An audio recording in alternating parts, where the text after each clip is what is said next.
T-minus 30 seconds.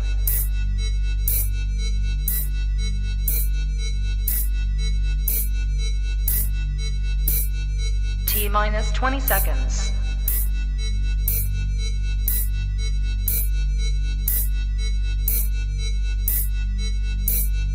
10, 9, 8, 7, 6, 5, 4, 3, 2, 1, 0. LadyChann! Fight!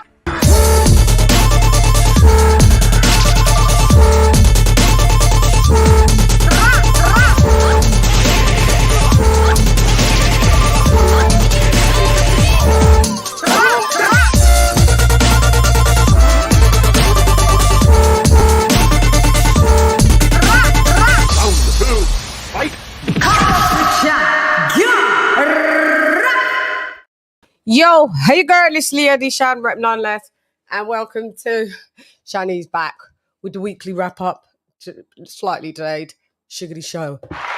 Kaboom! In the booties.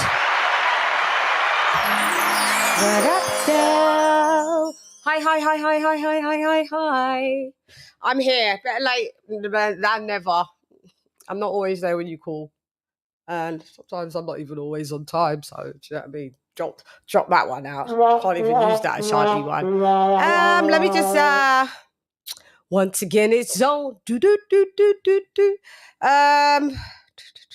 Let me just where's my oh yeah, there it is. She is I and I am her. Okay. I'm reloaded. And then we've got, so what's the name of the show? Here we go, yo. What's the name of it again? Oh yeah. God, mate, the news, this has been a bit dire, hasn't it? Let me just, I hope you lot have had a great day. It's been crazy what's going on in boxing at the minute. So, let me just quickly do this banner. Sorry. My bad. Oh, usually, okay, so, yeah. Let's just see what it's called. So, yeah, it's been a bit, we're going to obviously cover what's been happening in this nutty sport. I don't know why we all love it so, but, you know, it's a blessing and it's a curse. You only can love what you love, you know, do you know what I mean? So, okay, and it's just your new opponent. Hellenius.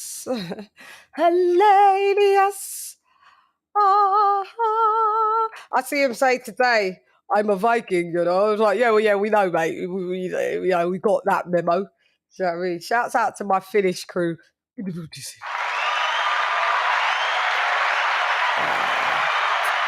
Hang on. So, yeah, somebody's lost the bag. A bag has left the booties. Yeah. Oh, God, we're going to discuss that. Okay, so there we go. Yo, that's the scenario. Oh, yeah. And then we can do... Oh, yeah, my bad. It's quite a long caption. You know, it's just a stupid one that people are posing. So here's the question. We know. Here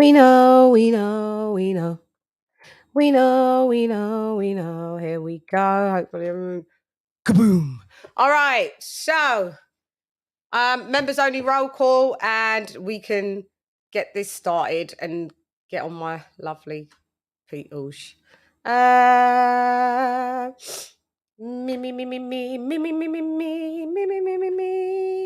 All right, sell. You would expect a couple of them to be. Can't get this feeling. Eyes are watching people plotting, scheming. So everybody the way feeling.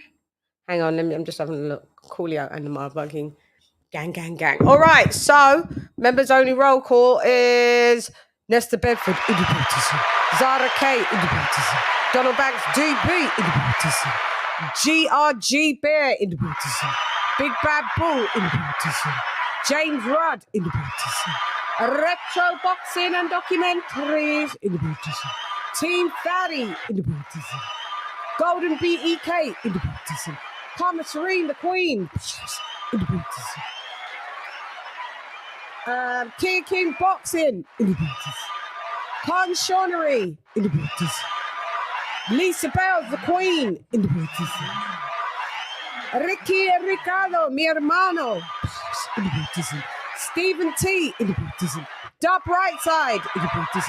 My sis R to the left in the British. D-Style Boxing, mi hermano, ya tú sabes in the British. Devil Beats in the British. AJ all day in the British. Charlo in the British.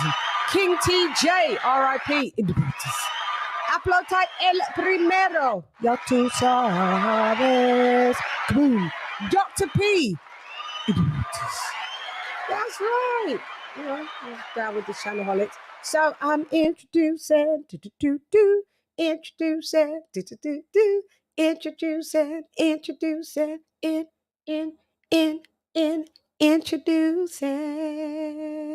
It's Kenny Ken and AJ all day. Alex, ding, ding, ding, ding, ding, ding. What up, girl? Hello, Hey. AJ. Hello, LadyChann. What up, Jen? You know, What up, it's Jen? taken me days to get over the last few days, but I'm just saying I'm so gutted, livid, angry. You know what? I just think it's just a farce. But you know what? It's no one's fault. You know, the fact is, people bought tickets. You know, to see Anthony Joshua fight, and I think that's what the positives.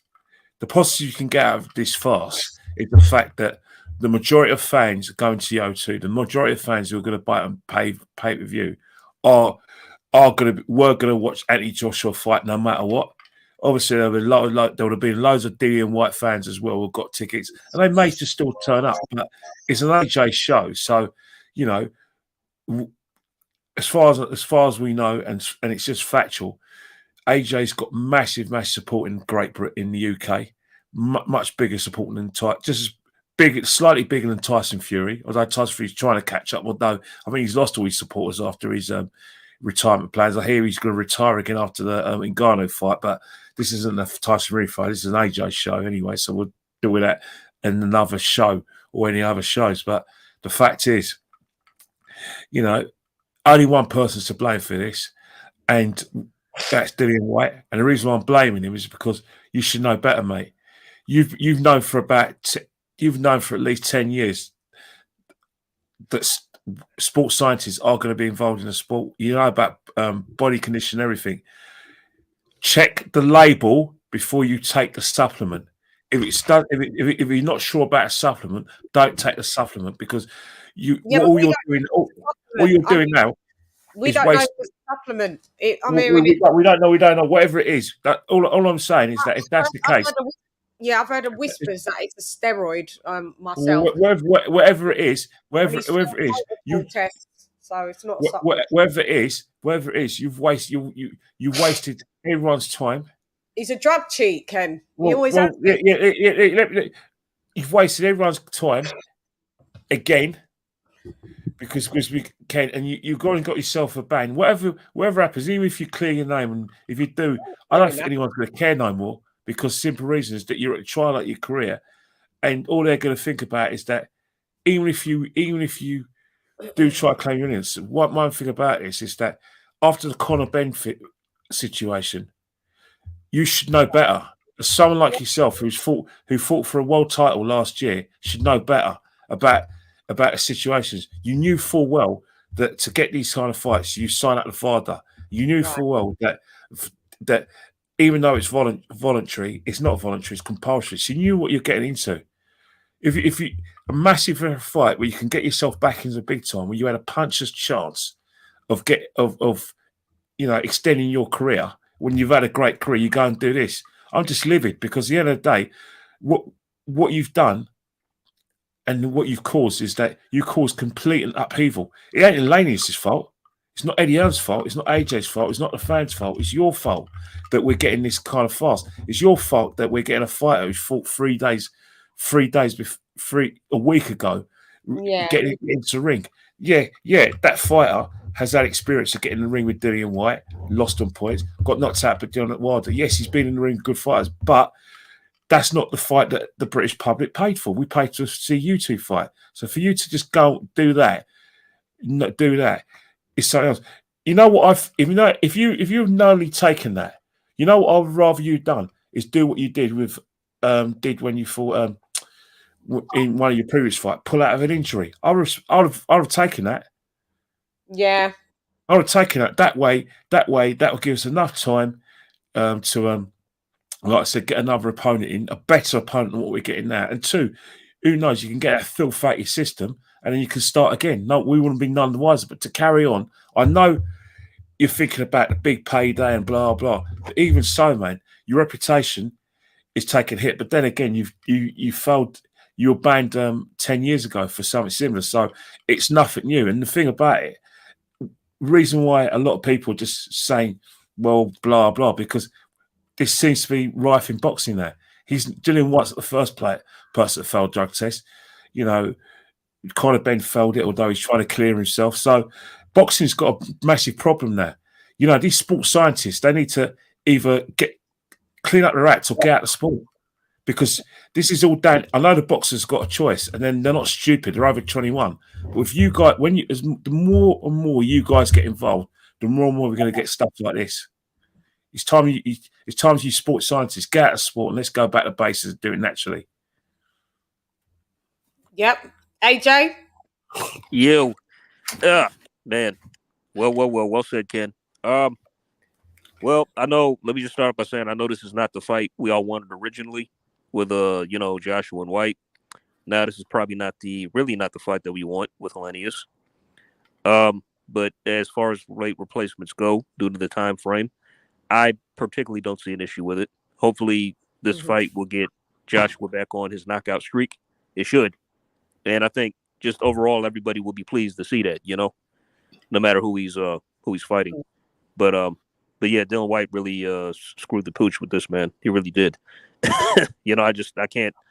God, I mean, I know he's saying he's innocent. He's probably going to try to clear his name up or whatever else, but it's not looking good, man. Either way, it's not looking good. And if you test positive for PEDS, you're damned if you do, damned if you don't. You know, that's how it turns out. But I kind of got a call me crazy. I kind of like Robert Hellenius, if I'm being honest. I don't know what it is about the guy. Nice you know? Yeah, he's got a nice vibe. Not horrible. Yeah, he does. He's chill. I mean, like I'm saying, like, if this fight honestly now should really not go the distance by any means. I'm picking Joshua to stop Hellenius in no more than 5 rounds. But yeah, I can only if it does, I can only incur that AJ wanted it too, you know, just to get rounds in. But as long as he gets the win, it is what it is. I mean, like, 'cause even if the fight goes longer than a round, there's going to be criticism. We already know there is. Yeah, which it probably will. Yeah. I'm honestly not picking him to smash him in a round, maybe 2. Yeah, because he wants to get his shots off, don't he? About what he's learning with Derek James. With Derek James, yeah. So that's what I'm saying. So if it goes the distance, is it really an indictment? You know, I mean, because if he lets it go, to points, like, I'm only because he wanted it to. That's it. I mean, because this guy's been knocked out by lesser, less of a John Washington knocked him out. Johan Duhaupas knocked him out. You know, so and Wilder, so he's been knocked out several times already, or at least 3 by my count. So Dillian Whyte beat him on points of all people. So Joshua could deal with this guy any way he wants to get the win. Don't you think Joshua would be annoyed though? Because simple reasons that one of the things I noticed with AJ's fights is that he's been trying to learn some things around, get his feet going. You know, fight. He's prepared to fight someone like Dillian, who's basically sitting on your chest, left hook happy, but it's susceptible to like to the uppercut where he's crossing his up, he's doing a crucifix defense. So AJ was probably had ways to work on it, but you know what?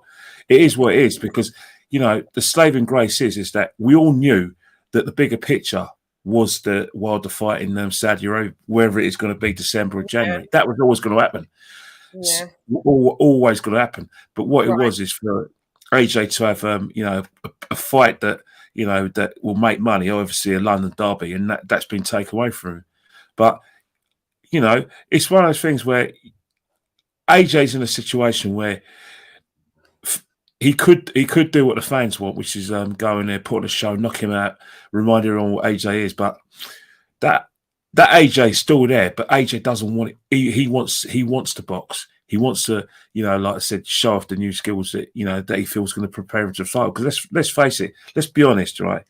Getting with his present trainer, it's all about what AJ's looking at the bigger picture, and he feels that to win the heavyweight title, he has to beat one or two men, Tyson Fury or Alexander Usyk, both people who are good boxers and good technicians. And the only way he can learn how to do that is, yes, people say sit on top of them and throw your punches, but he's got to do it in a calculated way. And by getting with his trainer is his best march. So, it's one of those things where, he probably wanted to sort of use the Dillian Whyte fight to sort of evolve into that style that he believes that once he gets past Wilder, he'll be fine. One of those two where he's got this kind of adaptive style. But again, that's boxing for you. The show has to go on. The show's got to go on. Okay, let me introduce. Introducing.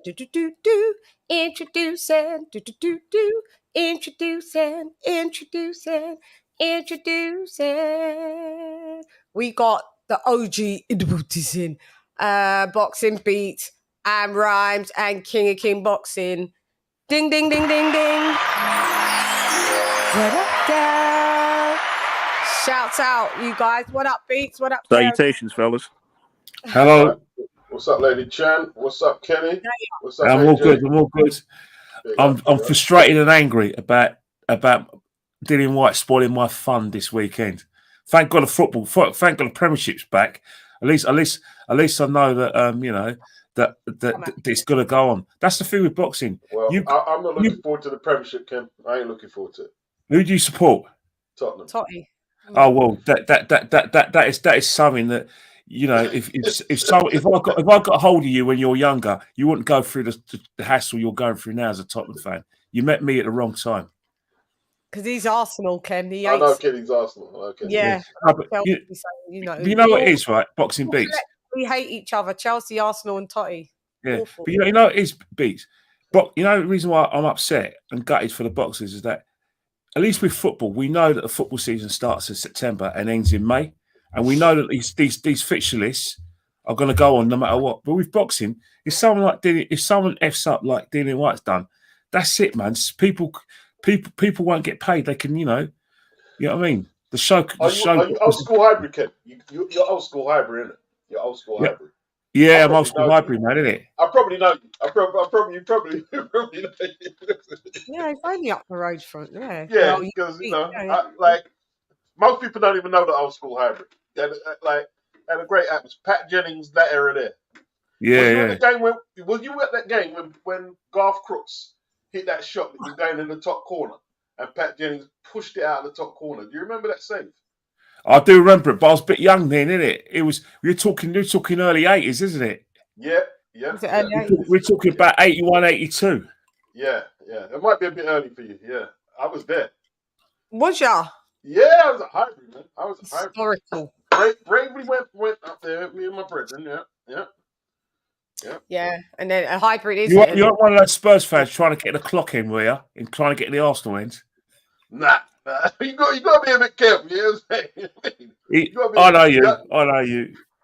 Can't wear no scarves and shit. I ain't wearing no Tottenham scarf in there. No one wears colours, man, in North London Derby Day. Oh God, yeah. But shouts out to Highbury and the only time they banned me from driving. They banned me from driving the courthouse for 6 months there, I left the court and drove. That's good. That's some wood. That's some wood. Yeah, Dillian. His career's finished in the UK. Let's face it. Or I was giving it a long shot that Ben Shalom will sign him. Say that again, Beats. I was giving it a long shot that Ben Shalom will sign Dillian. Yeah. Do you think he'll do that? Because oh God, yeah. I think he would. I think he's that desperate right now. I think he's that desperate. Yeah.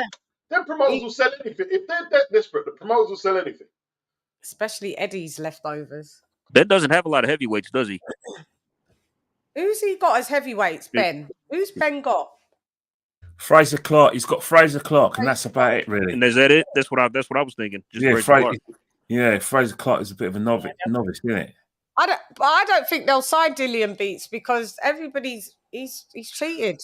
But I think you know, Ben Shalom was giving him financial advice and legal advice for the Tyson Fury fight. So I wouldn't rule that out. No hey, listen. After Jarrell popped with about 7 substances in him with AJ, they said you'll never fight in America. Bob Arum signed him as soon as his ban was over. Yeah, but that's when the ban's over.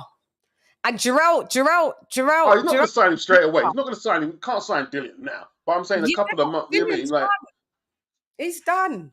He's got to try and disprove. He's got to go for a procedure, then to see what he's going to get for a ban, which is possibly going to be at the minimum 4 years because he's already been banned 2 years before.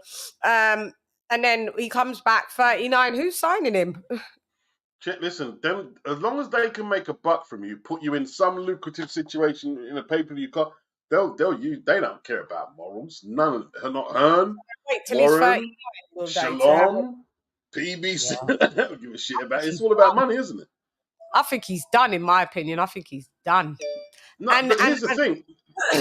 You want to? Here's the truth. Here's the truth, right? When you do these things, you become more popular than ever. People want to see you get beaten up, and they're coming. I mean, you sell more tickets than ever. Yeah. I'm just saying that the time period that they're going to give him, possibly, and his current age, He's not really going to be a hot commodity. Will Dillian Whyte be able to wait out 2 to 4 years as a 35-year-old, no fights, wait, come back, and everybody be like, yeah, let's have you, Mr. 40-year-old heavyweight. Well, they're speculating on what the substance was. That's like it seems like it's multiple tests. Yeah, but we that's don't know what substance it was. What was it? Yeah, so it was multiple tests that he failed, right? I'm seeing that. So he failed. How many does it specify? More than 2. It looks like about 3. About 3 tests he's failed. Jesus Christ. Yeah, this is not acceptable. Anyway, let's go. It's the weekly wrap up Shiggity show. Let's go.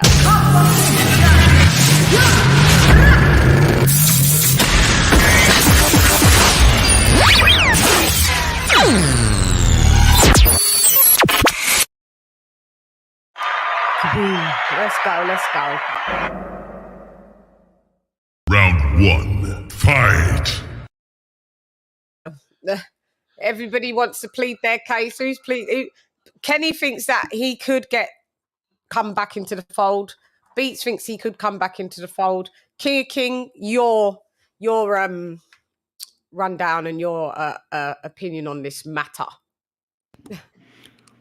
Well, unfortunately, it seems that there's certain treatment given to certain fighters, and I think this being a third time, I don't know, it just sounds ridiculous. To me, it's bullshit anyway, because we already know this guy's been caught multiple. He had a 2-year ban in 2012.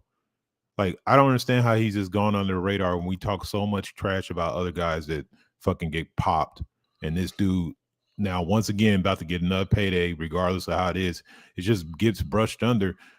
I don't know. If they had found out maybe a few weeks earlier, they might have figured a way to fucking swamp this under the water as well. He should be done. We've had fucking fighters over here in other sports and MMA get a 5-year ban for getting caught for smoking weed. So it's just like, bro, like it just this guy right here, man. But like I said, I think you guys from the UK need to really look at this and how it makes your guys a sport. And I mean, you guys don't want to be associated and become the New Mexico of boxing, because that's basically what it's kind of looking like with these guys, that these high profile fighters getting caught. So it's just like, But I mean, is anybody surprised he's a cheater? He's gotten away with it. He hasn't been penalized. He's been able to get paydays. He's been able to get fight opportunities. He got the big fish over there in Joshua, and fucking he got caught again, and he probably don't give a shit. And Eddie, like I said, so you guys, you know, it just depends on your commission. Y'all know better than I do what kind of ban should he get. If he got 2 years before for something, I mean, and a prior, regardless if they cleared him, but here we go. So he should get double the original time at the least 4 years. He'd probably be looking at 4. But go ahead, Big. Yeah, 4 years and be done. Here's the issue, though. Like, people don't like. He was cleared on the second. Like, people say, "Oh, for free time." He was cleared on the second one for a contamination. It's on the VADA website. It's on. I'm not making it up to defend him. It's on the VADA website. He was cleared on the second one. What about the first one, though? No, the first one, fair enough, but he was cleared on the second. But Beats, you know, look, Beats, let's keep it real, like how society is. If you rob the bank, got caught, and then the next time somebody says you robbed the bank, even if you get cleared, they come to find out you had an alibi, and then you get caught robbing a bank again. It's still it's still a guy accused 3 times, unless, you know, contamination. What, like? No. Here's the thing, though. It's no point saying, "Oh, well, people perceive this." I'm just talking about what stone cold are the facts, empirical evidence. It's on the VADA website. He was cleared on the second one via contamination. He was definitely cleared. 100%. Okay, so then, let's say 2 times, period, right? Let's just do that. But once again, like I said, and in kickboxing, he popped as well. There's quite a few people that have popped. Where's the evidence? You got a receipt for that? You got a receipt for that? That was Tunde and Spencer Fury. They ain't got a receipt for it. They ain't got a receipt. And I'm not standing up for him. But listen, if you're going to condemn a man, you have to have a receipt, in my opinion, because this is the man's future. This is how he feeds his kids and himself. So you got to have a receipt. I ain't seen a receipt for that. Right? Okay, then let's give it 2 times. He's got the Jack 3D so far, and we have to wait to see what they're saying with this one. That's why I'm saying it's confusing with the waiting shit. Like, to be honest, if he popped dirty, this didn't just come out this week. They've been known for some period of time.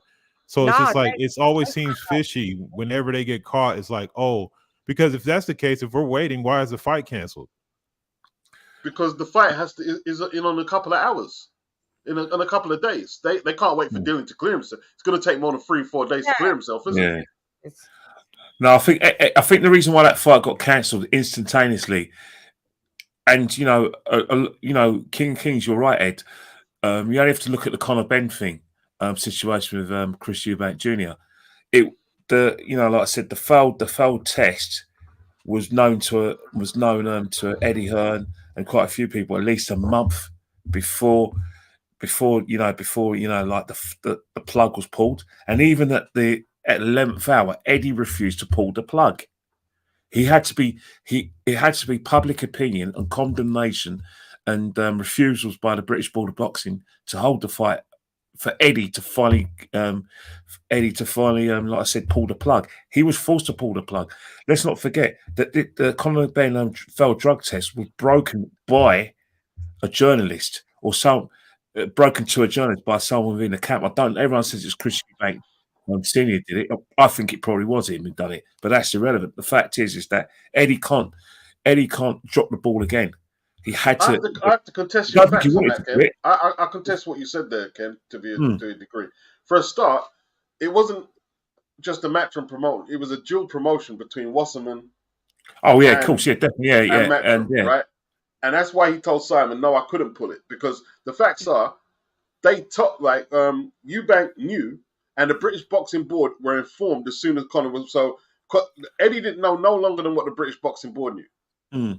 Yeah, but he only pulled the fight weeks afterwards. It took for it to be broken by a journalist who got a story for someone within the boxing world that he failed a test. Now, I'm not saying that we may have known after the event, but that failed sample was made known to everyone, both promoters, the fighters, the opponents, well before it was broken by a newspaper journalist. And we're talking about a month at least, or maybe I'd be generous, 4 weeks, which is the same as a month. This one, as soon as it happened, Eddie had no choice, because if you look at Eddie's antics after you know, the revelation was broken in the Daily Mail, he still had the volition of, well, this fight's got to go ahead. I'll go and take it elsewhere. That was his attitude, and that is well documented. His attitude. That attitude changed when the British when public opinion was saying no, and then other fighters came out. That one of the camps said no, and then you had Chris Eubanks Senior saying they're trying to murder my son. Blah blah. You can't put a fight on them when a father says. Ken, what you said there is wrong. See what you said about Eubanks' dad. Eubanks said they're going to try and murder my son because they're making him cut down to 157. He wasn't concerned about the allegation with the close. It was about the weight. But if you add that, if you factor that in, all right, it was unconnected. But he previous to before the findings, he said they're trying to murder his son. Then you've got the finding, which was broken by a journalist. You add those two together, and then he tries to put that fight on. It's not happening. It's not happening. Second time now it's happened. He can't do it. Public opinion will murder him. Doesn't matter if it's Anthony Joshua, Dillian Whyte, or whether it's going to make massive money or whether it's a London derby, and we're all looking forward to the fight. Eddie can't be caught with his pants down twice. He was caught with his pants down the first time in last year.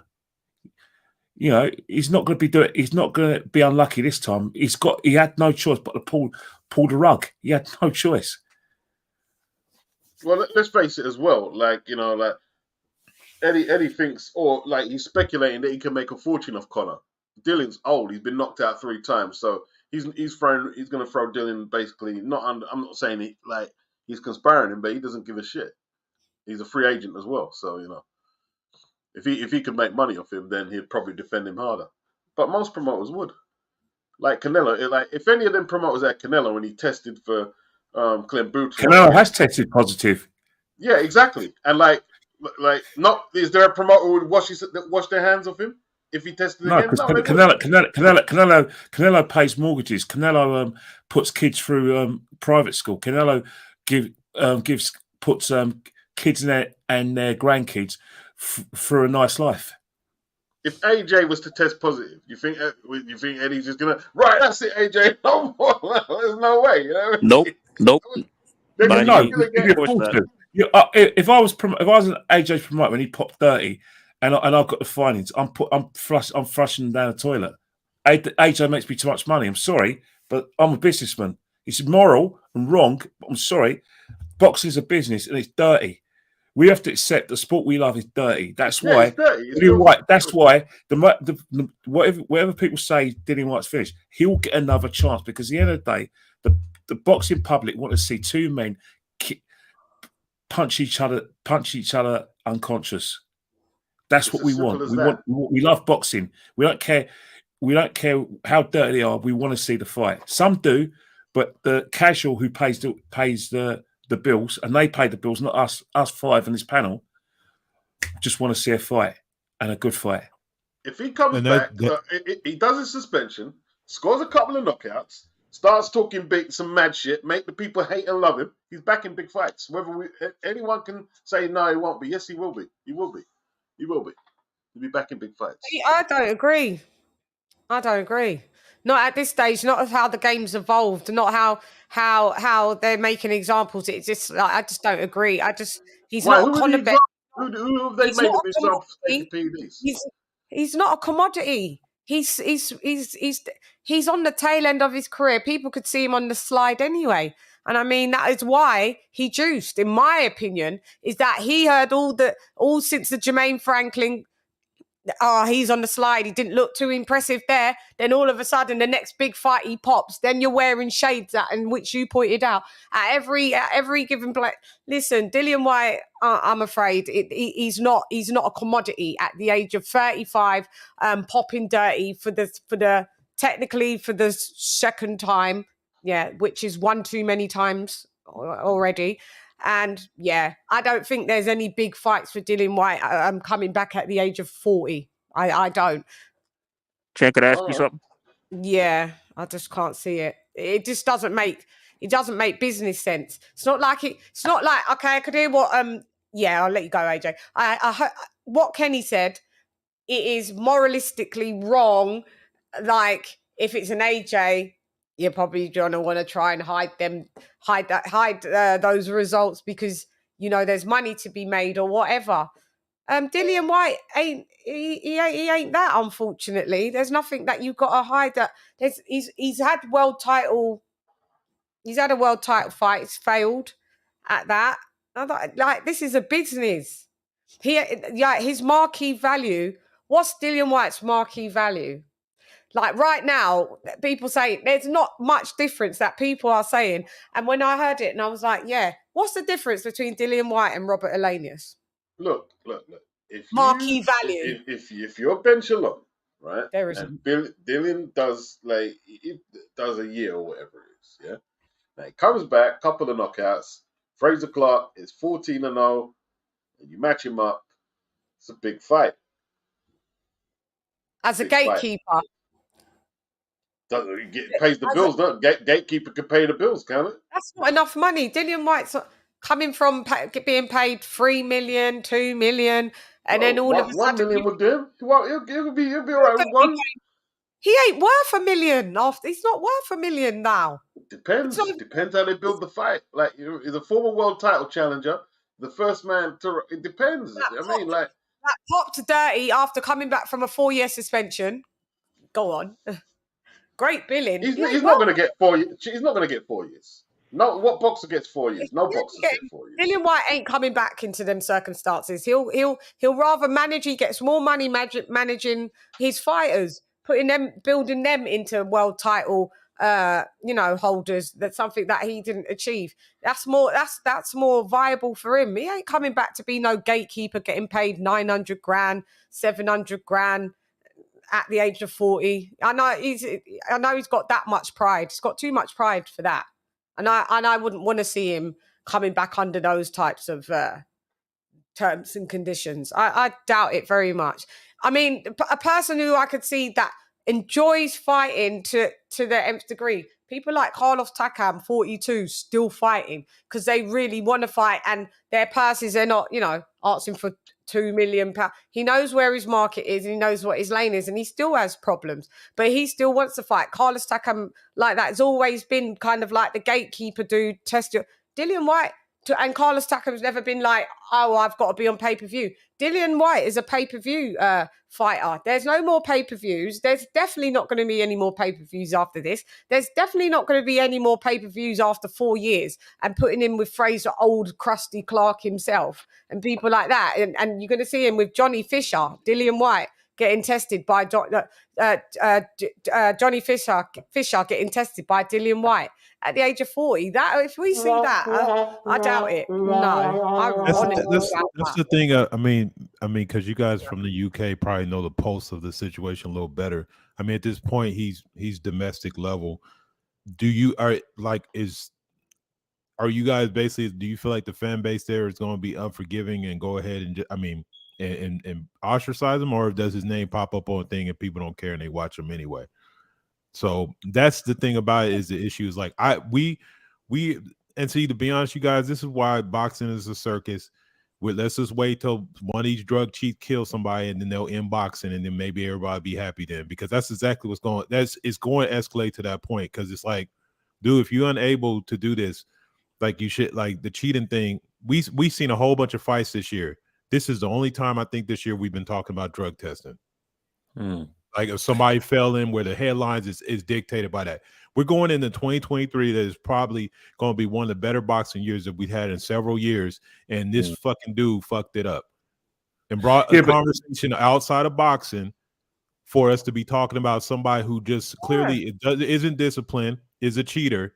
Regardless if you only get caught once and you got cleared, you failed 3 tests, you got cleared on one of them. So far, you might get cleared on this one magically as well. But the thing about it, at the end of the day, you've been caught, you've been suspended.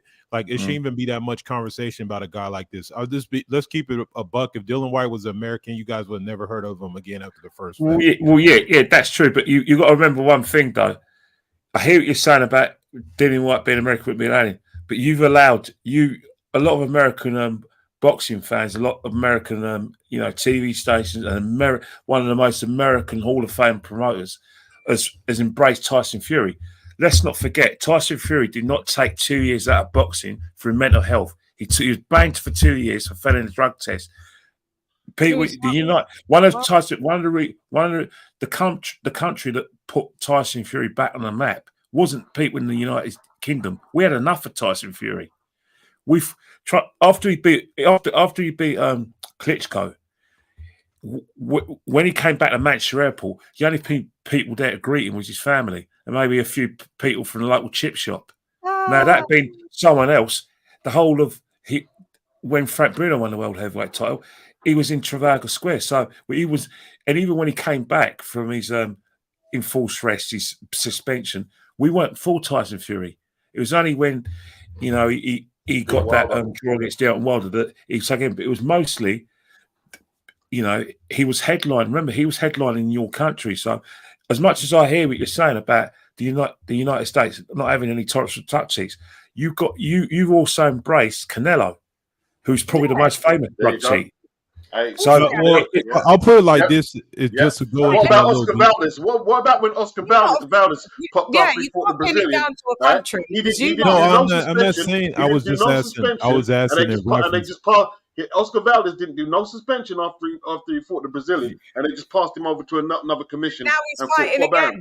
No, I wasn't. Well, look, I wasn't referring into the overall. A distinction between British standards and American, it doesn't really work. Doesn't really work. Hey, hold on. So I wasn't referring to that as in overall, because like I said, you guys, anybody familiar with me knows how disgusted I am with the Canelo shit, which has just been like to the point that I don't even think the WBC is a belt anymore. That's how bad it is over here. So what I'm just saying is because I'm not over there, I was just trying to get the pulse of the situation as related to how your guys' fan base will embrace a guy like Dillian Whyte. I was very specific. I'm not talking about overall British boxing. I just mean this one guy and how he's reflected in boxing over there. Is this something that you guys would forgive him for, and the fan base would continue to watch? I think they will forgive. Hey, Ed, you know what's happening in the United Kingdom? You know what they won't forgive? Now, before, it's now changed now. In the last few years, if you're a British athlete or any like famous person, one thing they'll never ever forgive: any kind of crime or felony against a woman. Anything else they'll forgive. We've seen it now with a lot of sportsmen, especially famous football. LadyChann will tell you this, and so Beats will tell you this. The trend now, whether you're a famous TV star, reality star, or in politics, or you're in sport, any sort of felony against a woman, and I think there's two felonies that societies are saying are no, you're finished. But with this, he'll be back, because that's one of the things. The bar isn't, in terms of like what's forgiven and what's forgiven. The bar isn't that high in terms of like what people see as intolerable. That's why I think what will happen now. The trouble with boxing is that boxing isn't like football. It doesn't have a guaranteed football list. It doesn't have guaranteed TV. So, regardless of what you think of Dillian Whyte, or whether you think he's a has-been or a never was, he's a much bigger name than some of the fighters we have at the moment, and that's why the promoters who have to make money and are shysters and pickpockets and pickpockets will embrace him and say, yeah, you know what, give it a year, take a risk, settle your family, manage your fighters, we'll have your back, because it's not going to be a year. It's not going to be a year. Why has everybody going? I don't know if it's a year or not, but whatever how long it is, they'll work away. They'll work away to get him back in, because he makes money for people. Yeah, I mean, I don't know. Maybe you lot hold him to, like, I couldn't care less. Holding him. We're only going back what we've only going back what we've seen all over the world, though. Remember Povetkin? No, see, but I'm only going by facts. Remember, right? He's popped 3 times. He's popped twice. But anyway, this fight 3 times. No, Pat Chan is on the VAR list. He was cleared the second time. What you said, it was contamination, right? But he's saying he fell 3, even though he got exonerated on 1. This fight here, he fell 3, exonerated on 1. This fight he got put for AJ, right? The tickets sold out within 2 hours. Yeah, because they want to see. And that's partly because of Dillian. That's partly because of Dillian and the first fight. Yes, because of them two together. Yeah, but you lot are going. You lot are going like after this, his name's like he's saying he's got the same marquee value. He ain't. He's definitely getting banned. Whether everybody wants to make it exonerated here and this that here. He's been popped before and served a 2-year ban. He gets paid public don't care about that though. Money. Public just talk. He's been paid too much money. Chan, about that, I got a question. He's been paid too much money for people for the age he is. For people, I've got favourite fighters that have popped. Roy Jones Jr. popped. I still like. Yes. Do we still support people like? But I'm just saying, in this new age, it's going to be very hard. Where everybody thinks that Dillian Whyte just serves a 4-year ban, and that's minimum, by the way. He's not going to do a 4-year ban. Who does a 4-year ban in boxing? He will. There's no 4-year ban. He will. You can't do. Listen. You can't do a 4-year ban in boxing. There's too much. I'll tell you why you can't do a 4-year ban. I'll tell you why you can't do a 4-year ban in boxing, right? Because it's not like football and you have FIFA. If you can't play FIFA, you're done. That means you can't play in Latin America, Europe, or anywhere, Premier League. But boxing, he can go out in America. There's all different statutes for all different states. He'll find a state in America where he can fight. He'll find a state somewhere in the Middle East. It's not like football. You can always find somewhere to fight. You can always somewhere to fight. He's going to find somewhere to fight. Where did Lucas Brown and Jerome Miller fight? Was that in the Middle East? Lucas Brown, in the Saudi, isn't it? This is what I'm saying. So it's not. They're not. Who's got banned for 4 years? Not even Larry Olubowimo, the British heavyweight who got caught with several substances, done 4 years. No one gets done for 4 years in boxing. Listen, what I'm saying is, when was it deemed as SA? When a man would tap a woman on her ass. When? Back in the day it wasn't. Now it is.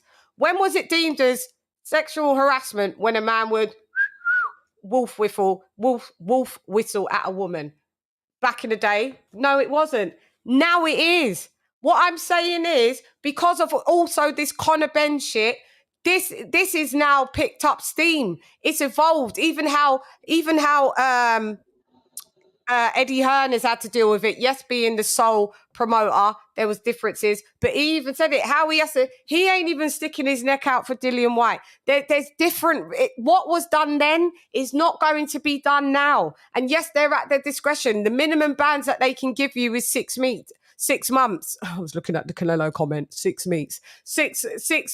months. Minimum, dependent. If he's failed multiple tests, 6 months, 1 year, 2 years, they'll double up 4 years. They can even go beats. They could give him a lifetime ban. He won't get a 4-year ban. I bet. I'm willing to bet money he won't get a 4-year ban. Doesn't even have a UK boxing license. He doesn't even have. You don't need a British boxing license. No, I know. Box. He doesn't have a triple BC. You don't need a 4. You won't get a 4-year ban. You do need that if you're going to be fighting a British fighter. That's the new thing that they have updated. If you if that British fighter wants the money, he can go abroad with Dillian and fight.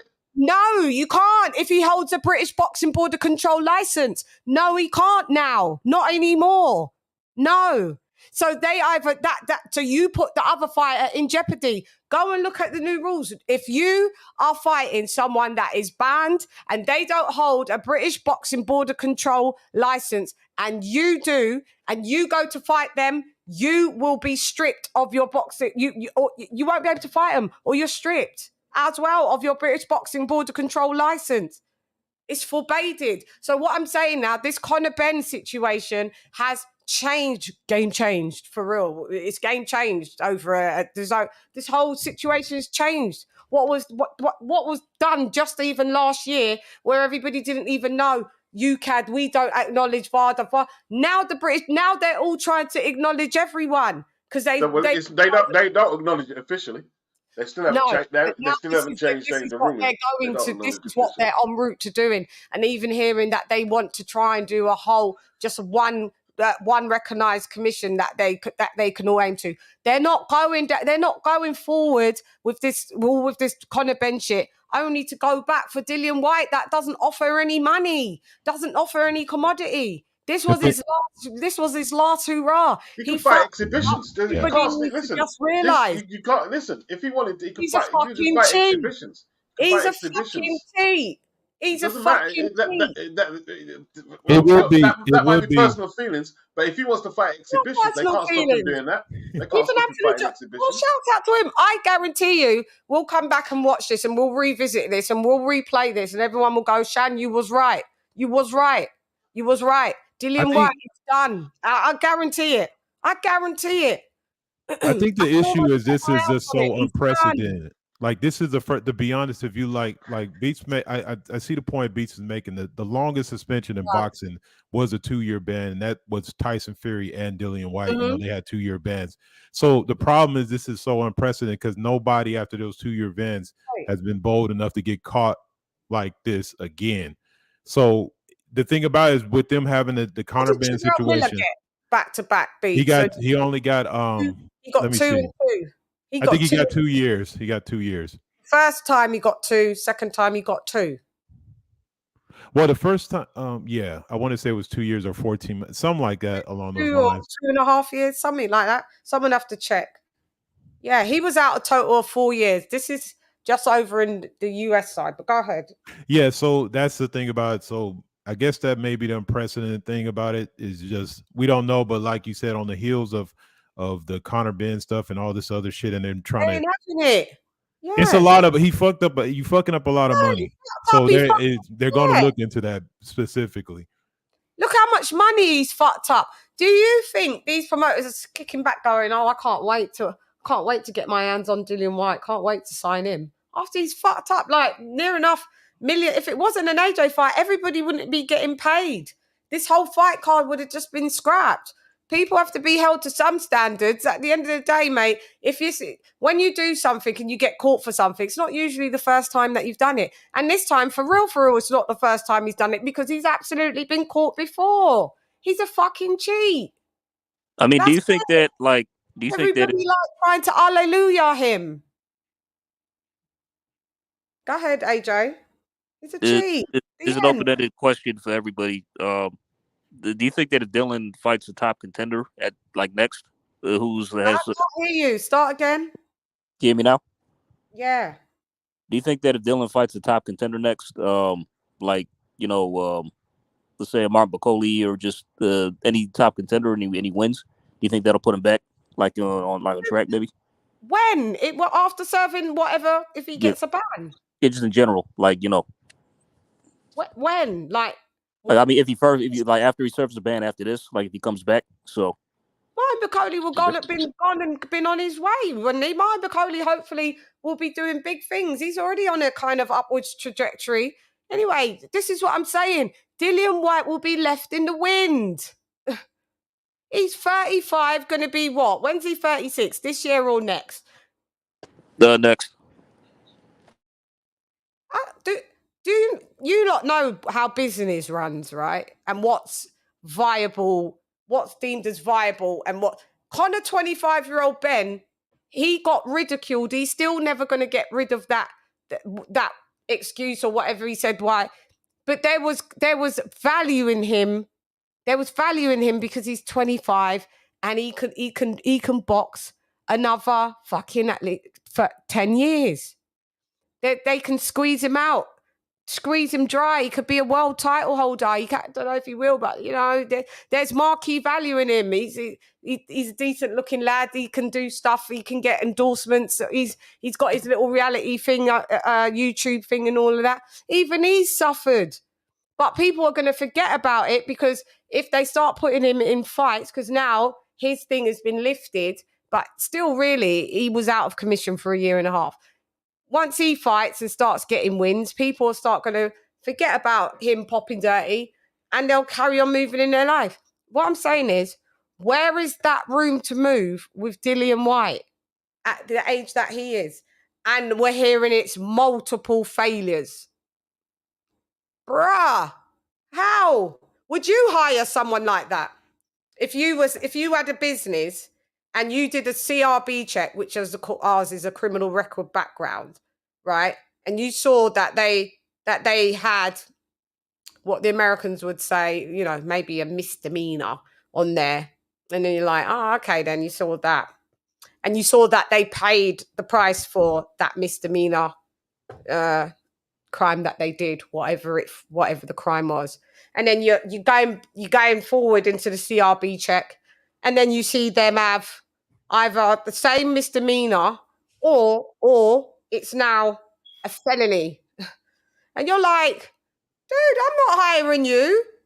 Why would I hire you? Why am I spending my money hiring you when there's a geezer that hasn't got this record, this rap sheet? That's not how I run business anyway. So I don't know about y'all, but shouts out. Even if he has 2 years, let's just give it to you lot say he gets a 2-year ban. All of this doesn't change because you're saying all of this Conor Ben thing is just been done in vain, and that all of a sudden cheaters, because they're now saying they're going to have to start recognizing VADA because it's too discombobulated. So if you think that they've did this to Conor Ben, look what they did to Conor Ben, and they're not going to. What did they do? They did nothing to Conor Ben. It was the media who did it all. They've done nothing to Conor Ben. I mean, there was procedures, though. There was procedures. They made. Like they what? still. It was his dossier that got him cleared. Look, basically, it's boxing. It's not morals and principles. That's all I'm saying. That's all I'm saying. Yeah, it's not morals and principles. And like Kenny said, if people want to see two people punch lumps out of each other, people pay to see it. And they're like, I'm just wondering who is that? He said Martin Bacoli. AJ said Martin Bacoli. I will get through chats and all of that. My bad. I just don't want to break the flow of the conversation. He said Martin Bacoli. Say he gets a 2-year ban, 3-year ban, 4-year ban. Martin Bacoli could have already been a world title holder within that. Come on, stop it. Why are you acting like because he's pot dirty, like all of a sudden he pauses the hands of time? People's going to live their fucking life. Martin Bacoli ain't even going to be worried about. Have you seen what even the fighters are saying about Dillian Whyte? Our own UK fighters. They're like, he should be banned. Even Spencer Oliver, even though he's, you know how I feel about Spencer Oliver. But he's like, all of them, Spencer Oliver, Tonde. They don't put money behind shows at the end. They don't promote. They don't put a penny behind the shows at the end of the day. They're in the media and they're paid to talk. Simple as that. They don't promote. Yeah, they don't promote, bro. You say they're all condemning him, but that's what I call in footballing terms clearing your lines. Tony Bellew was the biggest advocate for everyone should get banned. Well, he was tripping over his tongue when it came to Conor Ben. So as far as I'm concerned, a lot of these people that you're saying are condemning him. Well, they have to condemn him because they're clearing their lines. It's like footballers nowadays who virtual signal and get involved in courses. They're clearing their lines. In what we call in football terms, clearing your lines, because that's what you've got to say. But the thing is, no fighter publicly going to back a fighter and say, oh, all drug teachers and men should be banned forever. But when you hear them speak, the headline will be Dillian Whyte should be banned for life. He should be out of it. Then when you hear what they say, they will talk about how they're against drug cheating. But not one of them I've noticed that have directly said he's a cheater, he should go. Not one of them have. They haven't. No, they haven't. I've listened to him. Carl Froch never said it directly. I was listening to Carl Froch on all his shows. What they do is they use token gestures like token. He said he started breaking, but but even so, Tony Bellew is one of the big. It's always said they should be banned for 7 years. Fine. I've never once heard Tony Bellew directly state that when Conor Ben was like I said, failed his tried his drug test, and I'm supposing whether it was an A or B sample. I never once heard Tony Ben say, "You Conor Ben, a dirty fighter, you should be out of sport." Yet he's always been he's always saying these guys shouldn't be in the sport, blah blah. He never said it. All I'm saying, yes, they're saying it, but it's a token gesture because that's what people are meant to do. Because at the end of the day, a lot of these fighters get jobs now on TalkSport. They get jobs in DAZN. They are public figures, and they have to have this kind of halo over their head. Whether they, I'm not saying they don't believe it. Some of them probably don't believe it. But the fact is, boxing's got a habit of giving people second chances. And regardless whether you think Dillian Whyte be finished by then, yeah, he might be finished then, but might be finished again. But there's always going to be a promoter out there, especially in our country, especially someone like Ben Shalom, who, if we go by the state of play it is now, he will give him a chance. But 2 years' time may be different because Sky might have a stronger roster of heavyweights. They may not need Dillian Whyte. But if we go by 2023, if you look at all the TV stations with the strongest rosters, the stronger roster is Eddie Hearn's. Eddie Hearn, without a fact, he's got the best fight. He's got learn, and because he's with DAZN, that gives him a link with the United States, and plus he's got American fighters. Then you've got Sky, that is a poor second. We're talking Eddie Hearn is Premier League. Sky are probably fighting for relegation at this moment of time. So yeah, there is going to be work.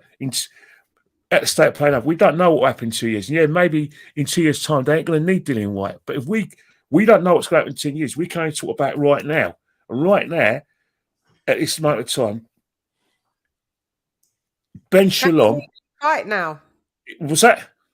Can he maybe not. We don't know. But if Sky are in the same situation they are in now, where I call them in a relegation battle, where DAZN in terms of like the fighters and the roster are going into fight, into World Club Championships and Champions League.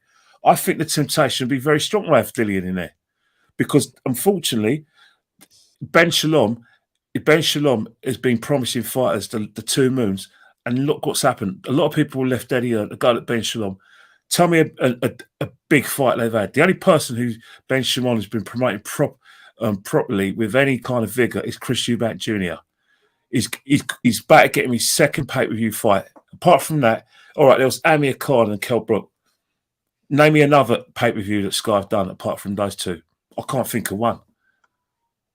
So what are you lot saying? Are you lot just what I'm saying is that we'll go. You may say what I'm saying is that these guys have got no morals. These guys have got no morals. Well, yeah, it don't. It doesn't matter.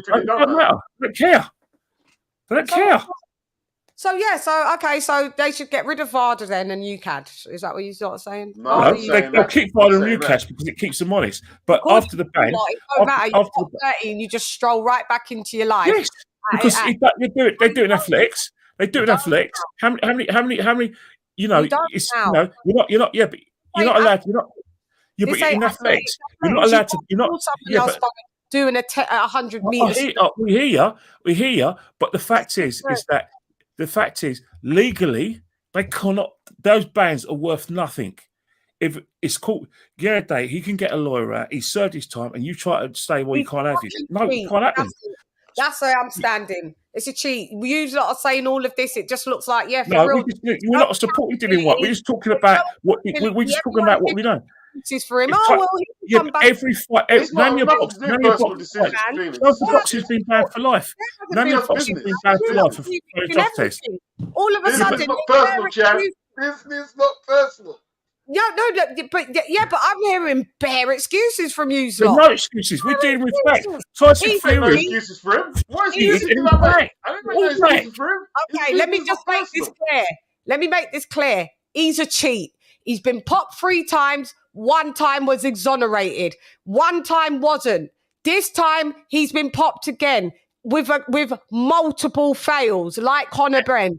He's a cheat. He's a cheat, and he's a cheat. I don't care what you lot are saying. He's a cheat. This is a dangerous sport. Saying cheat, but then again, the results ain't in. I haven't said nothing. I'm not even going by that. I'm not going by that.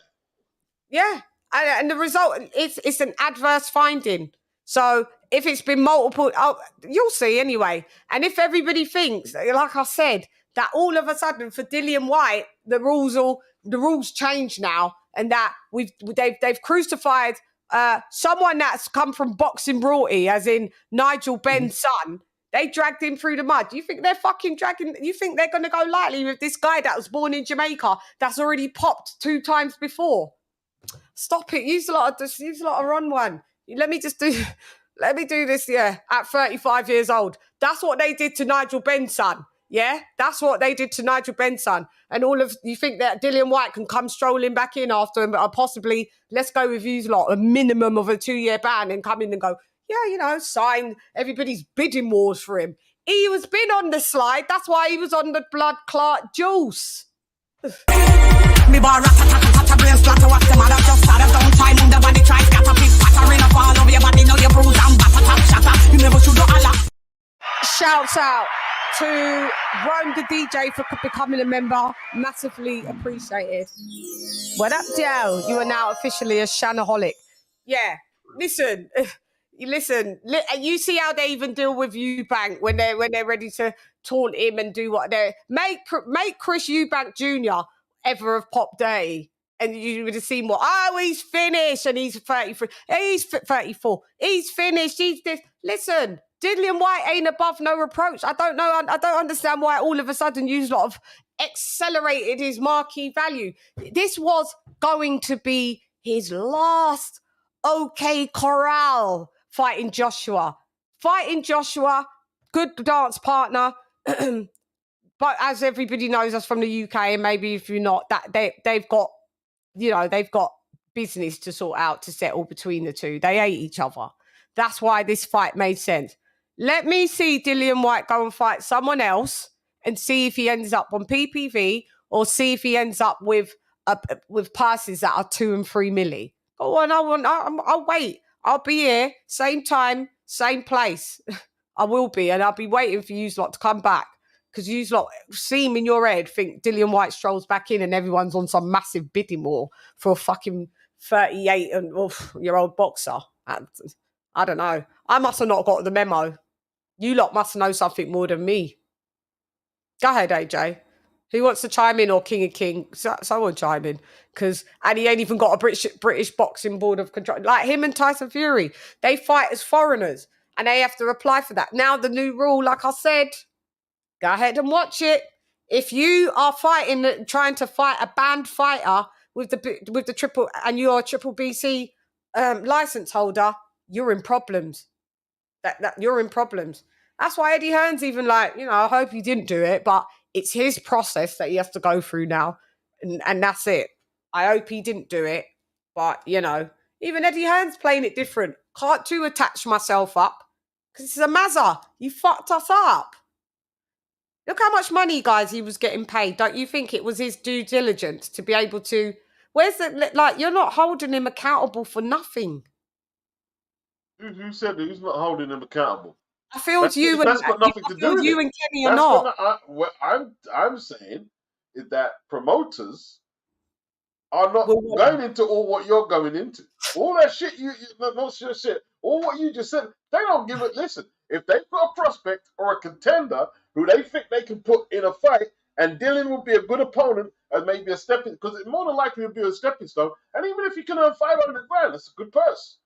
Or whatever it is, that's all I'm saying. All I'm saying is, if the opportunity is there and it's viable for the promoters and they think they can sell it, they'll try and sell it. It's as simple as that. Promoters have always worked by them morals and principles. Yeah. All right, let me do the super chat. I've got you.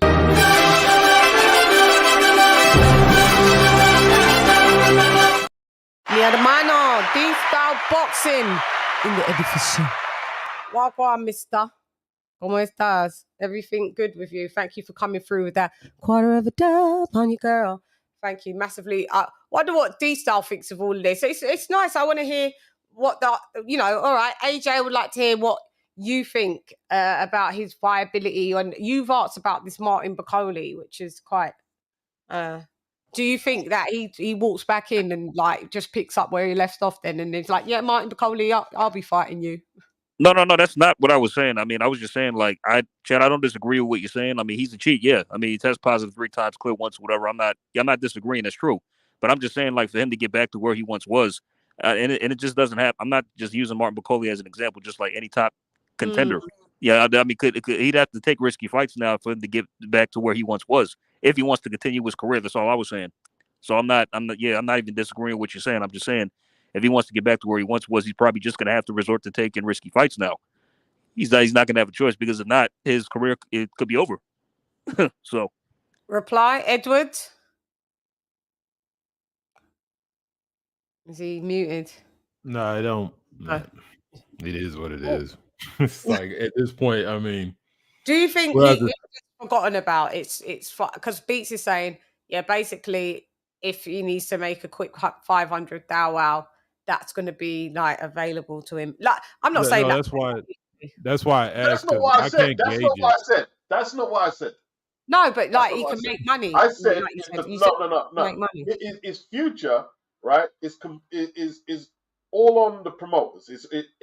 If the promoters don't go to him, then he's effed up. But if I'm saying if there's an opportunity in the market that they see that they can use him, they will do it. And morals and principles will not come into it. They'll be looking at punches flying, and if they could put bums on seats. It's as simple as that. And boxing's always been like that. Always been like that. I'm just thinking if he continue to put bums on seats. But go ahead, King of King. After 2 years of like, just say he gets banned and he's disappeared for 2 years. Unless he comes back as some fucking superhero, I don't know. I was just wondering because I've already seen his marquee value was dipping now, so it's been dipping. If he was in a fight that sold in 2 hours, all the tickets were sold in 2 hours. Yeah, because only thing I got to say about that is you got to think of that's an anomaly because this is like a rivalry that like is I was speaking to somebody about it when I look back at the tapes of when AJ was talking to White, before the first fight, like that was an excellent buildup. The shit talk was real. I was like, damn, I didn't know it was going down like that, and so I think that being another, I think really the issue that I have overall as a penalty of White is I just think he, like you said, if somebody maybe, like a Frank Warren, somebody, if he can drag him in or get beat up by one of his young guys, I don't know. Fucking he'd probably find somewhere to crawl his ass out because like I said, that's why I was asking y'all about how it is over there. Because to be honest, over here, like Dillian Whyte is a non-factor. He just like nobody's checking for him in America. Nobody's checking for boxing really, period, especially on heavyweights. But so that's why I say only you guys would know. You guys know your fan base over there. And if he pops up in the card, like, could he sell out a place with like 10,000 people in, or a young guy that's looking for opportunity? Can they sell some tickets? I don't know. Like I said, I don't know because I'm not over there to find out.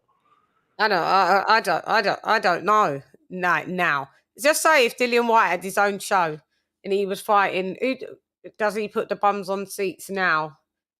That's like, say he wasn't fighting AJ. Because when he fought, it depends who he's fighting. Look, boxing is all about matchmaking. It's all about matchmaking. Let's just say Dillian versus the loser of Zhang Joyce, something like that. Would people still want to see that? It's a big fight against Joyce, Zhang, Wilder. Dillian versus Wilder. Even though Wilder would probably cane him in a round, that's a massive fight. It's huge. It's a massive fight. They've got a rivalry. Because they're going to play on the angle that he was number one, mandatory for a period, and Wilder showed Arkham Barak text messages that, look, he's holding me out. And people, and look, a lot of that American fan base will want to see Wilder spark Dillian, right? Even if he gets knocked out another 2 times, they still love to see it. They still love to see it. I don't. Yeah, I mean, Dillian's like Marmite. Listen, Dillian helped AJ sell that first fight, right? He helped sell that fight, no doubt about that. That build up from when he told Gary Cornish he was ish. He told you he helped sell the crap out of that fight. You know what I mean? And like some people are good at that, and like Dillian is good. I'm not even saying he's like a great heavyweight because he's not a great heavyweight, but Dillian is on his day, he's pretty good at stirring it up. I'm just saying he's recently been stinking the joint out. He stank the joint out with the Tyson Fury thing. Yeah, it helped sell, but I mean, didn't do any of the promotion. I get it, whatever. Then went on to Jermaine Franklin, looking not sparked out by Tyson Fury. Look at his last few fights, his last run. It ain't been to me. I'm not even surprised that outside we don't know what it is, but I'm not surprised. I'm not surprised with what I'm not surprised. to be honest. I am not surprised that he juiced with how I've seen him. I'm not surprised how I've seen him, to be honest. Him taking the juice. Povetkin doing all right. You got knocked out. Cool. You went back in. You rectified that. What happened after that? Then, you know, you battling the WBC still. Then you went and got knocked out by Tyson Fury. They said no rematch for you. Cool. Move on. Then you came back. You did Franklin. You didn't look good there. Some people had it that you didn't even win. And AJ, it's look, more than likely it's over. More than likely it's over, but it's never over until it's over. That's all I'm saying. That's my last word on it. You want to It's give a never over good until it's run. over. You want to give a good run. Oh, I got to fight AJ. I'm gonna need the juice because I've been not looking to. It does make sense. 1 + 1 makes 2. Like that's all. But yeah, like you said, boxing's mad. He may come back in a couple years, and if he wants to be a gatekeeper, getting, you know, by the time I think Johnny Fisher should be in 2 years, Johnny Fisher should be about 15-0, maybe, or 15 Johnny and Fisher will 2. be knocked out if Or he's 15 and 2. Johnny Fisher will be on his back if he's Yeah. in any competitive way. He'll be on his back, finished. He may have That's the what British happened to Johnny title. Fisher. Nah, That's as good as it gets for Johnny Fisher, as far as I'm concerned. All right, he won't be 15-0. Will he be 15-5? And then Oh no, he'll get, Eddie Hearn will look after him and give him a nice little. Let's match him with Dillian Whyte. That's £2 million fight. Okay, I'll wait here for all of this when Dillian Whyte comes and walks on water. I'm nobody waiting. said that though. That's the thing. You keep saying, but no one said he's going to walk on water and be a top. No one said that. We're saying if there's an opportunity to use him, a promoter will use him. That's all. Will he Nothing want to more be than that. used? Will he want Well, to why be not? used? Yo, if you get paid, everyone gets used in life. It's how much are you being compensated for being used? You know, certain fighters ain't coming back to be gatekeepers. There's certain fighters that have waded into the gatekeeper pool just organically, and you've seen it. You've seen the mortgage tells you that beggars can't be choosers sometimes, bro.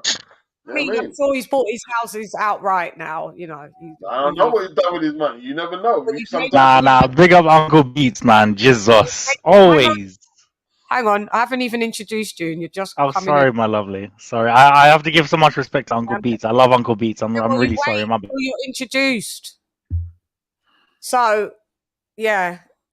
Now I've lost my train of thought. Go ahead, Rico.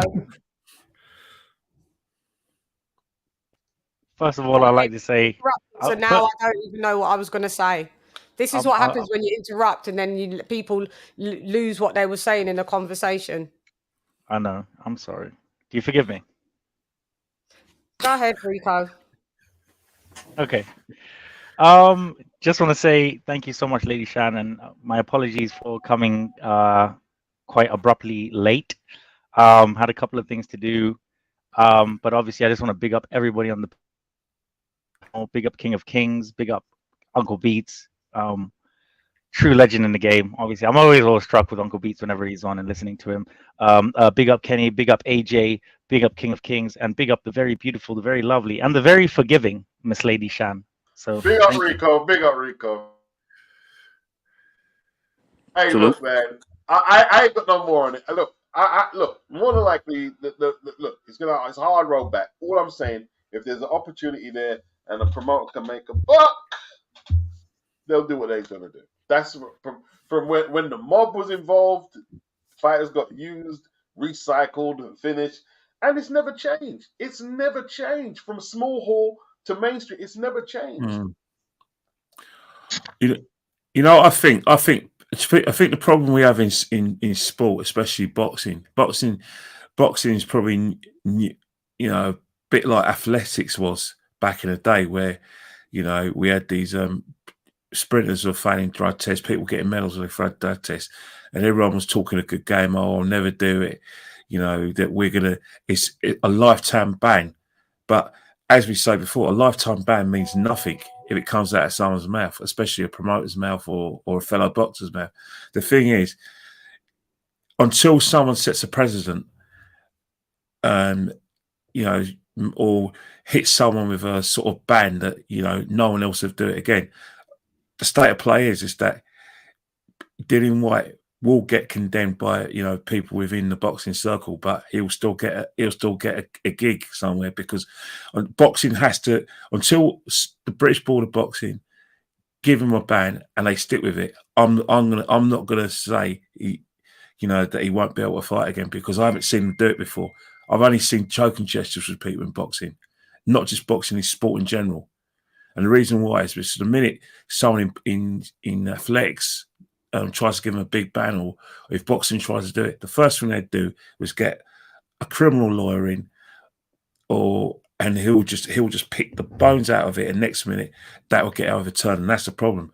The bans, you know, that they give boxers or any other athletes not worth its salt. All banned fighters or banned athletes need to do is restraint of trade, illegal. Let's take it to the High Court, and they get away with it. So I'm pessimistic when it comes to whatever ban any boxer comes, because I've seen fighters who failed drug tests at a serious level go on to win big titles and get adulation. My man Tyson Fury, Canelo. You know, if there was an opportunity for a big fish to be hit with a big ban, boxing, how I say it, missed a couple of open goals, and they're going to miss an open goal with this one. Don't get me wrong; it's easy to ban him because, you know, people say it's finished, blah blah. But boxing's, you know, like, got a habit of missing open goals and scoring own goals, and they'll do it with this one. They'll talk a good game.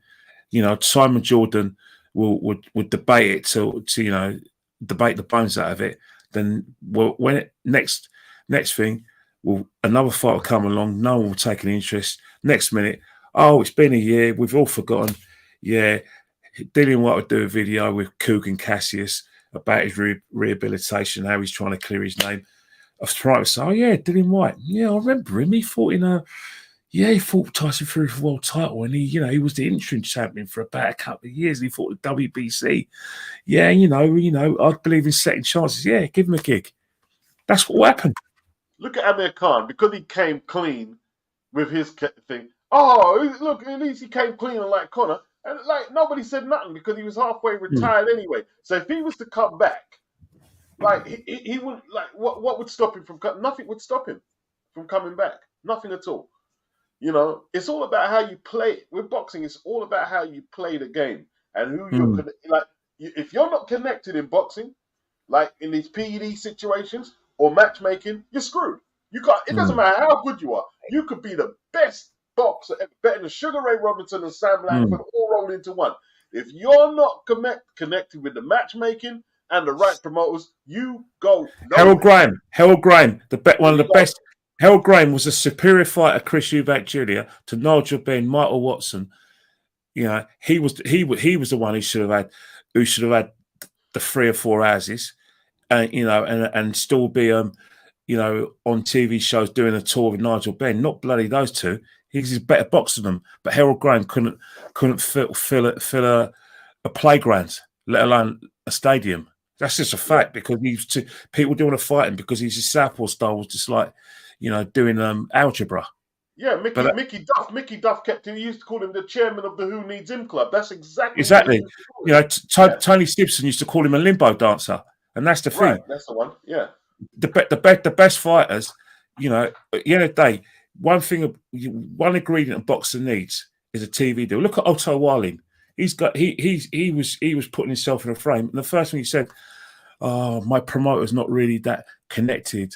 He hasn't got a really massive TV deal, and none of the other promoters are going to help me, are they? Because I'm awkward."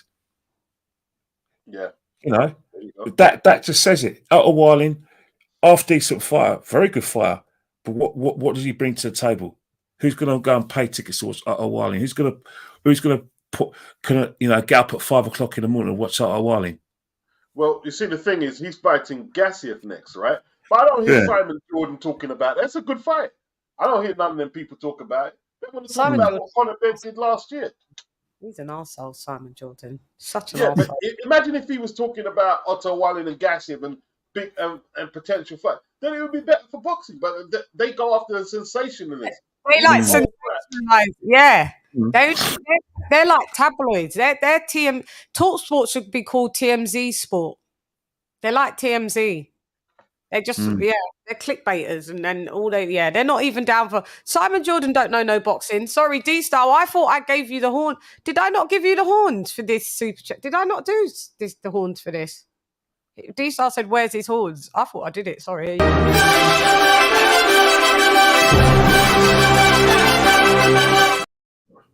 Shouts out to D-Style Boxing for dropping their quarter of a dollar on you, girl. I'm sure I did. D-Style. You did do it. I did. You did do it.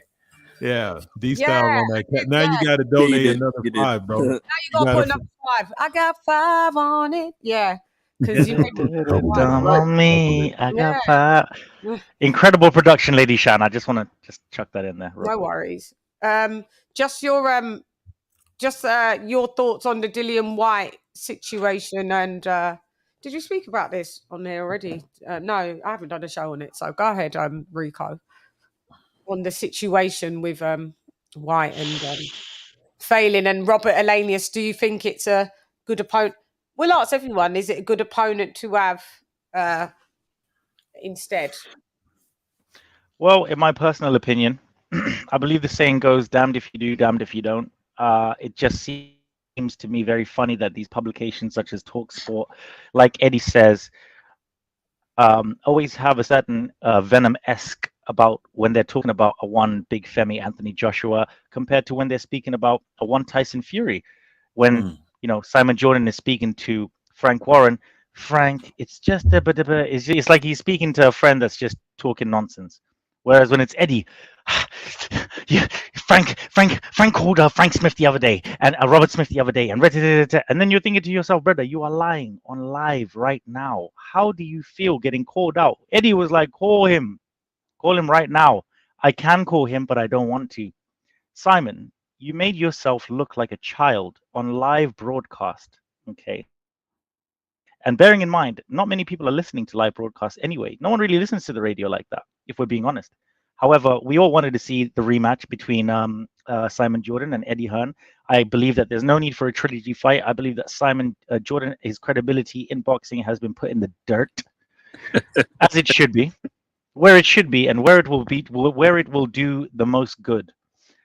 In terms of the opponent, I have to say that there's nothing wrong with Robert Hellenius. I obviously interviewed Malik Scott, and when I had spoken to him, he had said to me that it's more, we don't know in terms of that, them reaching out and them speaking or whatever like that. He said whether it's he's been working with Gerald Washington, whether it's Derek Chisora or whether it's an Anthony Joshua, both of them would get this problem, as it were.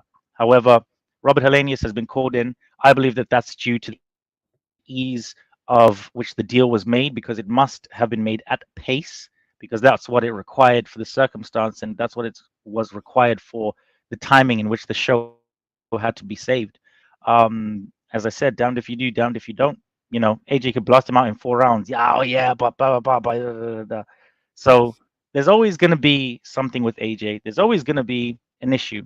However, you need AJ for your views, to keep your business alive, even though you don't speak about AJ the same way that you speak about other people, even though you don't produce facts the same way as you do with other people. And most of those facts are incorrect. And that's my opinion. Shouts out.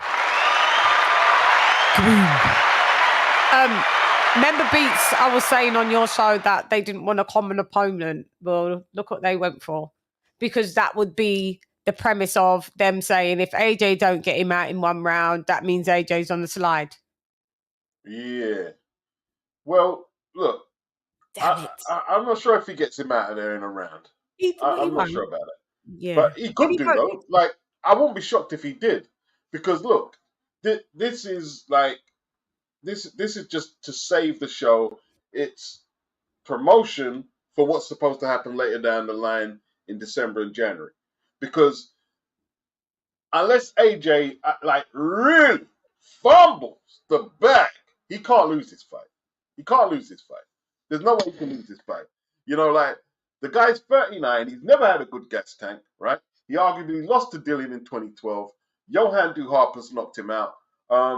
His best wins are against Adam Karanaki, the 2 wins there. And it's not a fight AJ's supposed to lose, right?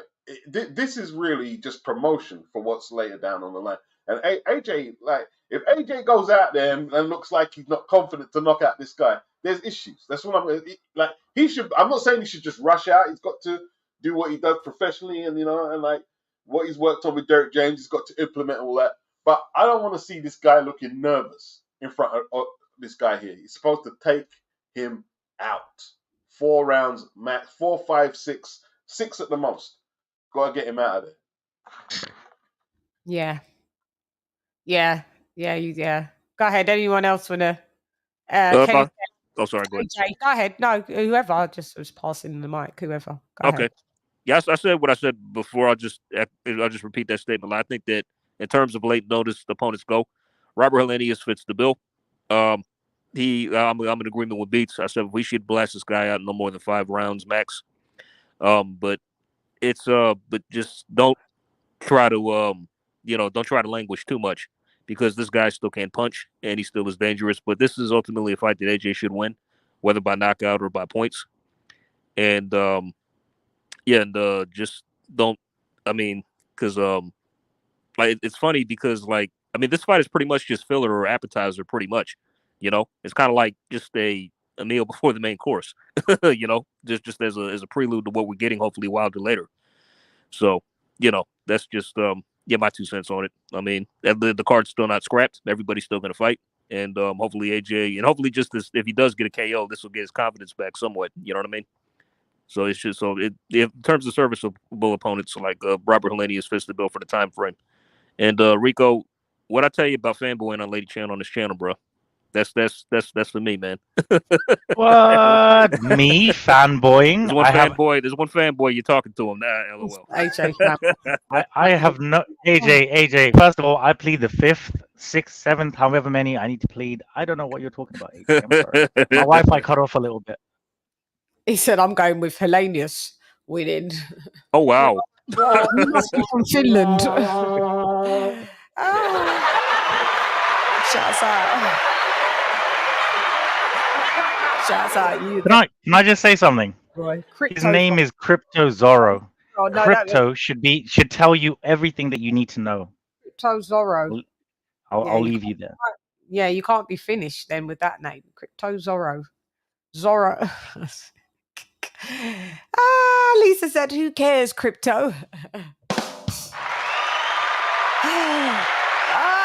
You got it, and it's one of them lot. It's one of them little trolly lads. There's not really many people, unless if this could the upset be impending. Could it happen? Ken, who have you got? Have you got AJ? Does AJ need to be impressive in this? No. All he needs to do is get the win. The like I said, the Holy Grail, and like I said, the Willy Wonka golden ticket is the wilder fight. This is just to get himself fit. Try out a few things that he's learned. He's learned in training. And Hellenius is perfect. If Hellenius stands still and leaves his chin out, knock him out. Like I said, boxing is about getting the opportunities and working those opportunities, not going looking for them, because you work, get scrappy, you make mistakes, and it's a big risk factor. I know Hellenius is no risk, but you still got to fight properly. You still got to box. If you want to have a street fight, let's go down a Little and Holloway Road and have a street fight. It's a boxing match. Work your opportunities. Once see if you can get your shots off. If he can get him out in the first round, gets him out in the first round, the opportunity's there. If it's the 10th round, and so be it. The fact is that AJ's done pleasing the public. He's done giving us great nights, great knockout nights. It's about him pursuing his career and getting back that third heavyweight title. And if it means having to box and try and work his way into attacking position to get those shots off, then so be it. I think that's probably his route back to getting his third heavyweight title.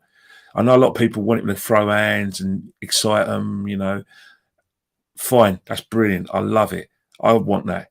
But yeah, but that's not what boxing's about, and it's not going to get AJ's title back. Yeah. Outside can these lots run down. Sawab, your thoughts, opinion, Dillian Whyte, this whole debacle. Yo, Chan, how you guys doing? How's everyone? Kenny, AJ, Rico, especially Beats. How you guys doing? Salute, Can you Nice. hear me? what up? Great How you swap. doing, man? How you doing? How you doing, my brother, man? God bless you and your family, bro. Can you guys hear me well? I hope. Yeah, we hear you. My thoughts. I'm disappointed. I'm fucking disappointed, to be honest. I was gassed. I really wanted to see the fight. Not really, but you know, is one of the what? This was going to be the third fight. We was going to see third heavyweight, fourth heavyweight fight. Are we going to see this year? Can't complain about it. Where's everybody else? You know what I mean? But obviously, Dillian Whyte. I'm hearing a lot of conspiracy theories. Oh, they didn't want the fight to happen. Saudis did this. Saudis did that. You know, the labs. I don't know what to say, man. It's just I'm disappointed. I'm very disappointed. Me too. Do you think after a couple years being banned, he comes back and he can?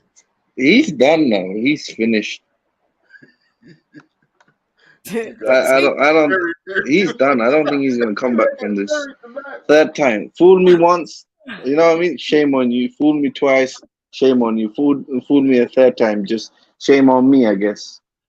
Can I just go ahead, Rico. Can I give everybody a fact?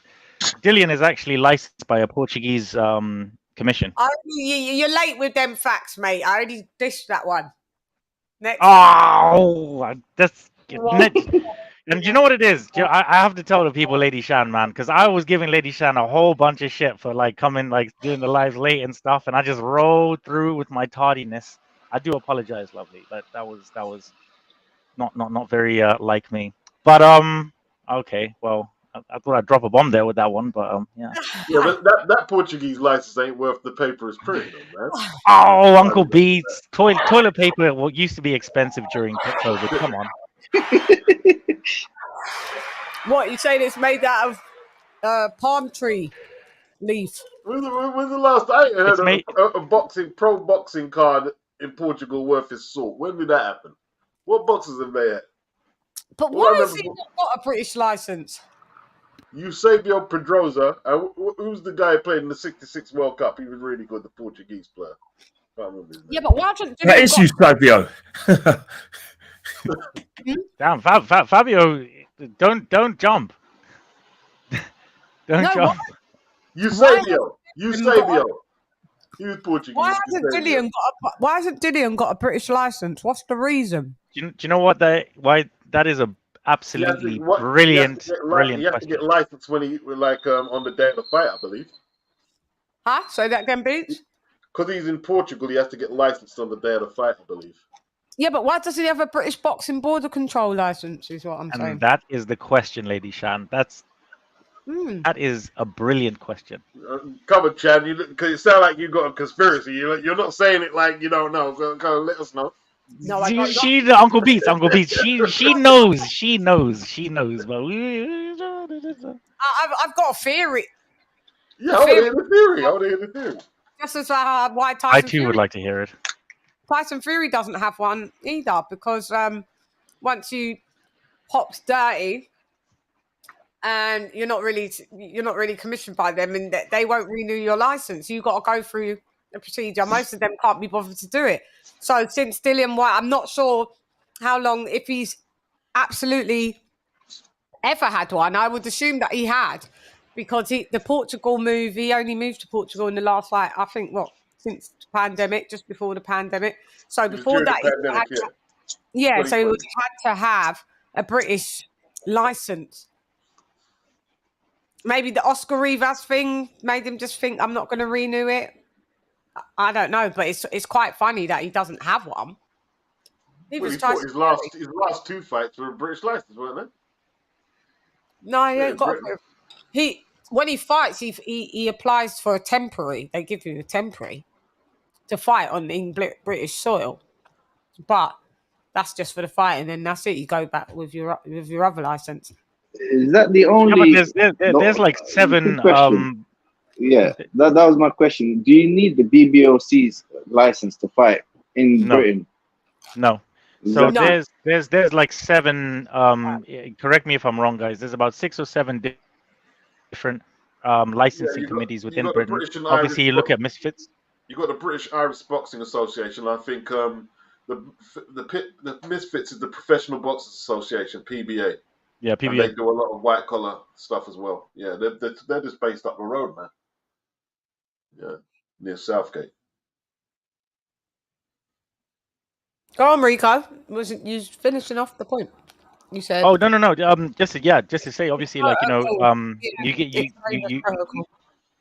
you have Misfits, obviously, like Uncle Pizza just said, with a different commissioning body.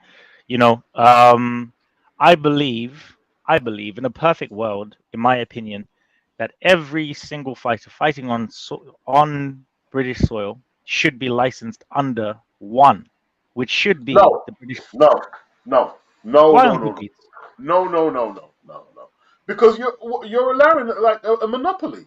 Why should the British Boxing Board of Control get to dictate to promoters who are like paying their own way? Why? Why should they do that?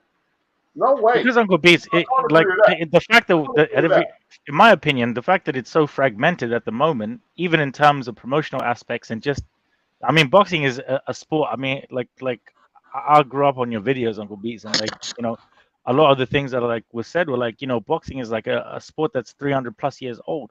It has entities within it, families within it, people within it that have a generational stronghold over this sport. We've seen, and I was actually speaking about it on my space, is that the only way that this is going to change is if there's going to be some way or some form of an umbrella that you can have over almost every type of regulatory body where this type of thing isn't happening. My issue with PEDs and my issue with this whole thing is that you are going in there and you are literally committing manslaughter. You could possibly take a child away from a mother or a father. That fighter could possibly be the breadwinner and the only hope that a family has to actually eat. This is why PEDs it is a disease. It is disgusting in this sport. And the thing is, when fighters when are we going to hold the nutritionists and the teams accountable? But you can't, because how do you prove it? And the thing is that it's not regulated properly because fighters are only tested when they only get network deals.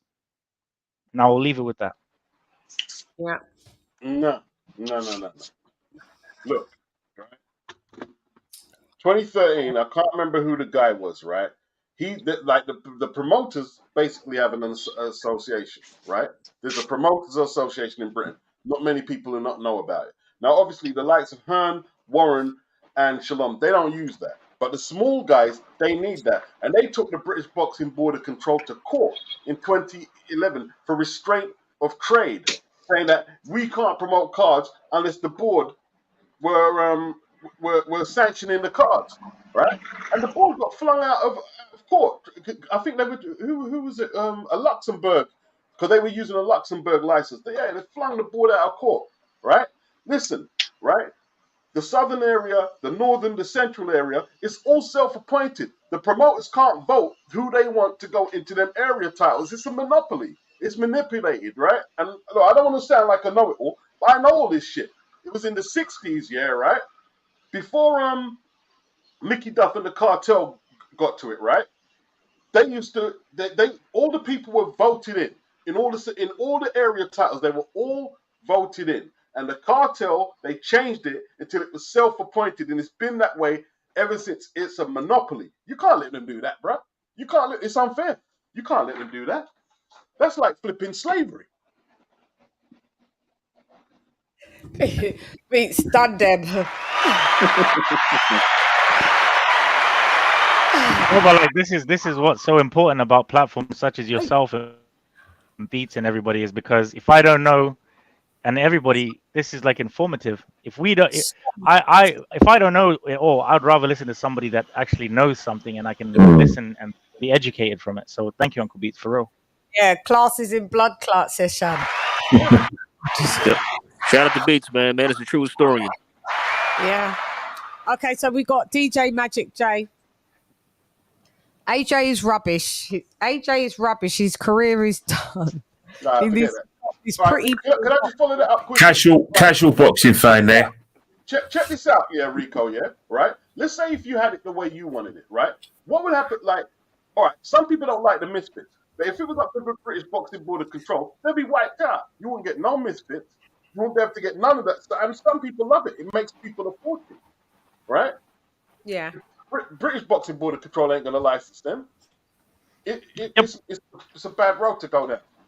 And they don't want understand that, to. Yeah, they don't want to license KSI versus Tommy Fury. They don't want to license that. They want to make it professional, but they don't want to license that because of the other fights under the card. I don't want to dominate it, but listen, it's not a good idea, man. It's not a good idea. You can't let them people like listen. I've been to professional shows here, right? In the UK. And I'm not going to say where, but there's no testing at all. They're talking about doping, and it's under the British Boxing Board of Control. There's no testing at all. Can I tell you what Nathaniel Collins? I'm there every week, no testing, and I'm hearing it from people. There's no testing. Nathaniel Collins, who just got signed by Queensberry, literally, he when obviously I spoke to him and stuff, and Nate, please go watch him, guys. Nathaniel Collins, no, that was really, I don't know. No.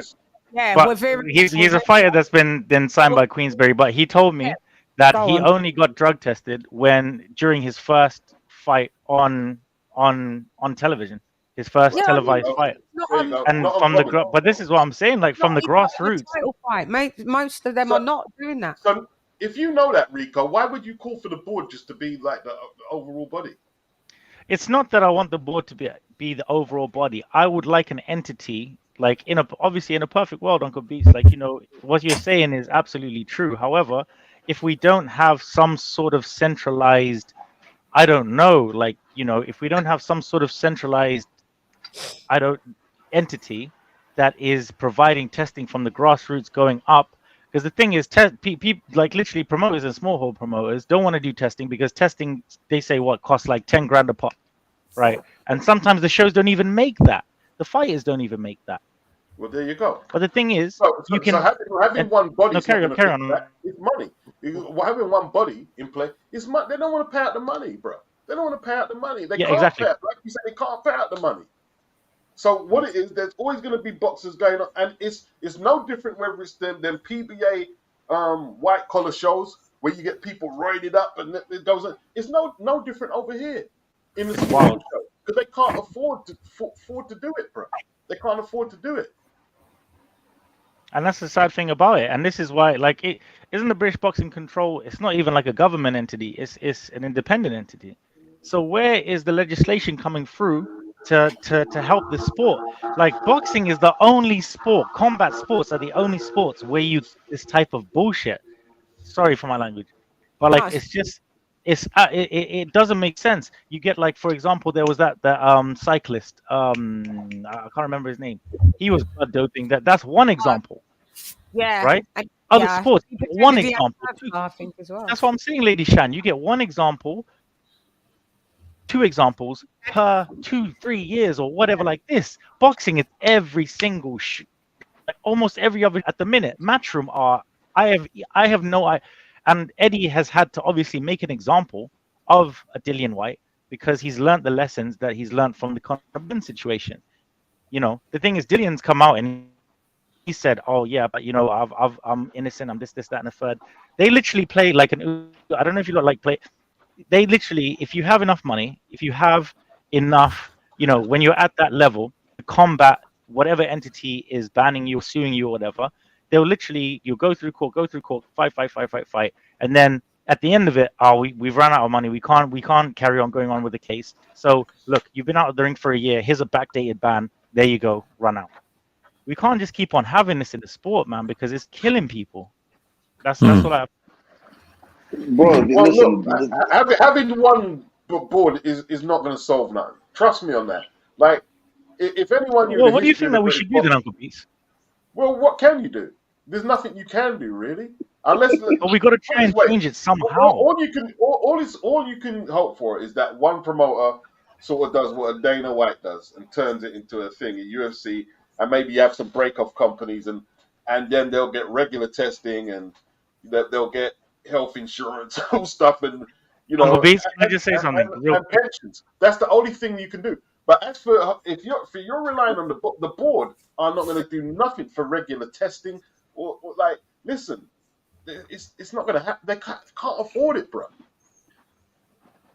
boxing? Yeah. There's no You're union. not going to go to the small hall shows and that promoter's going to take out 30 grand to do testing for that card. No way. It's not going to happen, bro. It's I not know, enough. absolutely. It's not enough. It's not enough in boxing to motivate, because we want to mention that there's nothing we were able to clean up. We have 4 belts in every division. We have too many weight divisions. Boxing has a whole bunch of bullshit that needs to be cleaned up. And then over here, we're like, oh, we need like there was a push. Oh, there is a national commission. It's called American Boxing Association. It doesn't do shit. Yeah. So it's the funny part is that a lot of things that we're looking for financially, you guys got to understand, even over there, I guess it's significantly bigger than it is here, but it just doesn't generate it. The costs are just too monumental. There's no national thing. If this was as you guys over there, your football or American football, because the money is so huge, there has to be regulations because you don't want to jeopardize the product. Boxing, they really don't care. They don't care if boxing went away. In the next, like here, it's like the 12th sport. It's like a fringe sport. So That's shocking. That's shocking, but for that, but then again, we have the same situation in our country. When they're giving like grants to to cover grants to like I said, sporting clubs or just recreational clubs. Boxing got nothing here, so it's just the same here. They'll give them, rugby got like what, 40 million? That was disgusting. Rugby, cricket got money. Boxing got zilch. AJ had to build them out, innit? It was AJ who built them out. He made some big donations to the amateur clubs. Yeah, and that's the whole situation. It's just as bad here. But what we're trying to do is that, thank God for the promoters. As much as I take the mick out of Eliana. And I sometimes I put a bully up, Big Frank's ass as well. The fact is that you got, they are trying to put on shows. Some of the shows are shit, but at least they're trying to do something. We are getting some sort of boxing every week on TV in this country. But what's happening in the United States it's sad, especially because I grew up. I keep repeating what I'm saying in loads of shows. I grew up with American boxing. I didn't get it. Also, I knew the British boxing because obviously I used to watch it on Sports Night when I was a kid, or midweek sports special, where we never got live boxing. We saw it the day afterwards because the TV deals just weren't available. TV were not prepared to put on live boxing just in case. Supposing if you're cancelling Coronation Street or like Crossroads, because you're putting on a big show on, and then the fighter gets injured, the whole show goes. That's the TV schedule gone. So we had to watch the highlights, but we always looked at the Americas, the mecca of boxing. Big fights. The 4 Kings, Muhammad Ali, and then Mike Tyson came along. God, what I mean, to revive the heavyweight boxing scene after he got boring under Larry Holmes. Sorry to say it, but it's how I felt. Now, to see that. How Ed's just described it, it hurts me because I used to look up to American boxing. The Kings. Yeah. Hey, no, but real quick, man. The thing about it is the last time the people that could change and clean boxing up are like national figures. The last time we had a national figure even thinking about where boxing is relevant, where they were trying to make a commissioner clean it up, was 20 years ago, and that guy's name was McCain, and he's dead now. So the truth thing about it is just in America, it's so lowbrow. It's just not broad. I can go every Sunday and watch bullshit ass golfing. That's how small boxing is. You got to hunt boxing down. It's not even on. There's no Friday night fights. There is no venue on regular television that shows boxing in America anymore. It just isn't. Because it's such a corrupt sport, Kenny. See, that's the thing, right? Across the pond, a lot of people say, "Oh, boxing's one of your biggest sports." How is it? Wait. We've got 5 terrestrial stations. BBC took it off. ITV don't mess with it no more. We get a couple of shows on Channel 5 once every month, once every couple of 3 months or so. It's not a big sport. Once every blood moon, Uncle Beats. Huh? What's that, Rico? I said once every blood moon, Uncle Beats. Like literally, the Wassermans revived Channel 5 boxing. You had one show which was the Eubank de Gale, if I'm not mistaken, on ITV, and then they didn't. They literally didn't want anything because you had Chris Eubank Jr. spine buster a man in the middle of the ring. I'll never forget that. Right. Yeah, games to go. Yeah. It's so not at the end big of the it. Like Premier League and like all them other sports that Matchroom have, like darts and snooker, all right. Even there, like you don't even see snooker that much on terrestrial TV like you used to, because it got all bourgeois. Like they think all them pub sports they're too. BBC don't want to mess with all that. I mean that riffraff. But football is kind of like, and darts. But darts is actually successful. Like now, LadyChann, I'll be real with you. Like the Hearns actually took, because do you know why? Because they own the commission. They own everything. It's under one umbrella. And obviously it's smaller. The thing is, like, look, right, with the UFC, people use this, UFC, Dana White, UFC, John Jones is the greatest of all time, right? However, that sport is what, 40? But he probably is. But this is what I'm saying, Uncle Beats. How old is that sport? That sport is what, 40 years old? MMA's been going since the 90s, man. The 90s, yeah. Right. How long is boxing been going on?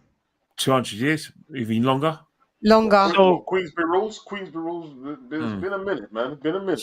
Shortly before so we can't compare. But this is but the point I'm trying to make is, guys, is that you cannot compare a sport like that is, less than half a decade old, to one that is 300 plus years old. There's just too many entities from the ground up. Like we're trying to say, the only time, and I'm going to say this right, the only time that this sport is going to change is if you have consecutive deaths within a short period of each other of fighters who are on that crap. And not only will you need that, the fighters themselves, such as the Anthony Joshua, such as the Tyson Fury, such as the Alexander Usyk, such as the such as everybody, right? These top level fighters have to come out and literally put out of their pocket to fund something that changed their lives for the better, because it'll change the next man's life and this man's life and this man's life. But we can't, like, how long are we just gonna, it's been years and years and years. Uncle Beats, OGs like yourself and Kenny and everybody else, like, you lot have seen this sport for so many years, and you've seen what it's done to people. It's given hope, it's given sadness, it's given highs, it's given lows. But are we just going to keep on turning a blind eye to every single thing and just being like, just because it gives content and views and things like that? And I know that every single person here doesn't care about that. A blind eye to what though? Like, what do you mean? Not like a blind eye, but like, it's just. Are they turning a blind eye to? Would you say? What is it? Like, no. When I say like a blind eye, I mean just like it's kind of like one scenario after another scenario after another scenario after another scenario. That's why people don't invest in boxing like that. It's because it's just too much. Boxing's a sport run by criminals. Yeah, that's what it is. Absolutely right. And it always has been, whether it's Britain or America. It's just run by criminals. That's boxing. Yeah. Right. In the 18th century in America, when they had the bare knuckle champions, right? Like some of the fighters before they fought were getting kidnapped by the opposition. Yeah, you think it's a joke? It's crazy, right? It's always been like that. It's just boxing is just outlaw sport. It's never been regulated properly, and but I like that, Uncle Beats, outlaw sport. That's probably the best way that you could probably summarize it. One of the reasons why it's dirty because the holy grail for a lot of fight fans is you just have one body, one belt, one undisputed. The problem is boxing is enslaving to TV. It always has been and always will be. It's a TV sport. If you're a fighter and you've got an appeal and TV are interested, you'll get your deals. That's why these YouTubers who can barely tie their shoelaces together, let alone lift their arms up. They're probably the only time they lift their arms up is to yawn after they've woken up. They can't fight to save their lives, but they're very good at promoting their product, which is them. They've had years of doing it and years of getting sponsorship on their channels, where some of them are just making eggs and bacon, but hundreds of millions of people watching them do that, or some of them are just like Kardashian types, going shopping or shoplifting. I don't know, but the fact is, they're watchable. So it's easy for them to promote themselves. I don't need Eddie Hearn or anyone else, because they could do it themselves, because they've got a lot of advertisers and sponsorship already from their channels, and they're just using the money, and these sponsors will follow them in the boxing because it's a major pastime, and boom, that's a show. Tommy Fury, he says, "Oh, I want to be a champion." Doesn't need to. He just to fight a couple of pork chops like KSA and Jake Paul. I mean, Tommy Fury, he's done being a fighter in the bank. $3 million in the bank, isn't it?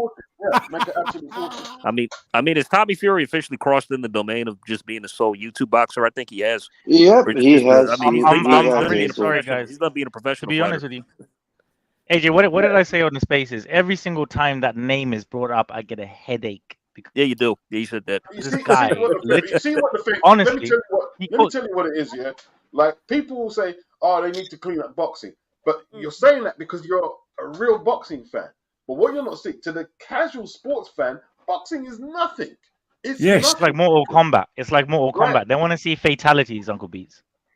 But boxing compared to the World Cup or the Super Bowl and stuff, it's nothing, bro. It's not really that. It's not really that big. Not anymore anyway. It used to be bigger, but boxing's a crossover sport. Boxing's a crossover sport where you need cross-side stars. At the moment in the British boxing, we've got two cross-side stars who cross over, where people from all genres, either sports or entertainment, are going to be interested in two fighters, AJ and Tyson Fury. You go to an AJ. I went to AJ his first fight against Usyk at Tottenham Hospital Stadium.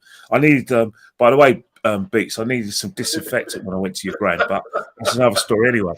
Anyway, back to the story. I saw actors from Line of Duty. I saw one pork chop from Gossip Girl, who used to be in White Gold. I saw some pork chop footballers that Betty Rice's arsehole. I like him now, but Mason Matt holding hands at ringside. That's a joke. They weren't holding hands, but they might as well be anyway. And I saw Eddie Hearn trying to fight someone because someone swore at him. So that's it. Boxing's a crossover sport, and the crossover fans are casuals. For instance, you hear when you go to a boxing fight and you hear football songs, football fans of integrated boxing, they're casuals. They're the sort of people who think that AJ's shit because he lost 3 fights, not forgetting that AJ lost to world-class fighters. Mm-hmm. But they think he's shit. I mean, he's finished. But they pay the bills. You don't pay the bills. None of you guys. I can put my house on the fact that if a pay-per-view came up, you'll find it because some of you are disillusioned with the scumbags who run that sport. You think, right, I'm not giving those bastards, 60 quid out of my money for pay-per-view. I'm going to see if I can get a link. Fuck them.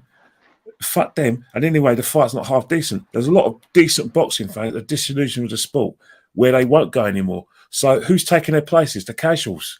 And they don't know any better. And a lot of the issues with boxing, man, it's like boxing has self-destructed itself on so many levels, and they try to blame it on particular people. But one of the issues here initially in America was they moved all the boxing to either pay-per-view or premium channels. So that automatically shrunk the fan base. So all that stuff, like, you get to a point, it's just because they have Floyd at the time who transcended where he brought fans from all ilks.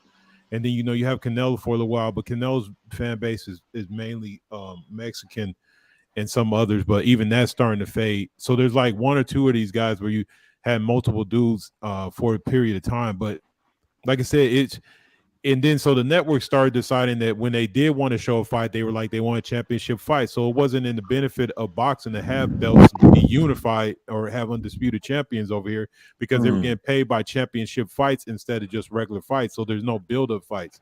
So And then another thing, like the fans be on some bullshit too. Like they be like halfway complaining, "Oh, we don't get the fights that we want." And then when you get the fights that you want, and the dude gets destroyed, you fucking shit all over him, and he's just lost one fight. So it's like, bro, like you guys can't sit there and say you want the fights that you want, and then fighters decide to avoid each other, and now they can avoid the ridicule. And we know this generation of fighters are super sensitive. They're all depressed. They all got hormonal issues and shit. So they're not going to give you what you want.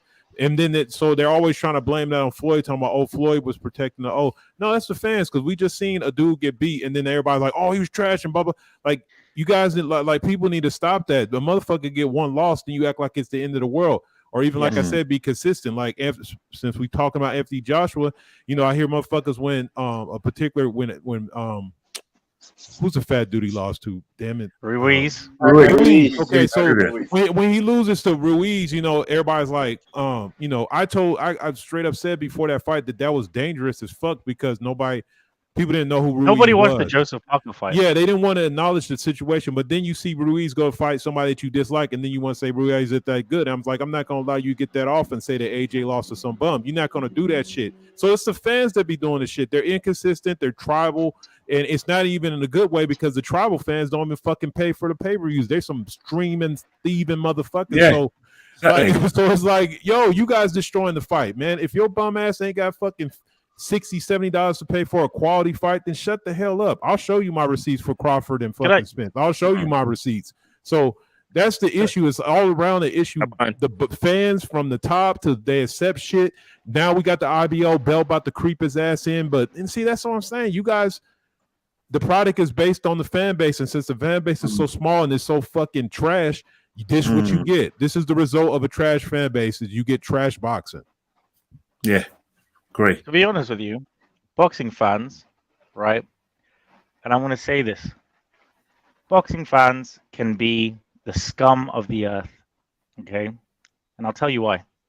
Is because when you have somebody like an Anthony Joshua, who lost to the pound for pound, possibly greatest fighter of this generation twice, who had the nutsack to fight him twice, when other people don't want to fight him, and I'm not going to say names because I have to watch my blood pressure. Fury, but a bold motherfucking con man. Fury. Thank you guys for caring. Thank you guys for. Let me just thank you for caring. Let me just say this. How dare anyone say Tyson Fury is one of the greatest of this era, or he's one of the great, amongst the greatest? Fuck off. He's just a fucking con man.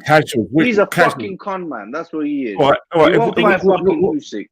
Yeah, but sorry. Before Greek, I get to the point. We're all adults here, and we know one of the reasons why Tyson Fury's got those kind of accolades. It's the same thing, right? The Holy Grail it's like the Holy Grail in the 100 meters, boxing, and any sport. Dare I say it, where a black man excels. The Holy Grail was for a great white hype becoming one of those sports. And Tyson Fury's a great white hype. I'm sorry to say it. I don't know, my wife's English, but that's the impression I'm getting why he's called the greatest thing since, Muhammad Ali. They're comparing him to Muhammad Ali. How dare you? No. Whoa, wait. Hang on. I'm sorry, guys. I need to say this because I think I said this on LadyChann when I came on the live the other time. Why I dislike the comments that Lucas says about himself in terms of the fact that he's the most emphatic, charismatic, whatever attics that he uses to say that he is akin and cut from the same cloth as a Muhammad Ali. I hold you to your word and to your standard that you apply yourself to. So you say, I am like Muhammad Ali. Muhammad Ali fought everybody in his please Beats, I think you've done like at least 3 years of videos on this, okay? Go and watch one of them at least, right? He fought who he was supposed to fight, and then he went and done his thing, and he still went and fought a top opposition, even though he obviously he had the Parkinson's and this whatever like that. But how can you say Muhammad Ali was more than a man because he stood for what he believed in? Tyson, you stand on maybe 5 or 10 hills over there, bro, and you don't believe anything that you're standing on. Well, so someone said it's been a great year for boxing. It's been good and bad. Like, okay, we've got highs and lows. Crawford and Spence, but we had to wait 5 years for it. Like we had to wait a similar time for Mayweather and Pacquiao. You know, Tyson Fury, he has let down the boxing world. He's let them down fighting in Ghana. He's let them down. You know, and the WBC belt is just fucking cursed. Sorry, Beats. The WBC belt is fucking cursed. Deontay Wilder held it for fuck knows how long. He didn't fight no one. He just held it hostage. Didn't do shit. You know, and the same thing with Tyson. Or Tyson Fury won it. Great. Let's see. He's gonna make the fights happen. Oh no, he ain't making shit happen. I mean, honestly, it's like Tyson. I've said this before. Tyson Fury and Deontay Wilder are the reason why we haven't had an undisputed fight in almost 10 years. You know, and when boxing goes to shit, who comes to help? Anthony Joshua. He is not even a champion right now, and people are holding him to that standard. Oh, why are you fighting Hellenius and this and that? It's so weird. It wasn't his fault. So weird. It's strange. It's really strange behavior, bro. Like, you don't even hold your idol over there for the same standard. Alexander Usyk. Alexander fought in fucking boxing, bro. What are you talking about? He's fighting a pro debut against a world champion. I mean, the only good thing that could come out of this Ngannou fight is if he wins by I hope he gets knocked the fuck out. I hope he gets knocked the fuck out. We all know that's not going to happen. So if Ngannou wins, just pray for that day. I swear, I'll be running butt naked on the road in Dubai. I'll get arrested and be joking. Nah, don't do that, bro. Don't do that. Nah. I don't want to see you in pen in Dubai. See, the good thing about AJ, even though he hasn't got a strap, it's almost like he still has a strap. Like, okay, you're fighting Hellenius, but you've got another fight planned ahead of you. Like, none of the boxers seem to have that. They have one fight, and then we don't know what they're doing next for the next year or something. You know what I mean? Like, what's happening next? Still full, yeah. I've been saying this years about AJ. British boxers should just look at AJ and just when they pass them in the street, just say thanks, mate. Are you one? 100%. Listen, I think Anthony Joshua, even once he retires, he's going to be amazing because look, in COVID, he came out and helped the amateur boxing because he knows this man is in love with boxing and he knows he wants his boxing to go. You know, I mean, he trains when he was in Team GB. He was there helping the amateurs and the youngsters and helping everybody out. And I think this man, I don't care. I hope he makes billions and billions so he can help boxing. This is one man which I think will help boxing. Well, do you know how much money that he's actually invested in grassroots out of his own pocket? Him and Eddie actually go to the grassroots gyms. You know, Finchley. You know, they actually go to those places and stuff. And obviously, you know, Frank and all the like. You don't really see it from other promoters like that. You don't see fighters giving back like that. And then it's just like, oh, it's a publicity stunt. But, bro, would you rather them not get the P's or get that help just because it could be a quote-unquote publicity stunt? Yes. You think about Tyson Fury, as much as he you know, like I say, he takes the mick out of AJ, he's got to shake AJ's hand. You know, without AJ, Tyson Fury wouldn't have got his 90,000 against Dillian Whyte. Oh, right. AJ's shown the way. You know what I mean? And that's the thing. Cole Frotch can, you know, have a stiff neck and say, oh, yeah, I won 80,000. Let me tell you something now, Cole from Nottingham. George Groves sold that fight, not you, mate. You had as much charisma as a wet duck, mate. It was George Groves who was pushing that fight. He was the one who was getting your head, won you up, and all your acolytes and all your little lovers who worship the ground you walk on. You didn't sell that fight at Wembley. That fight happened because George Groves got robbed by you know, in the first fight when the referee Howard Foster. When the referee Howard Foster, I was at the fight in Manchester and the one at Wembley. That fight at Wembley happened because of one person, George Groves, mate. It wasn't Dan Eddie, it was George Groves, mate. When you like I said, look at your houses in Nottingham and look at one of your houses in the house that you're still able to keep in Hornsey, just give George Groves a thank you. In fact, that's why you owe George Groves. Just like Tony Bellew who owes David Hay. Tony Bellew could barely sell out what's it? My back garden. Yeah, exactly. He couldn't sell out my back garden before David Hay got offered him 2 fights. So you know, Carl Frotch, stop talking about when I filled 80,000 fans in Wembley. No, George Groves did that. He virtually sold every ticket by himself because you couldn't sell out my back garden. That's just facts. Yeah. Because the first fight, like you said, was in Manchester, and the second fight was in London, and that's due. And Wembley's around the corner from Groves, isn't it? Yeah. And George Groves got every boxing fan believing that he had not just a chance, more than a chance, and he knocked him out. He put him down in the first round. So, and then from then on, Anthony Joshua has just turned it in a different level, mate. Anthony Joshua has put food in a lot of people's mouths. He's like the poster boy for everything that's great about British boxing. Wilder, even American boxing, like Wilder ain't earning in person without AJ. Like when he walked away from the DAZN deal, right, and the Undisputed fight, Showtime had to pay him money that they were never going to pay him.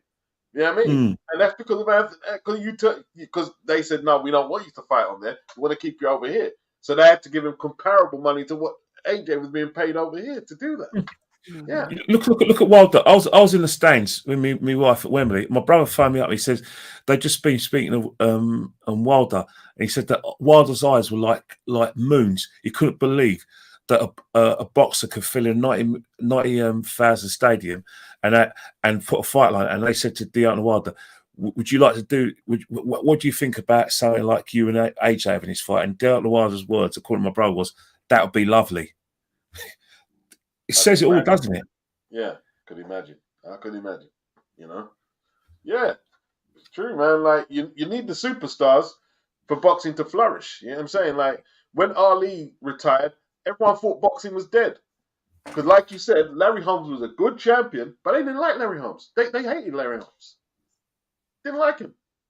Like you hear people talking like Ali. No, they loved Ali. No, they loved Some Ali. people Ali had a lot. No, there was a lot of people that didn't like Ali. He had that. Yeah, there were, but generally, not worldwide, Chan. Around the world, he was loved. Around the world, he was loved. Right, but Larry Holmes. In England, they loved Ali in the 70s because he went on tour in 77, didn't it? A nationwide tour. And man, and like when he retired, it was Sugar Ray Leonard who picked it back up, and then Duran, Leonard, Duran. Yeah, the Four Kings. Four Kings. Yeah, he picked it back up. You need the stars. You need the stars, man. You need the stars. But as for the commissions or the government cleaning up boxing, not anytime soon. Not anytime soon. It's going to stay dirty. But he makes a good point though. It's like we were saying like recently, like it's just overall that's the fighters, because it's not even about styles and all that type of shit. Because Julian Jackson, like you talking about if you like knockouts, but I watched some of the fights he's in, like he's like on the pre-card and there are like 30 people in the damn fucking He never headlined the card, did he? Julian Jackson. I don't know. But I know whenever they show his highlight fights, it's like there's nobody there. So it's not even necessarily even style or excitement. Like you said, you have got to bring some kind of oomph. Maybe it's the media or whatever, Sugar Ray, Tyson, and these guys is traditionally moved from, so that even the whole heavyweight being ruled, because the thing about Larry Holmes is I think it's not necessarily he was a good fighter, but I think he was kind of boring as a person, or he just didn't have the same, like it's hard to follow Ali. I mean, how do you follow that dude? So, and then the way they tried to do it is have him fight Ali, and then everybody kind of hated him for it. So it's just like, man. But like you say, you need the stars. But even now that the stars, like when we talk about selling these pay-per-views, is this all of a sudden the people didn't learn how to talk shit because they're like anti-socials and their Twitter thumbs and all this shit? Because man, the promotion a lot of times is terrible. They're so dry. It's like, I don't even want to watch you talking. And so I don't know. It's just a combination of things. People can say what they want about when Don King ran boxing, but we got fights, bro. And now y'all fucked it up. You want to ostracize them. Now you got 40 different fucking Don Kings with no fights happening, and all of them claiming about money. And boxers could. It's just too much going on. And like you said, now we're in a generation where it's like, I'm wondering, as far as the heavyweights, we're like in a kind of like a low. I don't know who even the next heavyweight star is going to be. Gerald Anderson? Yeah. Nah, man. The thing I say about Gerald Anderson, because somebody brought him up an example when they were trying to tell me about fighters that Bomac has trained. I saw Jared Anderson fight Martin or whatever his name is. Charles Martin, yeah. I think he's too small, and his personality isn't big enough to make up for that. He's just not that guy. I'm sorry. And he's already talking about he doesn't love boxing and all that bullshit. So it's just like, nah, he's not the guy. He just not. He don't have the charisma, man. Not even to a little bit. And I don't think he has the hunger for it like that. Unfortunately. Who? Jared Anderson. Yeah, because when I saw him talking about boxing, like he's one of these dudes that like to me, he's like, you guys won't know who this is, but he's Ricky Williams. Like he's good at the sport, but I don't think he has a passion for it, and that's going to be a problem later on. Can you say the same thing about Ryan Garcia as well? Yeah, you could. I think Ryan Garcia would have did anything that brought attention to him. He's one of those guys. Does he love the sport? You mean Ricardo Williams, yeah? You mean Ricardo Williams? He likes the fame, but he don't like the actual fighting part of it. Yeah, because I was saying about him being lazy. He said he was lazy. Yeah, I mean, if Ryan loved the sport and he was dedicated, he would have challenged for a world title by now, and he had the chance to do so.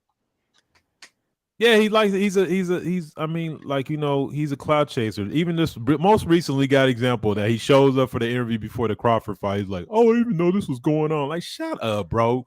When you say it twice, it's like it's obvious. You're just showing up because the cameras are there. You weren't showing up to train. They had a whole bunch of fucking highlights of guys training. You see two fighters going back and forth with the trainer, and you didn't see him anywhere. He just pops up at the end to fucking do an interview. It's like, and then looked like he put some water on his head. It looked like he was sweating.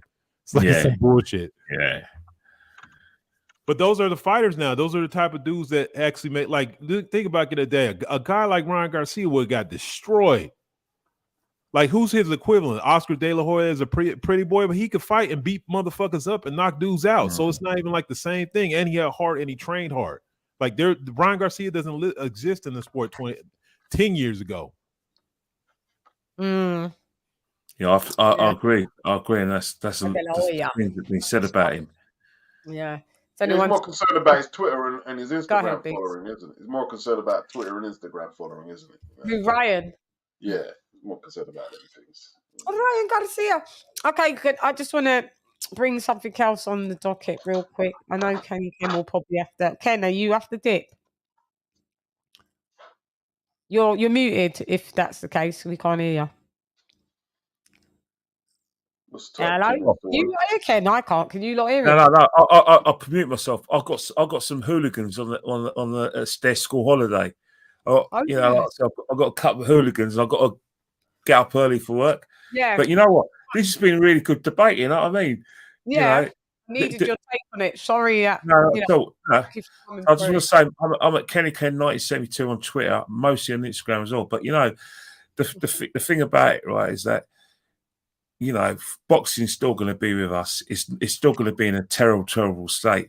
But what saves boxing, British boxing, American boxing, is that all it needs is a couple of half decent fights in a year, and then, you know, it kind of papers over the cracks. And I think that's what boxing's been doing in both the United States and the UK. It's paper over the cracks.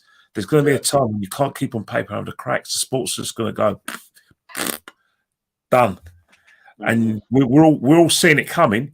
But the people who are making the money for the top, they're not seeing it. They don't accept that one day the bubble's going to burst, and then that's it. TV won't want to know, and then they'll be fighting in small holes where boxers are going to have to go around selling tickets like Johnny Fisher's dad. That's watch out. We've given them many warnings, and they're not listening to what's listening. Mm-hmm. It's going to happen.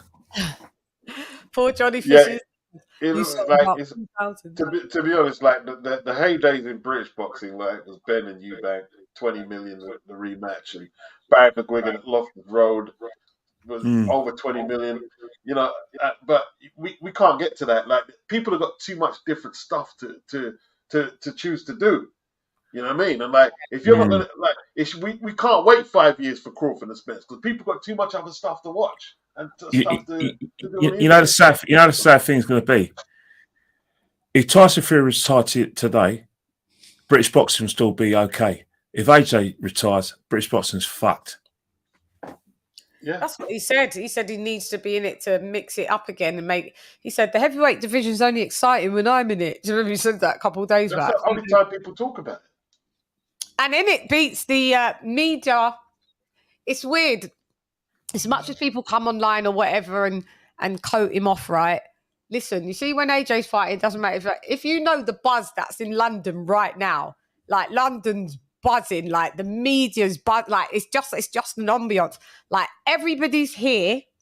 The card's massive. Everybody's here. So all American trainers are here. Shouts out. I'll be taking a little journey tomorrow. Shouts out. There's everybody's here. It's a major hub. When AJ comes out to play, everybody's excited. But why wouldn't Tyson Fury? He can't go forever, though. You don't get that with Fury. Yeah, like he would have had the whole country behind him if he went to fight Usyk at Wembley. Yeah, he would have had everyone rallying the whole country around him. Yeah, he don't get. But this is what I'm saying, because he's a liar and he just chats rubbish, and people are they just can see right through him now. And when he no one's even really talking about him. Everyone's it's Hellenius, but everyone's excited again. Everyone's like, yeah, let's go here, let's go there. Like, this is just happening there. Media workouts just up the road here. Like, the media workouts tomorrow as well, just up in the mall here where everyone can go. It's sick. The whole of London, it becomes an event. It's massive. AJ's in London, and said he's a genuine pay-per-view star. The thing with Tyson Fury, I'm not going to mock him for it because every fighter's about the money in it. But Tyson Fury, I think he's falling out of love with the sport. I think he's there to take a couple of big paydays, do his documentary, and then he'll be gone. Yeah, and what did he say, Ken? That he's thinking that he's going to retire after he's mentioned the retirement. After he fights France and Ghana, he's going to retire. But then again, he's going to get life-changing money from fighting him because of the interest anyway. So, how much more money does he want? Don't get me wrong, he'll miss it. He'll still take the fights and be a probably an acceptable version of Terence Chisora, but he's there for the paycheck. Trust me, if this Netflix thing makes money and he cooks, trust me, he won't need boxing. I ain't watching that. No, I'm not watching it. But you know one thing though. Everyone says the Kardashians we all think the Kardashians are a bunch of talentless losers, but there's about 1 billion people who watch that rubbish, and that's the thing. Ken, it's funny you bring that up. Sorry, put them 7 kids to work. It's all right, go AJ. No, man, it's funny you bring up the Kardashians. I can't believe that show was still on after all these years. I mean, then it gets spinoff after spinoff. Like, why do people watch this shit? I don't know. I don't get it. I mean, like, I'm speaking from an American. I don't understand the shows. I gave up on it years ago, like late 2020. You know what? People, you know what? I think the Kardashians. People watch the Kardashians because I think in places like, the conservative parts of America, they can't believe that most of those women have got mixed race children. I think they probably have it on to piss off the conservatives. Yeah. Also, Tyson Fury he was on the 7 o'clock news the other day, and he was literally, talking about his Netflix program. But obviously, guess who he had to bring in? He had to talk about AJ on the news at 7. Oh, seriously? AJ ducked him, and there isn't enough 50. There wasn't enough £500 notes printed that AJ would still, even if that was unlimited, AJ still wasn't taking the fight. That's what he said on the evening news. You know what, Chan? Always needs AJ to type when he's flogging something. Always. So hateful. I mean, it's funny. It's funny. Anybody who constantly claims that that AJ ducked Fury for undisputed, I just like to refer to you to August 2021 when Fury literally announced the fight and it was going to take place. No one ever seems to talk about that for some reason. That seems to be just lost in the annals of history. I mean, he this man announced the fight, and it never happened. I mean, did everybody forget about this? Like, I mean, honestly, that's what I'm saying. These reporters need to start doing the diligence. I'd be like, well, excuse me, Mr. Fury, what about the time you announced in August 2021? Like, so how is he ducking you when you announced the fight? I mean, he was on the cusp. Like, because like he lost so many fans not taking on Usyk. So much fans. Loads. Hey guys, I'm going to leave now, but yeah, it's great to meet you all. Later, Ken. See you soon. See ya. Take care, mate. See you, King of King. See you. AJ. See you. And Beats. See you later. Later, Ken. See you on the next one, man. Here's the thing. Kenny Kenny's left the boot, dizzy. I did swap. He had it all in his hands, Chet, man. Like, the fight was there. Fight was there, man. Like, in Saudi Arabia, Wembley. It was right there. And he flopped. He flopped. Like, this is what I'm saying. I wonder how much support he has lost. Like, has he lost like Instagram support as well? Like numbers where we can see it. Because wherever I see him posted and I look at the comments, they're always bad about him. And Chan, that's facts. That's true. Like on Twitter, he puts up a post. Like people are sick of him. Like, shut up, fuck out of here, all this kind of shit. You know what I mean? Seen it. Yeah.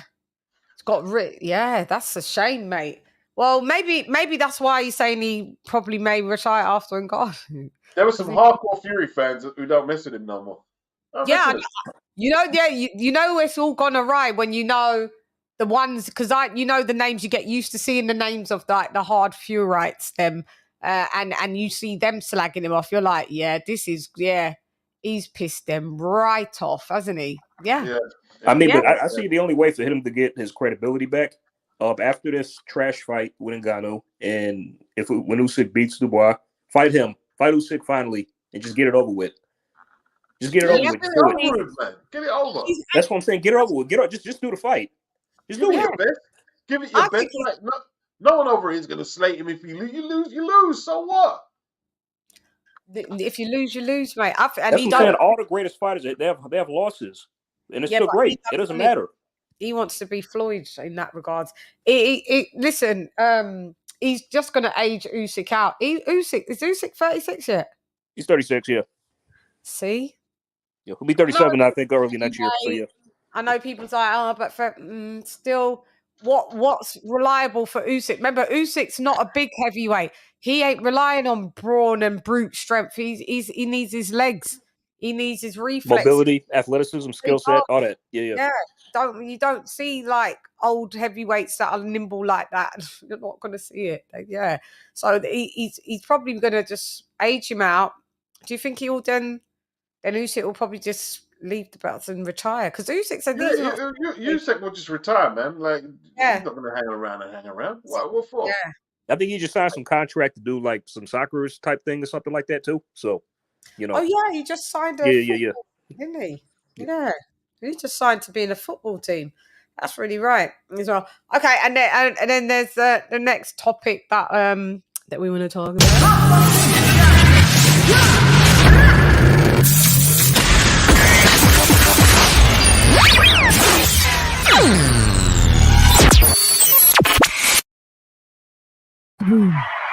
The weekly wrap-up Shiggity show. So I don't know if you guys have been seeing all of this Crawford versus Tank. Yep. Yeah.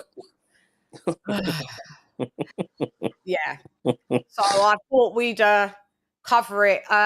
Tank Davis had come out. I don't know. Some people saying it was old, but he still said it. Tank is talking about he would fight Terence Crawford, and it would only end one way by him knocking Terence Crawford out. The floor is yours, guys. The floor is yours. King of King. Yeah, let me start with King of King. He hasn't said anything for a little minute. Go ahead, King of King. Is he there? He's on mute. He makes a good point. King of King. No, going once. Going twice. Going 3 times. You know when someone's muting, like if you're going to go for a minute, just say I'll be back so I don't go to you. Go ahead, AJ, then let Beats go then. Well, if I'm not mistaken, I think he said that before the Crawford Spence fight. But here's my overall response to that news.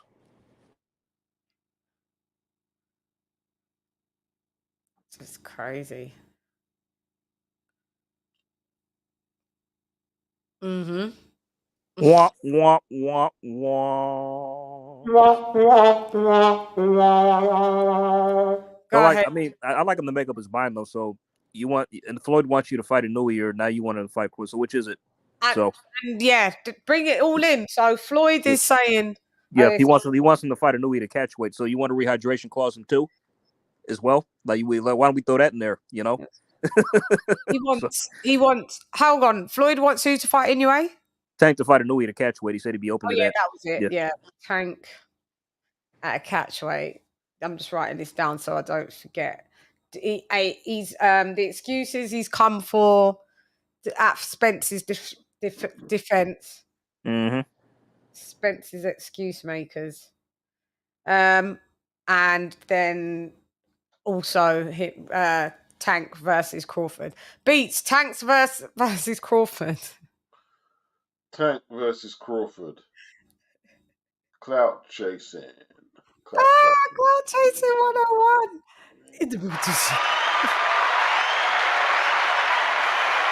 Tank said he'll knock him out. Yeah. Yeah, right. You couldn't even knock Josh Taylor out at 140. Don't make me think that you want to knock out Terence Crawford at 147. It's a joke. It's an absolute joke. I don't understand this Clout chase. Little dumpling, this little roly Butterball. Does he think that he could, and Crawford being at 150? I tell you what, yeah, go fight Teofimo Lopez first before you even mention Tank. Fight Teofimo or Lomachenko or Shakur. Go fight, go fight one of those. Go fight one of those four. Fight one of them first before you even mention Terence Crawford. I know, the gall. Ridiculous. Well, you beat Ryan Garcia and then call out Terence Crawford. Make it make sense. Wasn't even a title fight. It's crazy. I know. When I saw that and he had the gall to have tweeted that as well. It's just, that's mad. And then Floyd talking about Inoue, like you said, Beats, they're never going to be happy till Inoue fights Wilder. Here's what I don't like. Yeah, like, look, okay, you're gonna defend black fighters, and sometimes black fighters need defending. But if this guy has to fight 7 weight classes before you give him any respect, then it's just bias. It's just blatant bias and nonsense. Yeah. So he has to jump up from junior featherweight, he's super bantamweight, to lightweight for you to be impressed. Nah, come on, man. It being a 7th weight class, so that's 3 more you would have to find. Yeah. I'm not with the bias, bro. I'm a proud black man, but but Beats is funny. It's like, by that logic, so Tank should have to move up too, then, right? So he should go up to what, super middleweight, light heavyweight, you know. Ridiculous. Like, given the way he's dead, like, was Tank. I mean, like, I was listening to Ring IQ. And Floyd saying, yeah, make sure you have all testing. Like, how do you know he's been cheating, Floyd? Why do you say crap like that? You know what I mean? Yeah, so is Floyd putting out that propaganda? Yeah. I mean, he said what I need to do is know what he ain't got to do shit for you. What are you talking about? Exactly. What do you mean he has to do? I need him to. He ain't got to do nothing for you. You ain't his promoter. I don't like all that, man. You see, what I don't like, if Fulton had won, right? Them PBC fans, they would have been saying, yeah, Fulton's top 5 pound for pound. But when Inouye wins, you don't want to put him in the top pound for pound spot. You don't want to give him his. I don't like all that shit there, man. I mean, Beats, they would have been, if Fulton won the fight, they would have been calling Inouye a hype job. We all know it. Right. Exactly. Yeah. They'd have been calling him a hype job. I don't like all that shit there, man. You can't catch a break. Yeah, you can't catch a break. King, are you back? No? I thought he was back. Be fair, man. Try and be fair. Try and be a little bit fair. Give credit due to the person who won the fight. And that's Inouye. He won the fight. Give credit. Mm-hmm. If you guys were picking Fulton to beat him and Inouye slaps him up like that, you got to give Inouye his due. Yeah. I mean, Chan, we picked Inouye to win by KO. So does that mean that Fulton is trash all of a sudden, or a bad fighter? No, it's just style for style. Yeah. That's it, isn't it? Which these other lot, because our prediction was right, he has to be juicing. That guy's Anyways, juice. It's crazy. Yeah, it's crazy. And all of the Spence excuses. Gosh. Oh, crying now. It's every day excuse. Like, what is it? Like, bloody hell, man. They just, they can't take an L, bro. They really can't take the L. They can't take Just the imagine L. if Spence would have won the fight. Oh God. Like, oh my God. Take the L. Ridiculous. It'd have been worse if Spence won, I think, honestly. Oh God, it would have been sickling to exist through that period if Spence would have won. Bother me, bro, because to me, No, if he had but I won, mean, he would have won through hard work. But them just coming through like every minute, all these trials. Could you imagine? Yeah, I know. Yeah. One person actually said Bud was juicing. That cracked me up. Bud was juicing. But one person actually said Bud was juicing. I'm sure you know who that was, Chan. I won't say their name, but really? I don't know. There's multiples that have come out. Okay, I'll put it in the chat. They're nut jobs. A lot of them channels, man. I don't know. They're just weird. They're weird, man. All right, Chan. There it is. I go to review. They're crazy. Like they're just like they total are crazy, man. Yeah, total loons. Oh my God! Surely not. I don't believe it because that's why I saw it with my own eyes on Twitter. That's what they said. Was it a joke? Was it Beats? Can you see that? Yeah, I can see it. That must have been a joke, surely. But people get emotional in it, like take it personal. So I don't know. Yeah, man. A lot of people think craziness. Yeah, I'm just waiting to hear any. And the thing is, Spence ain't making no excuses. He gets beat at 150. Exactly. They've changed their Instagram to 154 pounders now, so I guess it's official. They've moved. Oh, Bud did too? Really? I heard Bud has as well. Yeah. I think okay. Bud is also, that must be he must be moving up then. All right then. So moving on up. Well, I feel so. Listen, Spence doesn't realize, man. 154 is worse for him for Bud. It's worse. Because I mean, even though Earl will be revitalized, so will Bud if he moves up. I mean, come on now, Earl ain't gonna be. Listen, I said in my video, and I put it in my video yesterday, that 154 is not enough for you. You've done too much irreparable damage to your body. You need to go up to 160. And Floyd came out and said the same thing. Yeah.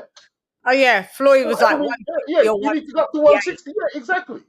Floyd said the same thing. I think that's too much of a stretch. If I'm being honest for him at this stage. I think Floyd said 168 is in. Yeah, 168. Yeah. That is too much. I think that's too much. No, I think 154 is his cap. 154 is his cap. Not. Honestly, that's what I think. 160 for Errol is his cap. Yeah, so? that's his weight. Yeah. He can't make one. You think he can make one? Listen, all of that drinking and a bad life and them accidents, he can't make 154 safely. Yeah, even that's hard for him. That's even going to be hard for him. It's true. Yeah. Yeah, but 160, like, even if he was to make that weight, I still don't see him beating a lot of guys in 160, if I'm being honest. Nah. Like, tiny. A lot of people think because people walk around at massive amounts of weight. This is what I'm saying. If you walk around big, it's hard to cut the weight. He's been ballooning in weight for years. I think before the Sean Porter fight, he was like in 193 before the Sean Porter fight. Yeah, that's how heavy he got. Yeah, in the 190s. Yeah. Even Adrian Broner, man. Like when Broner beat DeMarco at 135, I said this kid's going somewhere. And then like he couldn't make lightweight. He couldn't even make light welter for any period of time. And then when he lost to Madonna, he just went downhill. You know what I mean? Like no discipline. Disciplined, man. They ain't got that discipline out the ring. Like how Floyd had that discipline. Like how I think the only one who was Sean Porter. He was the only guy who was disciplined. He was really never blown up a weight. I think too much. I don't think too much. Now in retirement. Oh, yeah, now he's retired, so he ain't got to fight. He ain't got to fight. Sean Porter wasn't. Sean Porter always. I'm not saying he blown up, but Sean Porter wasn't walking around close to his fight weight. No, he just. Sean even give Adrian. He even give Adrian that catch weight. He could see his pounds and beat up Adrian. Sean Porter's massive. And I predicted Sean to beat Porter as well. I predicted that. To beat Porter. Sean I Porter predicted it. Yeah. You beat Sean Porter to beat who? Adrian Broner. Broner. Adrian Broner, you mean? Oh yeah. Catchweight. Yeah. He's big now, boy. And I didn't realize how short though Sean Porter was. I mean, is. Like, he's really big now. Like now he's retired. Like he looks really big. He used to play American football, isn't it? Yeah, he's a puffy. He actually beat a lot of good fighters in the amateurs. He beat Andre, Danny Jacobs, Usyk. Like he actually had a lot of good wins in the Emmys. Yeah, boy. And that's all. That's all. I was just wanted to see if there was any new excuses on the farm. That was it. Is there anything else? No, that's it. No. Pretty much. I mean, we all knew there would be, so it's not surprising. So, yeah. Well, let's see what the lads do. Moving forward, if Spence has only got a few days for this left for this rematch clause, I think he's probably got about 20 days left because it's 30 days. It's within a 30-day period from the fight for him. Like if he's gonna activate it, like bro, you're gonna do it now. Like might as well. I mean, because you're gonna wait till like the last few days to. He's got 20 days to. Yeah, he's got 20 days left. If he executes it. And Bud said basically, no, he won't be going for Floyd May. He's looking to retire. He said like basically after the 3 fights, he's like out. Well, he'll be 36 soon. He said, he'll be 36 soon. And he's pretty much, He always said he's going to not retire from boxing, let boxing retire him. My mum's got the same birthday. Shouts out September 28th. Oh, nice. Yeah. So he said he wants, if he has to do Spence again, cool. But Jamel. But what is Jamel saying that he'll take the fight now? Yeah, he said that. I don't believe him though. So he ain't coming back. That depends if there's anything left of him after he fights Canelo. Yeah. Win or lose, he ain't coming back down. I don't think. Yeah, he ain't coming back. He ain't coming back down. He shouldn't do. Roy Jones Jr. has warned him, don't do it. That's how he said that was where my downfall was. You go up and then you come back down when you're in your mid-30s like that. You can't play like that. Your body don't like it. You lose all punch resistance and everything. Yeah, of course. You leave yourself susceptible, of course. Yeah. You can't do that to your body. Your body, can't manipulate your body to that degree in your 30s. Yeah. In your 20s, you can get away with a lot when you're in your 20s. You get away with a lot. But Tim Tszyu, that's more realistic. Bud versus Tim Tszyu. I think that's probably more probable. Yeah. He said, just get a belt up there. He said, I won't have enough time to probably, if I don't fight Jamel, I won't have time to be, collecting belts like Undisputed. So he said, maybe just one belt. And he said, just officially become a 4-division champion or whatever. That's it. That's it, man. Yeah. He said, I've been boxing since I was 7. I mean, it's a shame that you get he gets his flowers at this part of his career. They just really blocked him and stalled him out, that whole PBC lot, boy, I tell you. Yeah, I mean, it took this for him to finally get his recognition, like all this, you know what I mean? Sad, yeah. Yeah, so, I mean, we get a bit more Bud. He'll be out in no more than, I think you won't see Bud by the time he's 38. No, he'll be done by then, I think. 37. Yeah, he turns 36 this 36 year. later September, so. Yeah, and then that'll be him. I say probably he'll fight maybe next year, and that might be the last time we see him. So probably 2024. 2 fights left. So. 2 fights left. So yeah. Okay. Yeah, so probably that'll take him. 2 fights left. Yeah, that'll take him probably until ending of next year. If he's, unless he wants to space it out and fight once a year again, like how he usually, then that's another 2 years. But I doubt it. I guess he'll just come back. He's fresh. He's still like, okay, the training camp probably took a bit out of him. But he really, that fight, the fight himself against Fing didn't tax him at all. No, it didn't. It was sparring. Was a sparring session for him. light sparring session. That was Bud's easiest fight at welterweight. Yep. Errol must like the licks, bro. Errol must like the licks. Seriously. You must like the licks to go straight back in. Why? Yeah. Shouts out to you. It's pure licks again, When he goes in, it's pure licks. He may not, but some people say they're going to exercise. King of King, you're off mute. Are you there now? Yeah, I'm here. Okay. Yeah, third time lucky. Yeah, we're trying to talk to you and you're like, doo. Yeah, it's just cool to type in the chat when you're gone, so I don't keep going to you and we're waiting for your reply. That's right. Okay. Yes. So what was he saying now? Tank talking about he's gonna Errol Spence rematch clause. Let's go there. Errol Spence's excuses. Errol Spence the rematch clause at 154. They're officially 154 pounders because they've changed their Instagram. Where do you think? Is it worthwhile executing the rematch because he's got about 20 days left? Does it make any difference? Floyd Mayweather coming out on record saying Spence should move to 160 or possibly 168. Who are we asking? It was King. Yeah.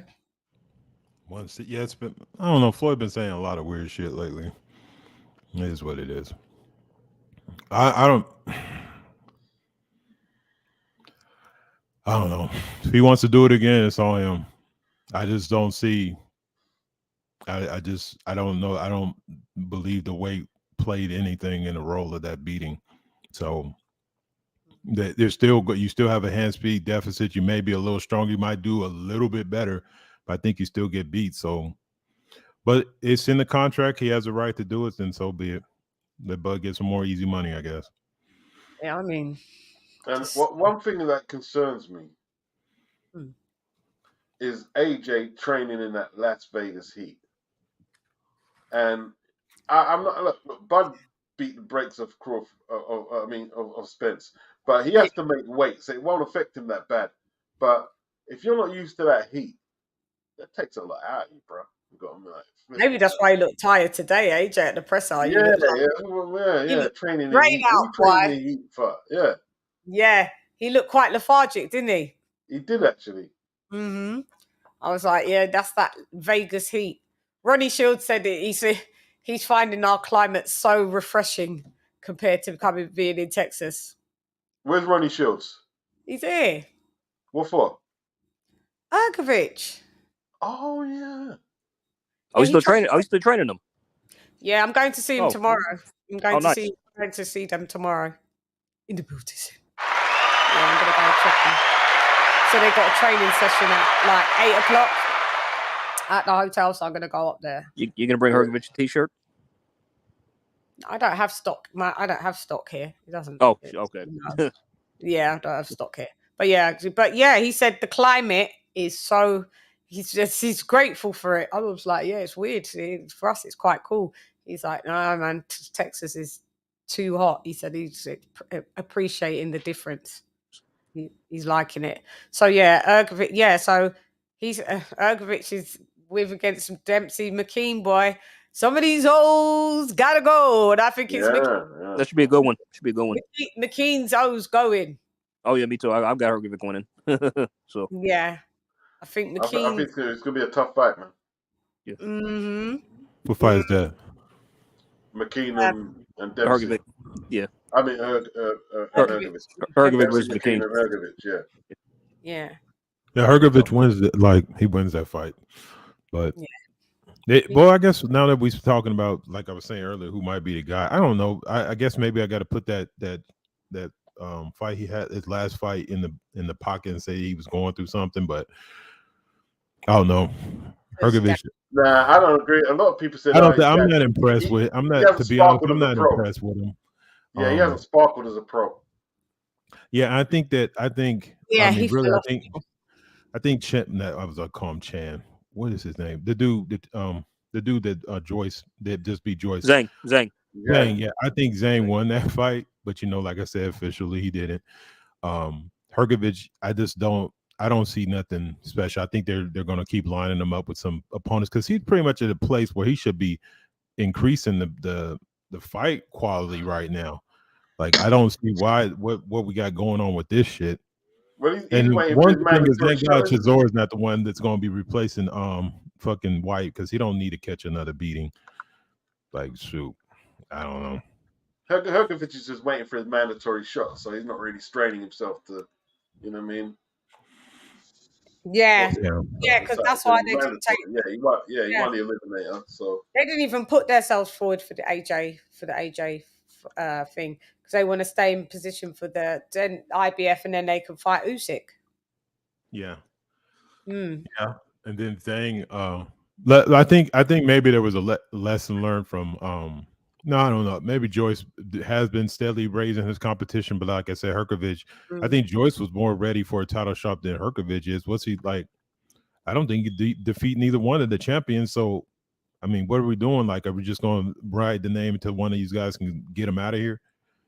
Because I mean, well, they got themselves in mandatory positions, so they pay sanctioning fees. So I guess they got. Well, it's like, speaking of mandatory, it's like this damn what's the name is a mandatory, and you got a Reggie belt. It's just I don't know. It made us just a testament of how heavyweight boxing is. It's just like super thin. It's like it's just. Daniel Dubois. Yeah, Dubois. Yeah, pathetic. It's pathetic that he got a title. And he's not pathetic. He's not.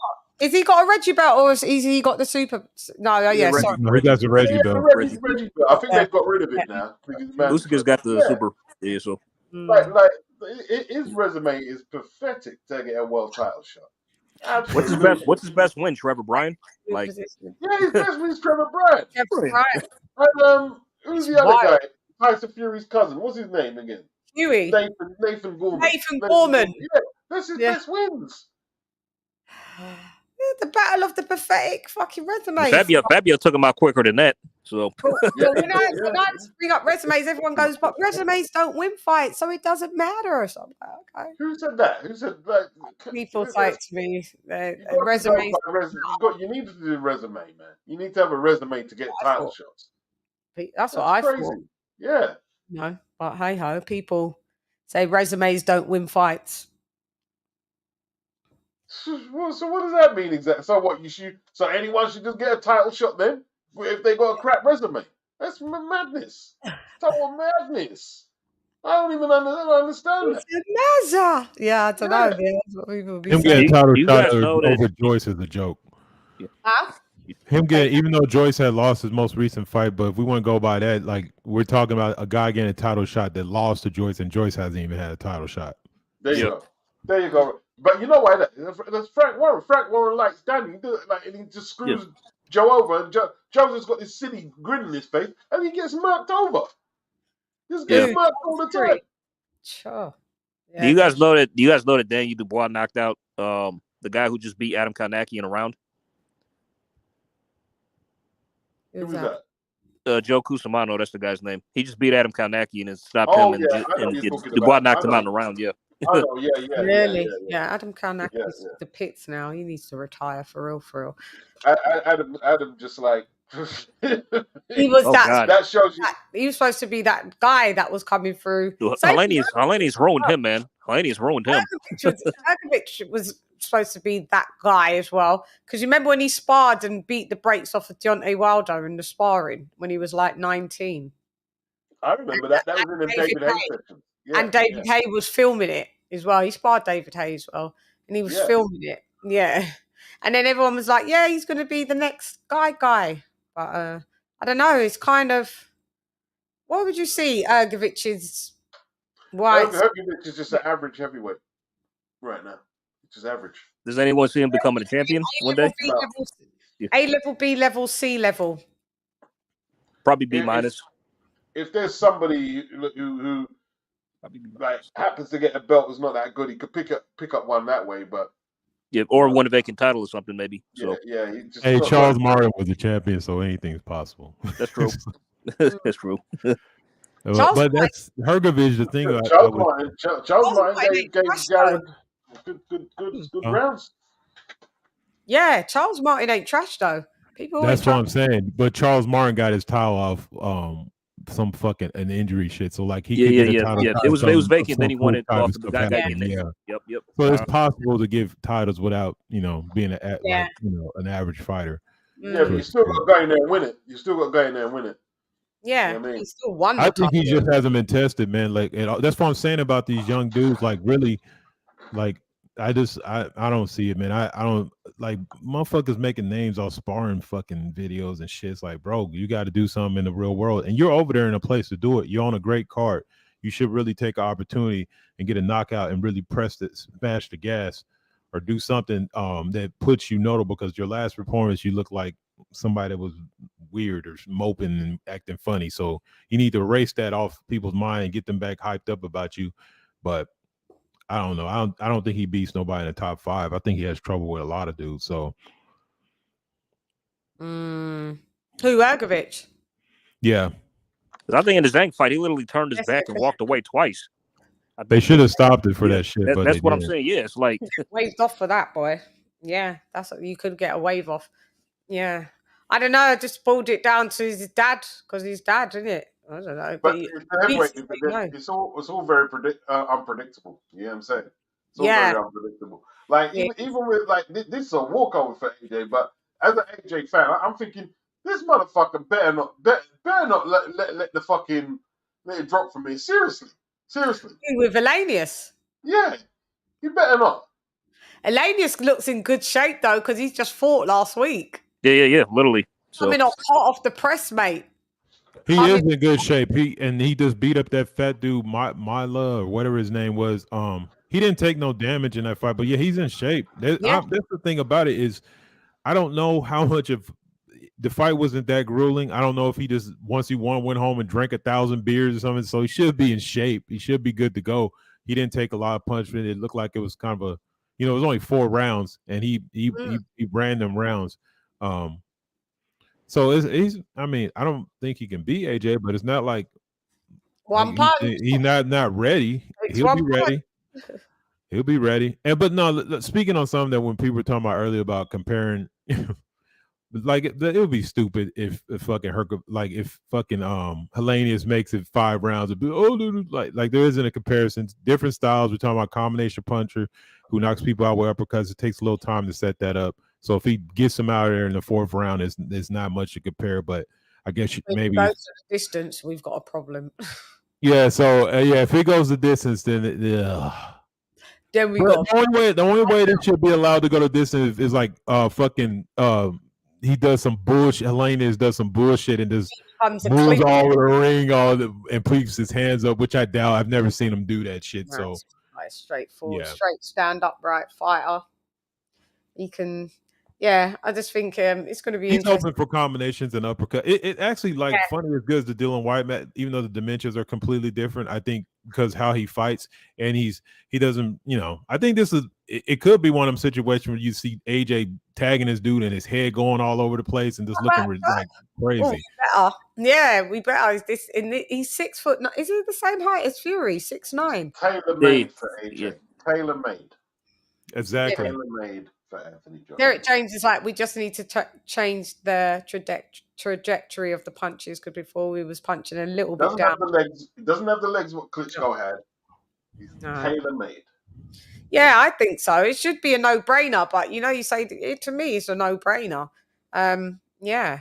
I don't think he's going to attempt to do this round 1 thing, because otherwise that's a waste of time. You did a 12-week camp just to do not being bad. Some fighters have to do 12-week camp. At least way to go 5 rounds, maybe 4, something like that. Some fighters need to go do 12-week camps to fight a Hellenius. If you're an elite boxer, you should be able to just have him swapped in 5 days, 6 days beforehand and still beat him, because that's your elite, right? Everyone's like, but didn't have a camp, didn't have an 8-week camp for. You don't need an 8-week camp for Hellenius, surely. Not being bad if you're elite. No. Look, a lot of people are saying, look, take your time. Listen, you hit Hellenius with a couple of hard shots early, he'll be in his place and he won't want it. Trust me. Yeah. Can't mess around with it. Yeah. Right. I'm not saying go steam him, but listen, clock him early with something. Yeah. Early. Yeah. And let him know. And then just tee off and you'll see him giving up, losing the will. Yeah. Uppercuts like getting kicked, just some uppercuts, some nice combos. Just get your shots off. Have fun in there. Have fun in there. Let it go a few rounds, before you get him out. Yeah. And Hellenius is 6'7". Yeah, because I saw the face off. They look comparable in height, them and AJ. So I heard AJ was wearing He had thingy. Like, he had some thick soul trainers. Oh, so he was wearing lifts? What the hell? I don't know what ones they were though. He's 6'7". I thought he was a bit taller than that. To be fair, I thought he was too. Maybe he's slightly. not 6'7". He's 6'8".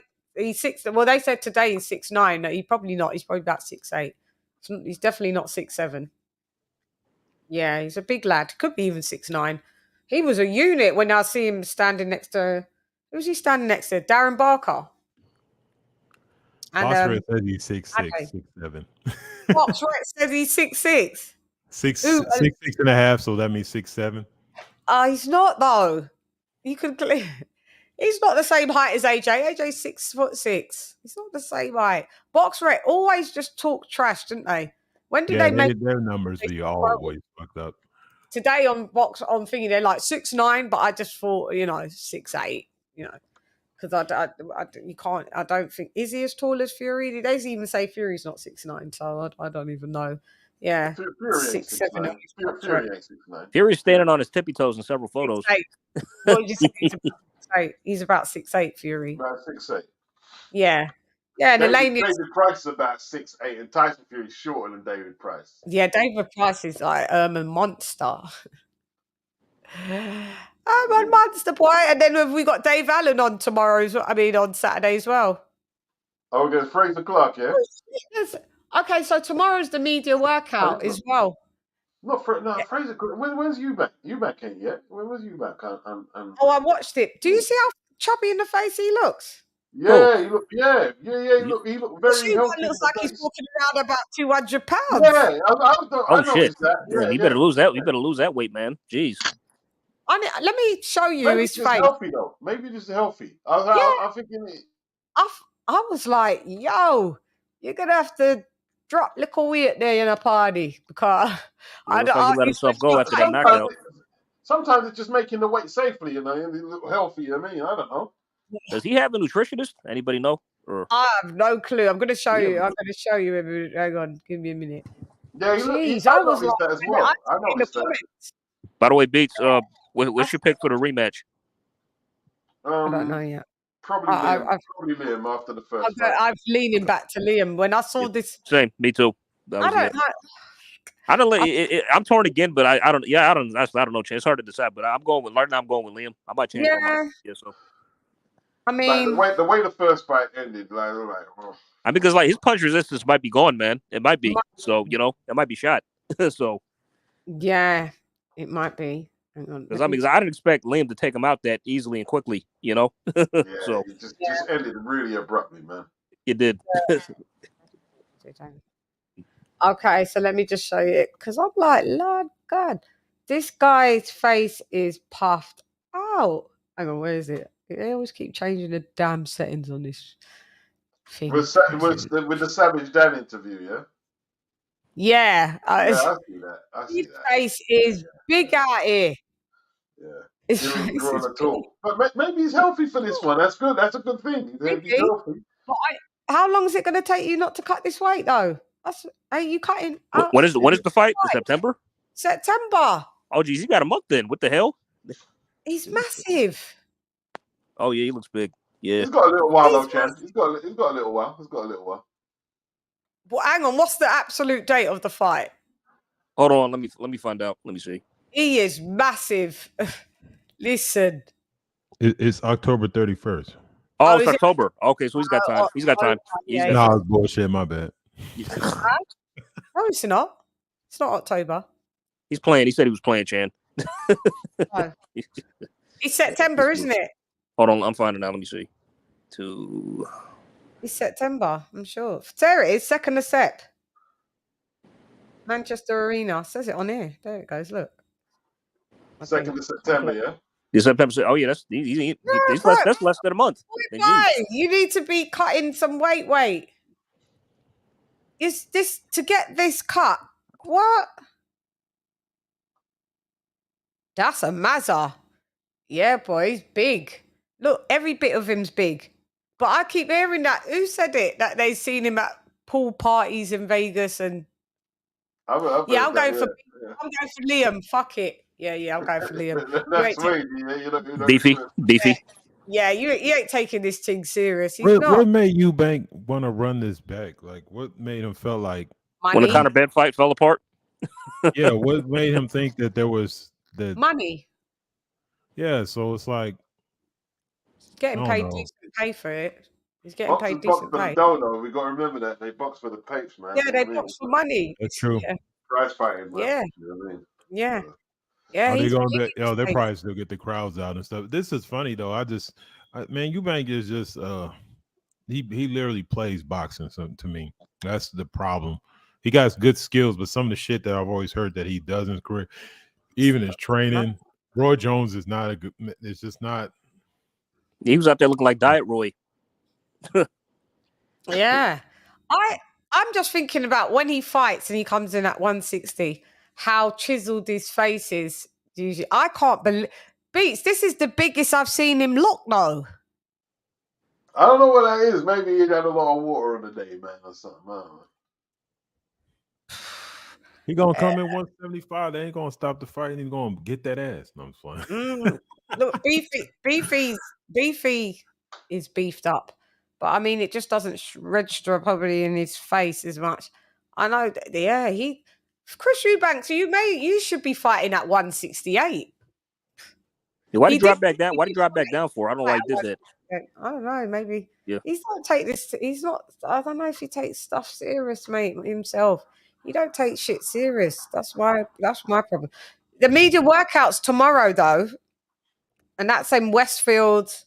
That's in Westfield. Where's my thing? Chan, Westfield. you said you're going, right, Chan? Or West London. The media work. I don't know if I'm gonna go. I don't know if I was gonna go to the media workout. I don't know, maybe. If I'm bored, I know I'm going. What you said you're seeing Uncle Ronnie, so is he going to be there or? Yeah, he'll be at the media workout, but I was going to Uncle in the nighttime. Oh, okay, got it. Yeah, I wasn't gonna media workout. The media workout's bare people. It's an open public one. It's Ram. It's in the mall. Yeah, it's gonna be Ram. It's gonna be Ram. Yeah, it's gonna be filled. I don't know if I can be bothered with all of that. You know what I mean? Yeah. Go over to the hotel at the night time, just go and watch and do whatever, innit? Like, it's not Ram. Probably bump into a couple of people, but I mean, it's going to be their training session. It's not going to be no one else there, is it? Yeah. So fuck the media workout. I can't. I'm not really a roving reporter. That's not really my thing. But if everybody comes and I've got some kind of relationship with them and they come to the UK, I'll make the effort and I'll go and see them. But yeah, I'm not in them like media training workouts, and that's not my vibe. Like, yeah, it's long still. It's a long day. It's a long day. It's a long day. Then and all of that. Yeah, like, just hit it. I'll give you a link. Yeah, you turn up. a lot of people tell me, "What do you do media?" But nah. It's a long.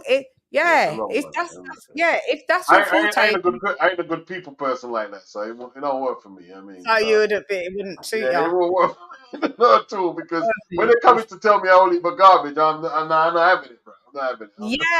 You'll be like, "Oh, you're lying." Me too as well. This is exactly. And the way they treat people, they just be walking past you, and you're like, "Oh, but."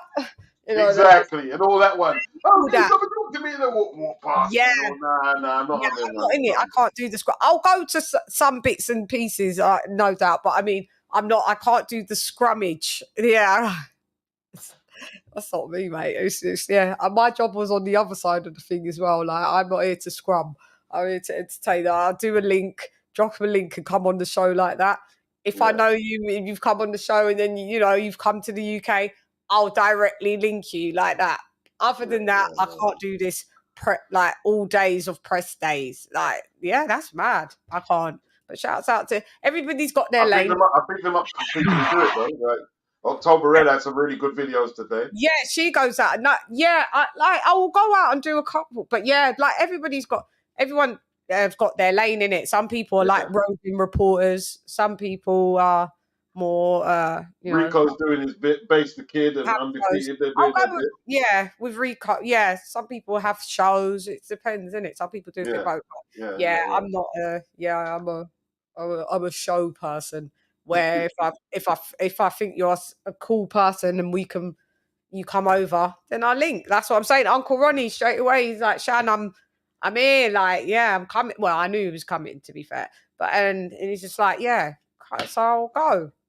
Rock Junior came, I went. Yeah, but yeah, I'm not just going, I can't do media workout days and media days. Couple, I'm gonna do some. I'll see how it goes. I'll go obviously and try a couple. Because I know I'll try a couple and see how it is, but it's not my forte. It's not. This is what I do, but yeah. So we shall see. Yeah. So I guess somebody's gonna go, and who else is on the? So we got Johnny Fisher, we got Ergovich, we got Washington and Chisora on it too. So. Chisora against Gerald Washington. Beat. So it was Carlos Takam. Right now I can say it in it. You knew it was him anyway. It was Carlos Takam. I knew it was Carlos. So what happened with Carlos? Carlos, and he's another one. He's a little power. Like if he comes, I'll link him. You get me? Like don't matter. Yeah. So what happened with Carlos is that they were offering little money.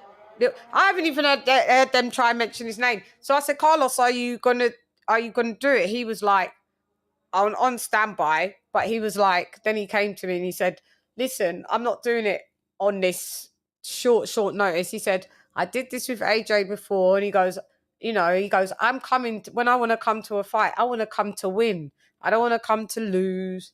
And the money, I said, so just go for a little, or like charge like a little million. He said they ain't even looking at me giving that, mate. He's like, for that short notice, he goes, if I was to do it, he goes, I would want more. Yeah, he's not being compensated. See, that's the thing. People are treating AJ like he's still got straps. He ain't got straps. This ain't on pay-per-view. Yeah. I mean, AJ's having to take a bit of a pay cut himself. Oh, yeah, huge one, because it's not on PPV, isn't it? That's right. Well, I can't feel. Well, we don't feel sorry for you, AJ. You're multi-millionaire. Yeah, I'm multi-millionaire. I mean, all right. You're Sorry, right. Chan. Sorry, Chan. Yeah. You're multi-millionaire. You AJs. Yeah, but he wanted about like he'd want a bit like just over a mil. Do you know what I mean? Just a little bit, 1 point something. So but Dillian messed up the bag, then, didn't it? Dillian messed up the bag for AJ. 3 million. Dillian was getting 3. Yeah. But forget it. Look, if you're gonna mess up your money, that's cool. But if you mess up other people, you mess up AJ's bag.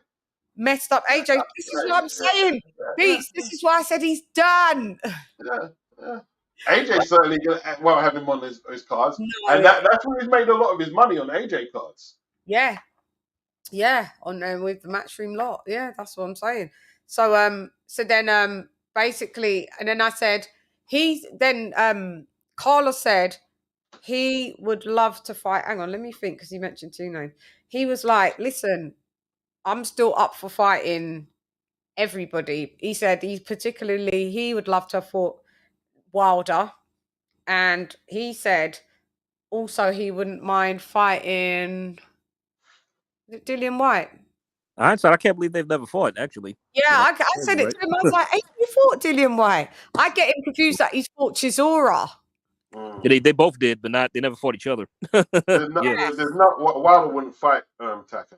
No, and that's what Takam said to me yesterday. He goes, Wilder won't fight me. He said we offer. He said we send like put the team to team like. Wilder don't fight fast people. So I'm telling you, man, this guy's been protected. Too risky. They talk about AJ, don't fight him quick heavyweights. No way. It's too risky. Yeah, because you see how good your right hand is when you got to move into a mobile target. Yeah.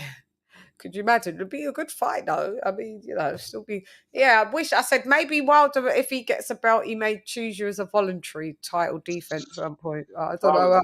I said I don't know how else you get to position. I'm afraid I don't know. Good heavyweight, man. Wilder's a good heavyweight, but he's a cherry picker too.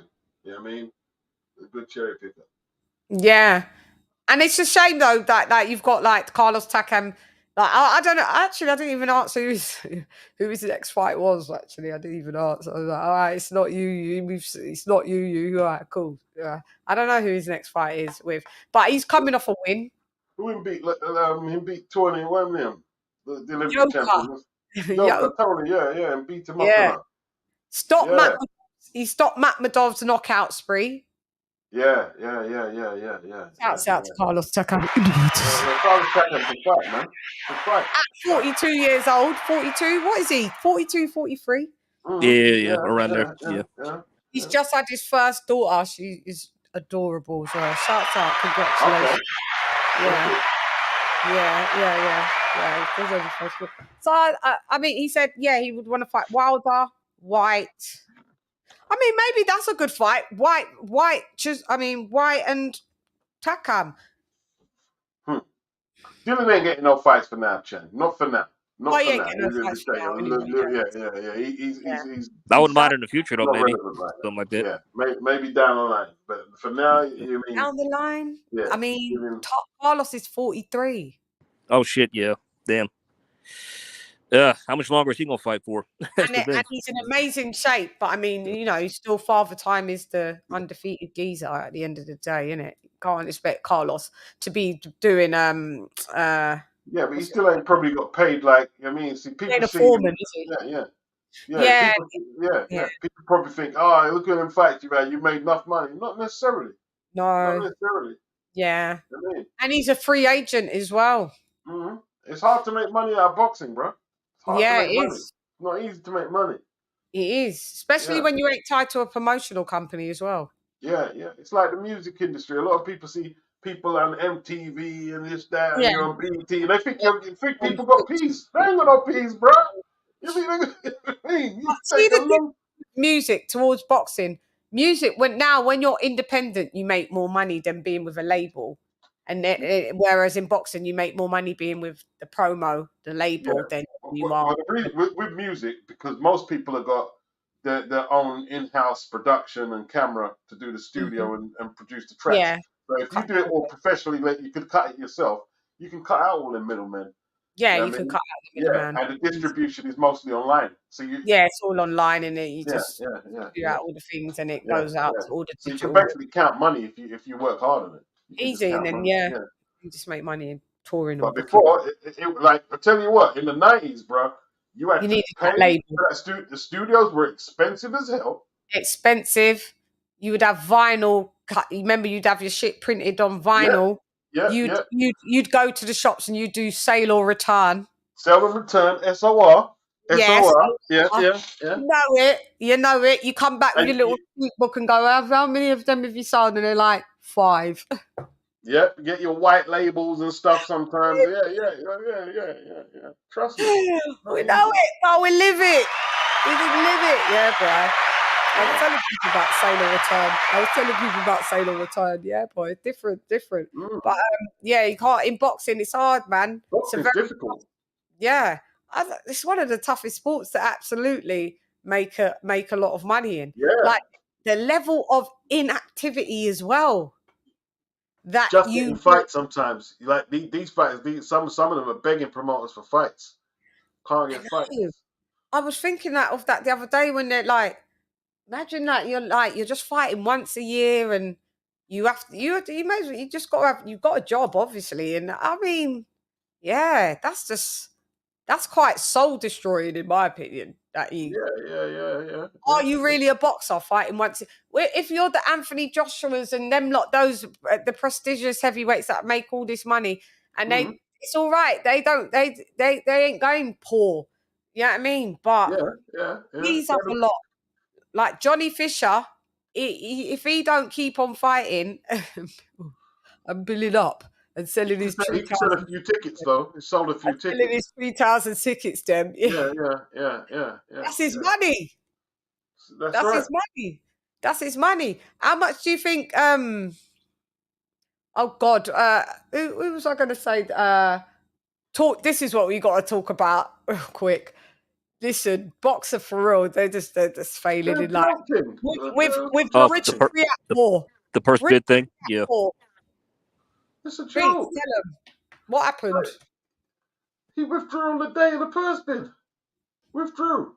And then the thing is, right, he was saying, right, Ben, why don't you come out and say what you want to do? You're getting the box to be your mouthpiece. All these boxers are mouthpiece for Ben. You know what I mean? Like, okay, you're not going to fight Jai. Who are you going to fight? He said he's going to make an announcement. So you can't. Dillian Smith, Lawrence Okoli activated his rematch clause. Oh, yes. And what about Masternak? He was supposed to fight Dillian. Yeah. And what did Opataya have? IBF? Was this going to be IBF thing? IBF. Yeah, IBF. What, mate? So when we was on your show chopping this up, this was before this was revealed. Right. We were saying that they don't want it to go over to Matchroom because their Matchroom's going to bring it over to Australia. And it looks like Eddie Hearn had that in mind because I saw something that he was saying yesterday. You know, this could have made a load of money. Like, Eddie Hearn was literally foaming at the mouth. Yeah, he was foaming. He was fuming. Yeah. They want that CBS fight, the rematch. I think they're probably going to do that instead. There's no point of it. How can they do that? Lawrence Okoli's activated the rematch clause. Yeah. Oh, so he is. Oh, shit. Damn.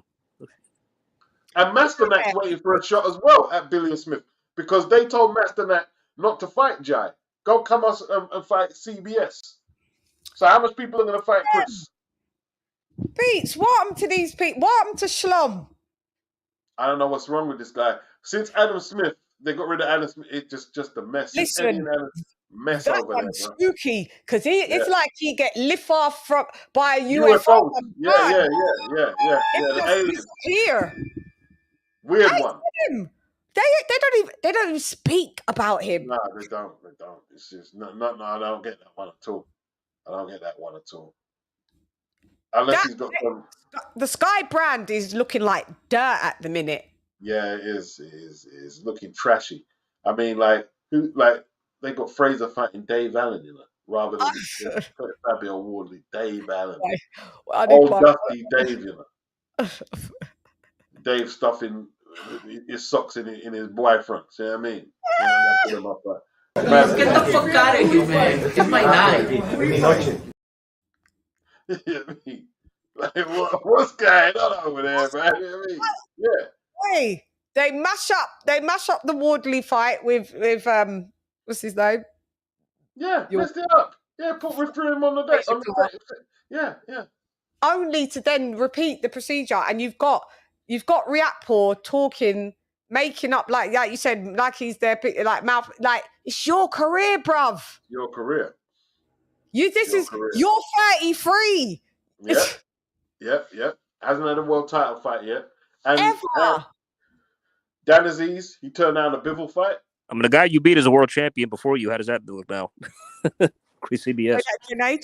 No, the CBS. The guy you beat is a champion before you. Like literally. Right, exactly. The guy you beat is the champion before you. Right. DC. Right. Joshua-Whyte turned down the Bivol fight. Dan Aziz turned down the Bivol fight. But them are wrong. And then they're fighting each other. Yeah.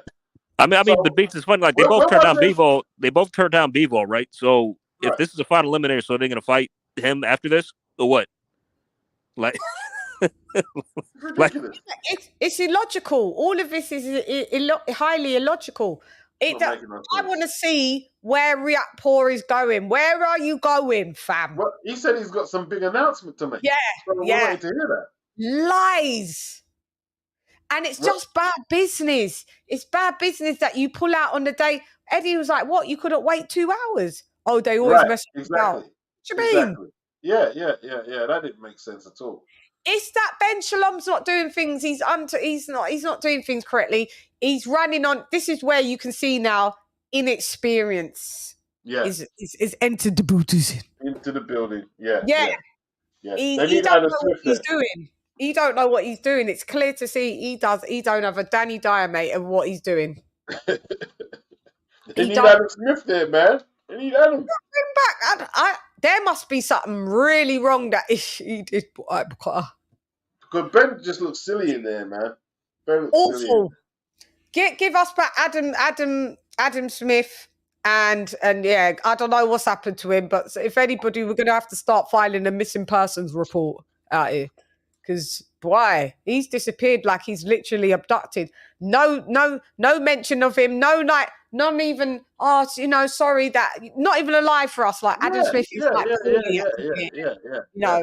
they just don't mention him like he never existed for the last 30 odd years. Yeah, exactly. Wild. This is what this is. Yeah, that's I just like. I don't know. He's running them into the ground. Tarantula is running them, and then with Simon Jordan. But we're going to go back to React Richard. With Simon Jordan, because I did unsubscribe in our live for a little bit off TalkSport. I had to unsubscribe. I don't blame you. They was doing my nutting. I just recently, I unsubscribed to them for a few weeks because all of this, you know how they was going on. I thought,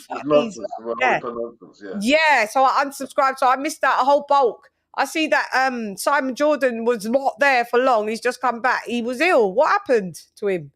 Prostate. Yeah, I think he got some prostate treatment.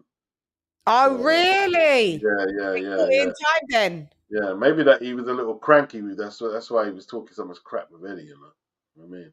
Yeah, because I see Eddie talking about, I hope you wish you well. I was like, what happened to him? Anything happened? Oh, Jesus. Well, shouts out. At least he found it quick and all of that. Yeah, at least he caught it in time, man. Stop your bullshit now, though, Simon. Yeah, stop your bullshit because, you get warnings in life. Stop your bullshit. Man told blatant lies, about when Eddie found out about Tess, and then Robert Smith from the board had to pull him up on the show. Yeah, but Robert Smith is a fraud because why are you up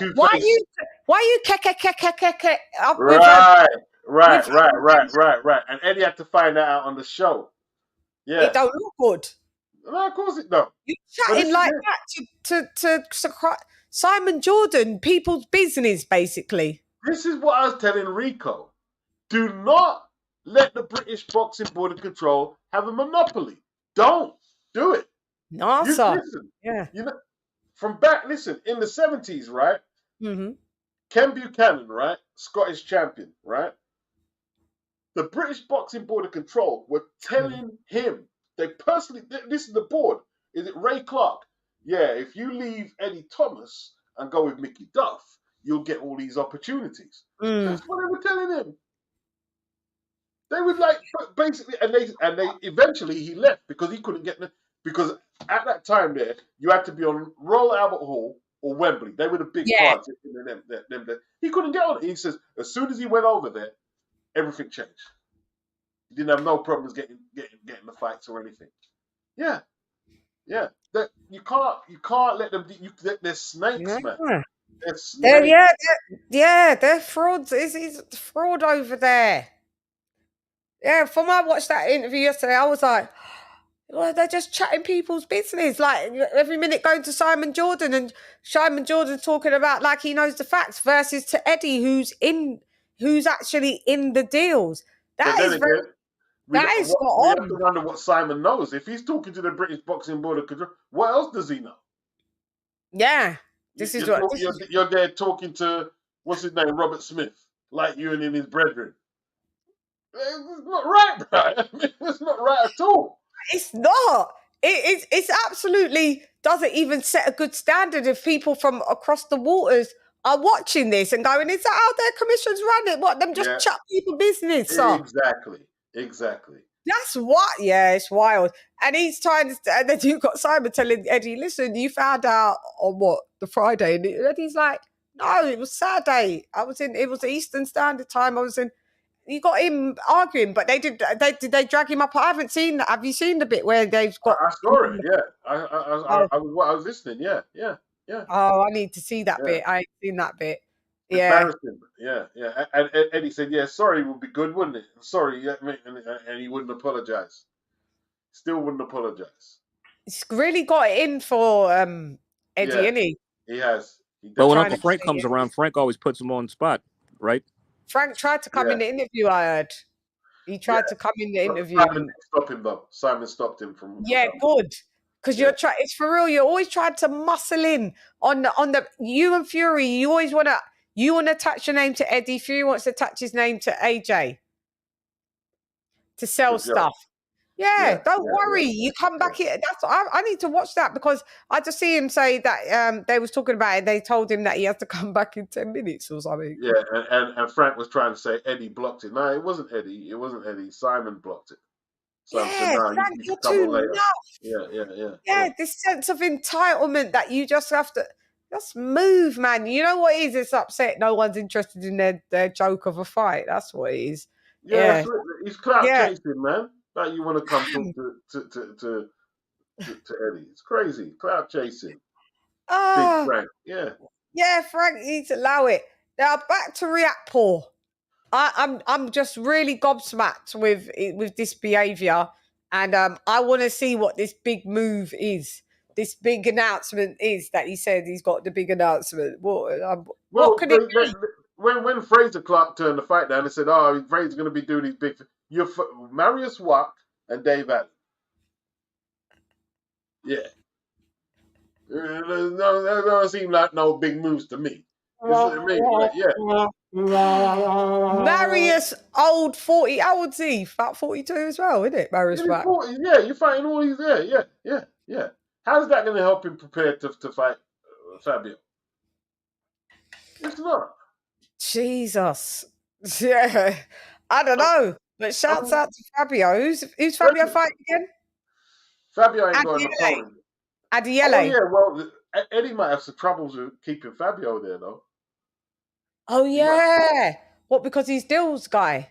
Yeah. And it looks like that he was going to go to Purse. They cancelled the Purse bids today. And like that. With Adiele? Yeah. They cancelled the Purse bids. And I've been apparently, asleep it looks like Fabio or Dillian is talking directly to Francis Warren. Francis to Frank Warren's son. Yep. Oh, that means they're leaving the building. They could be leaving the building, yeah. Yeah. That means, but Fabio should stay there because that was where your bread was being buttered, mate. Well, he's being loyal to Dillian. Let's hope it pays off, though. I wouldn't he better be careful with that. I tell you what, he better mind himself. Yeah.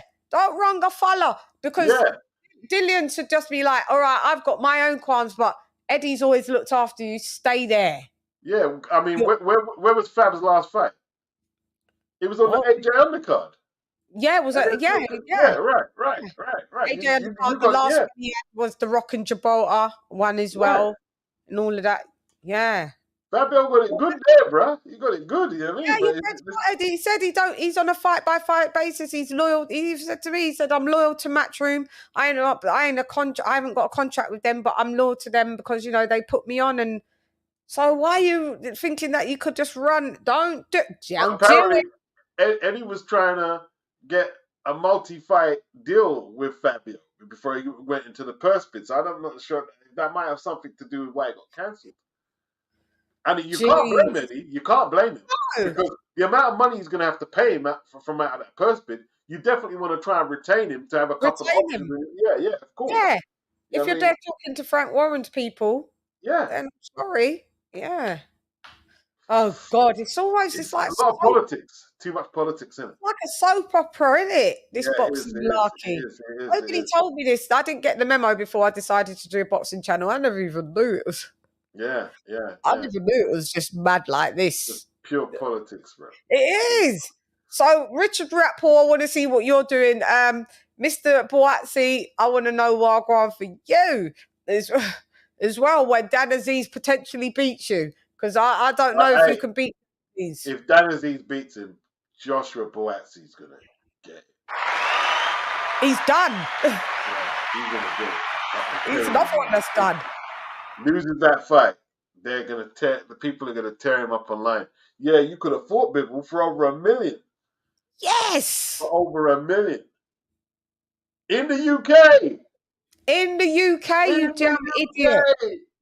Oh God, I don't know what's that everything that's done over there, fake and contrived. It's not going to pan out right for them. Everything. That's why Ben Shalom's thing's unraveling. Because you did things not with good heart and good intent. Starts to mash up after a while. Everything starts to crumble. All the king's horses and all the king's men couldn't put Shalom back together again. Shouts out. How long is their deal with Sky? Was it a 10-year deal? I don't know how long the deal was. A 5-year deal. 10. I think it's 10. Nah, he ain't gonna get no 10-year deal. 5. Maybe it's 5. That seemed long enough. I think it's a 5-year deal. I think I want to. Yeah, I find it. Yeah, because you got to get them ready. You know, it takes them a couple years just to establish, and then. I don't think whatever it is, Sky won't be offering another contract to them. Unless things change drastically. Drastically. Wow, boy. Ben Shalom, I don't listen to TalkSport. It's like our ESPN. Yeah, TalkSport is mad. Then you got Spencer Oliver. You don't know which camp. Yeah. You see him when he's talking to AJ. Yeah, AJ, me and you are cool. I ain't got no agenda, AJ. Spencer. And then when he goes over, he's like, yeah, you know, Tyson Fury's the best, and you know, I'm just like this geezer. He's been a weasel. I'm not on it. I'm just not on it at all. I'm not on it. Oh well, that's out to them lot. And then someone just said in the chat, they want us to quickly Shields wins via. Clarissa Shields offering Keith Thurman one time, sometime, done time. We don't mind. We do mind Thurman. Yeah. Well, she's doing too much. Doing too much, isn't she? Well, I saw it like this. Yeah, right. She kind of tried to clout chase of Bud when Bud was getting his accolades. Yeah, I'm for yeah. She done all that crap there. So to me, she called out Keith in response to trying to take some of the shine off of Bud. She felt a bit left out, and so that's what it seemed to me. I mean, like, yeah. Do you know what it was? It reminded me of Teofimo Lopez when Canelo got undisputed and Tio turned up at the fight. Do you remember AJ? Remember King and Tio turned up and he was like, other bullshit belts. Yeah, I remember that. They're both undisputed. Yeah, that's what I think. That's what what's his name? Max Kellerman said after Tio beat Josh. Oh yeah, we need to refer to him as 2-time undisputed. Wait a minute, Max. You know better than that, my guy. There's still other 3 greater champions in the fucking weight class. Just because they picked up vacant titles doesn't mean. Yeah, he's not undisputed. That's a lot of crap. Yeah, that was some BS. That was some BS, hands down. Yeah, but look how it affected them. Fucking Derek James repeated that bullshit. Like, bro, I'm sorry. He did. Yeah, here's the thing about it is fucking damn, who did he beat? Fuck. Josh Taylor had an opportunity to clear that shit up by just fucking fighting homeboy. He didn't do it. So fuck that. Them belts got redistributed because you got like everybody want to get to undisputed, but you got to fucking reign. If you're gonna hold that and you want to hold that, you got to defend them titles. You can't sit on your ass and come up with a bunch of bullshit ass fucking this, that, and third. Well, you're getting stripped because the dude, like, here's the other thing, like, so there's some crap. Motherfuckers hated it.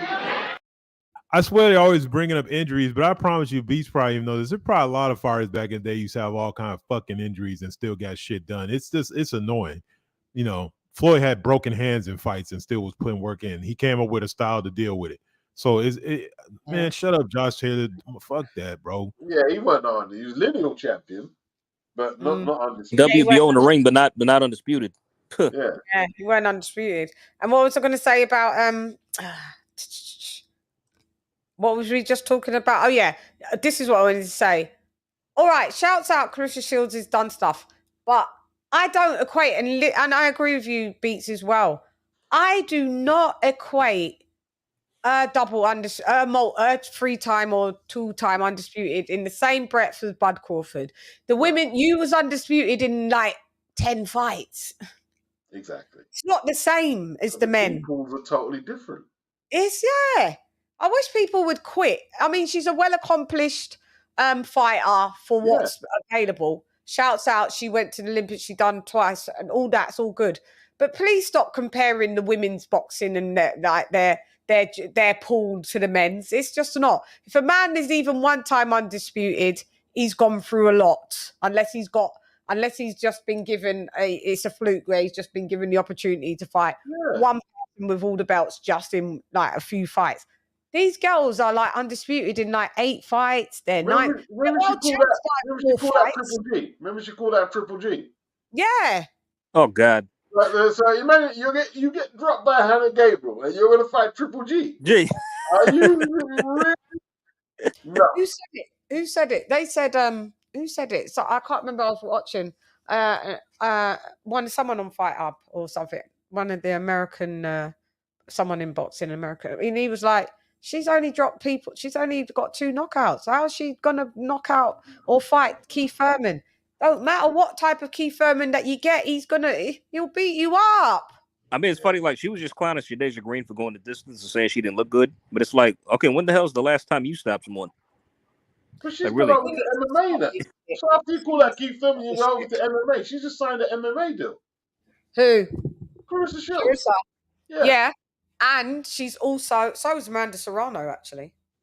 Yeah, PFL, right? So what's that? Is Amanda going to fight Katie Taylor? Well, she signed, she's out, love. She signed a big lucrative deal with the PFL. She's going MMA next year. And it's next year, isn't it? Yeah, I think Amanda can't sit around for Katie and wait on her no more. So it's like, is she doing the wrong things now? You know, she's 7 division champ. She's like, oh, God. Currently undisputed at featherweight. So it's like, yeah, what she need to, yeah. No, I think. See, look, I know we get on Clarissa, but Clarissa is just a symptom of our society that's got, because women basketball, they complain about this shit too. Right. They got some fucking mindset that because somebody's telling them that they're equal to men, that somehow that means men want to watch you guys fucking play in your sports. So the issue is, at the end of the day, she wants to get the same shine that she feels like Bud Crawford and the men get. But the truth of the matter is that you just don't, it's too thin. Like, we want to talk about resume and competition. Like, you could become undisputed and girls that fight in like 9 fights. That's there's dudes fought 50 times, can't get undisputed. Like, bro, it's just not the same thing. So, and then, then it's some bullshit. And shouts out to Thurman for giving the context. We can do it in charity with headgear on some bullshit. And no certain blood, because he knows full well, Clarissa, you could be the greatest woman fighter of all time. I'll take one of these fat weekend dudes that trains and he smashes you. I'm sorry, it's just stupid. Head off. Yeah.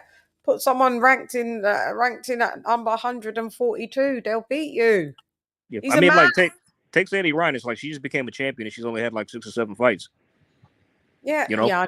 This is what I'm saying. Yeah, she sparred men, and they're not going easy on her. They are. They're here to do certain bits. They're not going to come out really smash you up in sparring. They can do, Clarissa. They can do. She that deluded that she thinks that she can just beat up men. Because guess what? Like, let's just say the men actually decided to not take it easy and go easy. They get kicked out of the camp. If they just started to walk her down and batter her in sparring, how long? Abusers in the camp. How long did the bag would leave the bull-dizzing? Like, they'd be like, "Yeah, we can't have you. That's abusive." That's what my pops told me back in the day. My pops grew up in Philly. He grew up in Philly. He went to the Fraser gym all the time, and he said they were champions, and their spar partners. The spar partners will make the champs look bad, or they kick them out the gym, or they kick them out the ring. You get they do that even now. If you make the champ look, you come in there and try overdo the champ, but you're supposed to come in there and do what we have asked you to do. And if you try to show a little too much, if you're going to be a punching bag, be a punching bag. Nothing else. You know what I mean? Yeah, that's it. So. Yeah, I don't know. It's like when before Ricky Hatton fought Mayweather, innit? He was sparring Erislandy Lara. And they said Erislandy was pieing up Ricky all over the gym, bro. Don't come back. I believe that. I can believe that shit. That's hilarious. They tell him not to come back. Probably, yeah. That was that. It was a couple of sessions. That was that. That was a wrap for him. Yeah. I think when Usyk first turned pro, he was sparring in the Vladimir Klitschko camp, and Usyk was giving him that work, schooling him so bad he kicked all the press out. They kicked him out. I don't think they told him nothing, but they kicked out the press and cameras. Yeah. Usyk got kicked out. Oh, he got kicked out. Okay, he did get kicked out. Okay. He got kicked out. Yeah, he got kicked right out. He was salty about that. They was talking about that. Got mentioned not too long ago. He got kicked out, mate. There's a few as well. I remember even Rock when he Junior sparred Jake Paul, and he was like, we had to only do like little bits and pieces because if we did too much, we'd be told to leave, and then you don't get paid. Yeah, that's right. That's the realities, man. That's fucking crazy, but. Like, but we've got another week left to see what's going on. So we've got Saturday, everybody. So, what's today? Today's technically Thursday. Thursday now, technically Thursday. Yeah, technically Thursday. Okay, Monday's like Thursday, and then Friday it's just Friday, and then Saturday's the fight. Well, Friday got weigh-in, didn't we? So Friday will be weigh-in. Where's the is the weigh-in going to be at? Where does the weigh-in happen? Where the venue is? I'm not too sure. I would assume Or do so. they just go to different? I never know if they go to like because they're fighting at O2. Is the weigh-in there? No, it's not. Is it going to be a public weigh-in? No, with Anthony Joshua, they even sell the weigh-in tickets, mate. That's how they'll build back some money back. They'll, because there's no PPV. They're like, yeah, let's get some. Yeah. That's a yeah. You got to apply for weigh-in too. Okay, and then it's the fight on the Saturday, and then that's it. And then we got the weekend afterwards before I close up. That's it. Navarrete, Valdez this weekend too. So. Oh yeah. Yeah. Navarrete and Oscar Valdez. Yeah, that's right. And also we've got, and then we've got Smith and Eubank. No. No. That's next month. Yeah. Sorry, that's September 2nd. I'm thinking who's it? It's Dubois. Is it Dubois? Is it Usyk? No, that's at the end of August, couple weeks. Yeah, I think I don't know who's next weekend then. Yep. I'm just thinking who the weekend is after. Let me check. Stand by. Give me a sec. Yeah, I know it's kind of like, so there was Spence Bud, I'm sure, and then AJ Thingamajig, and then someone else after. Daniel's going to catch them hands, bro. Who? Daniel. Who? Daniel Dubois is going to catch them hands. Yeah, he's going to catch. He ain't winning that fight. He ain't winning that fight. So he ain't winning that fight, man. How do we get to watch it then? Daniel Dubois one. It's on TNT. Oh, is it on? Is it going to be? Yeah, but is it going to be? It's not pay-per-view. Is it pay-per-view? Yeah, it's definitely pay-per-view. Yeah. Oh, okay. It's on ESPN Plus for us. They picked it up, so I'll tune in. Yeah. Okay, so for us, it's on TNT box office. Yeah, I'll be able to get that online. I should be able to, hopefully. Yeah, I'll be able to get that online. Yeah, nothing really for the next couple weeks till the Dubois fight. That's the next big one after this. So it's pretty much dry for. Yeah, pretty much for a couple weeks. Yeah. Yeah, and I mean, the next week will just be us talking about what happened. What happened to Robert Hellenius, hopefully. Do you know what I mean? Nothing else. Yeah. Okay, well, let's wrap it up, guys. Thank you so much for joining me, Beats. Never mind. It's been good, man. It's been good. It's been good. I was going to mention something real quick, but never mind. What did you say? I was going to mention something real quick, but never mind. I'll save it for another time. Yeah. You could hold it, and because we've got a dry period. We've got a dry period.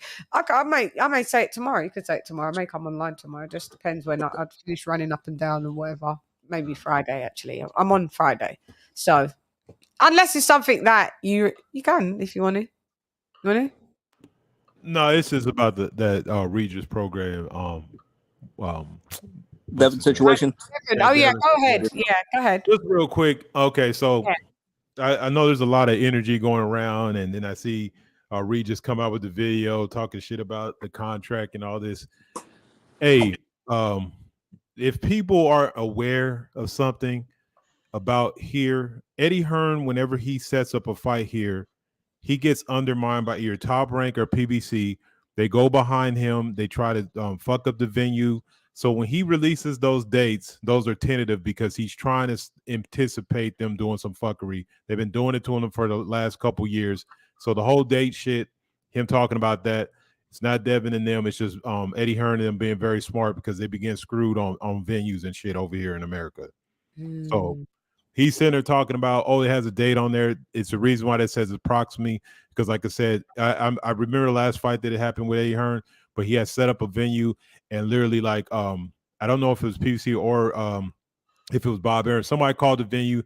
They basically ended up booking something the same weekend, and then they called the venue, and the venue said they didn't have something. It's just bullshit because to be honest, Eddie Hearn's not footholded in America.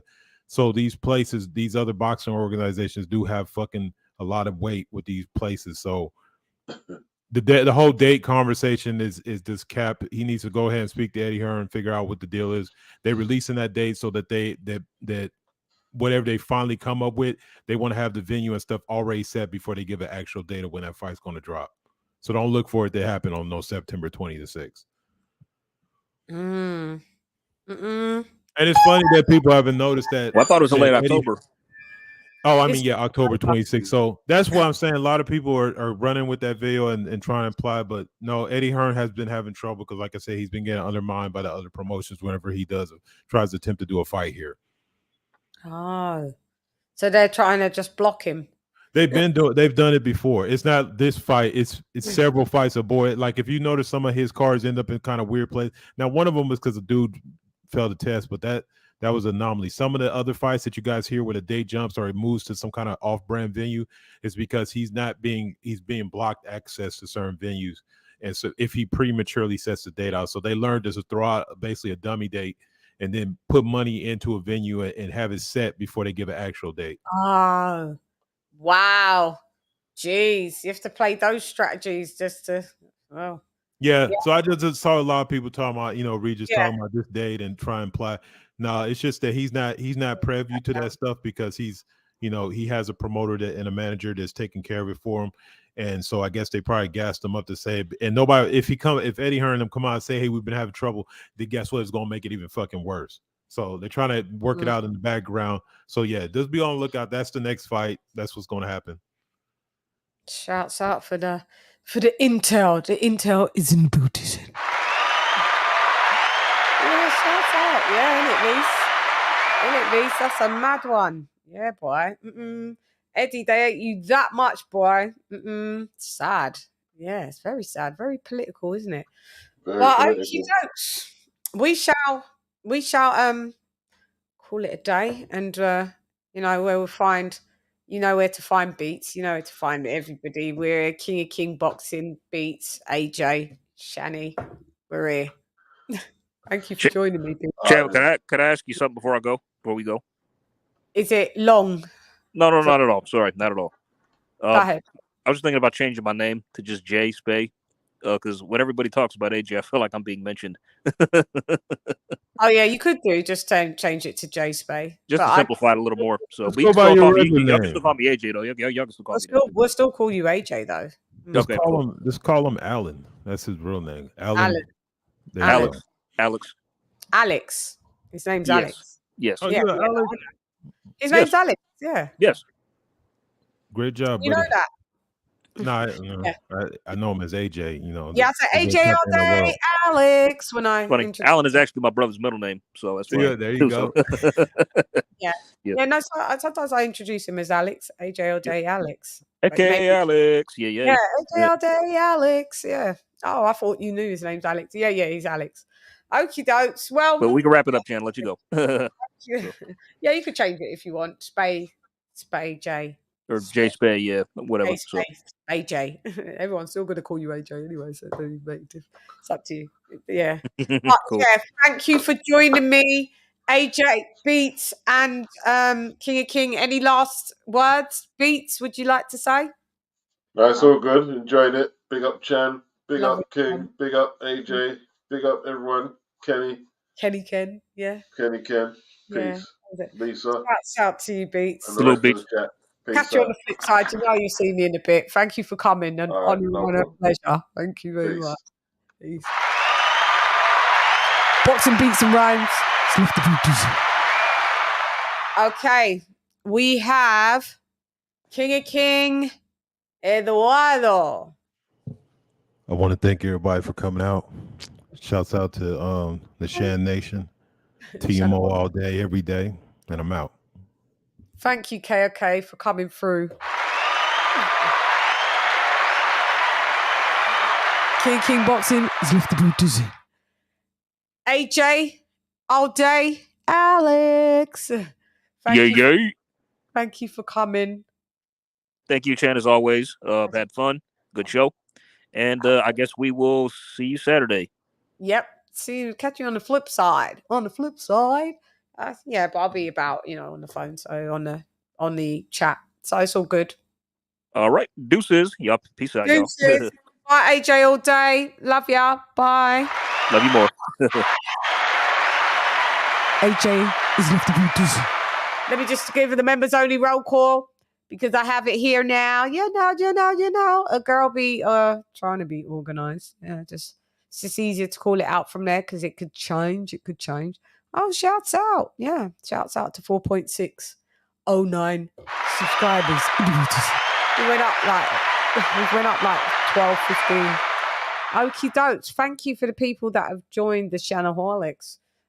You missed the last member. Well, you got all the access to the members only content. Yeah, but you just missed the last members only live. So there's more to go. There's more to do.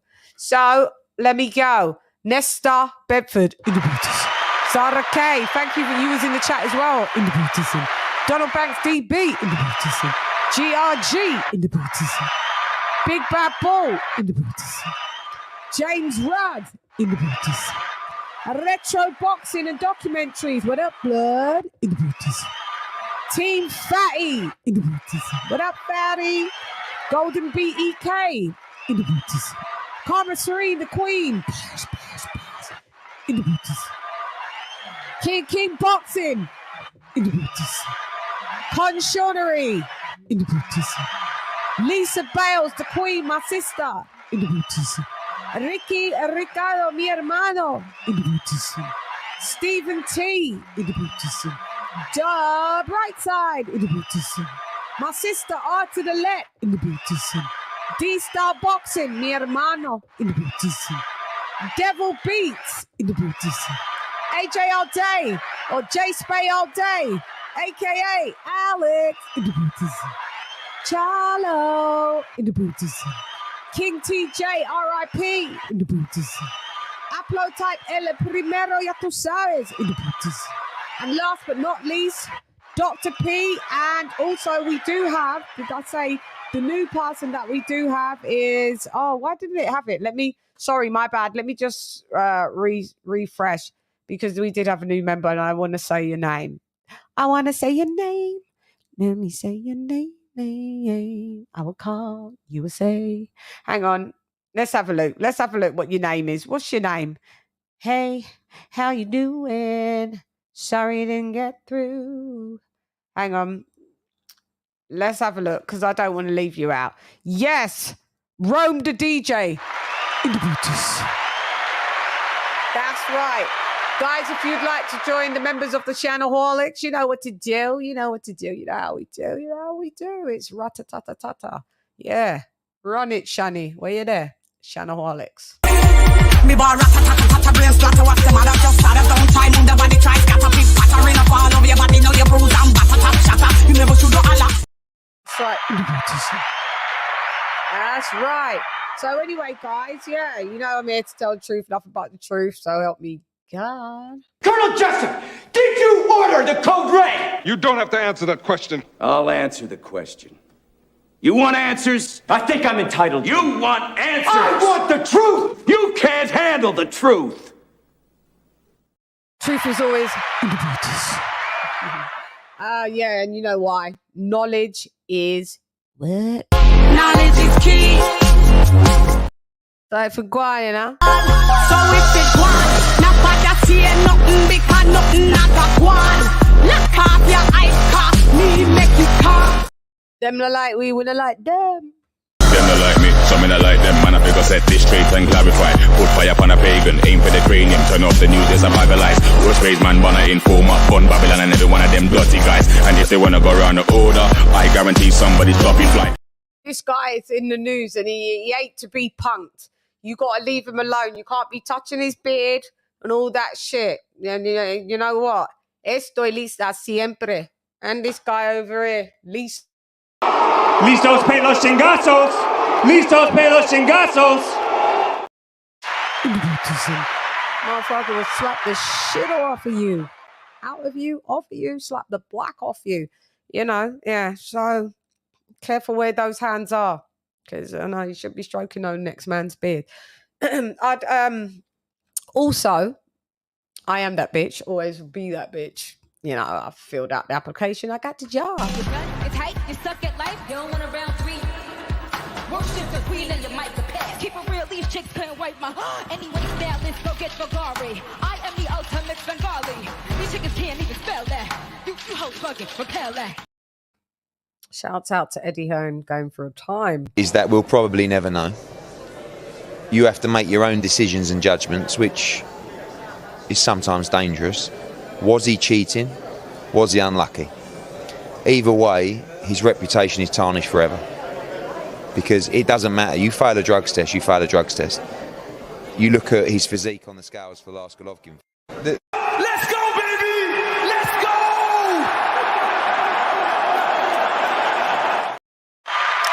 Shouts out to the former two-time unified champion, heavyweight champion of the world. We got it. We got this. We got this in the bag. You know, Hellenius, the Nordic nightmare, he's going to wake up. The nightmare will just begin. You will be in the nightmare, Mr. Nordic. In the beauties. Guys, I'd like to thank you. I'd like to thank Kenny Ken. In the beauties.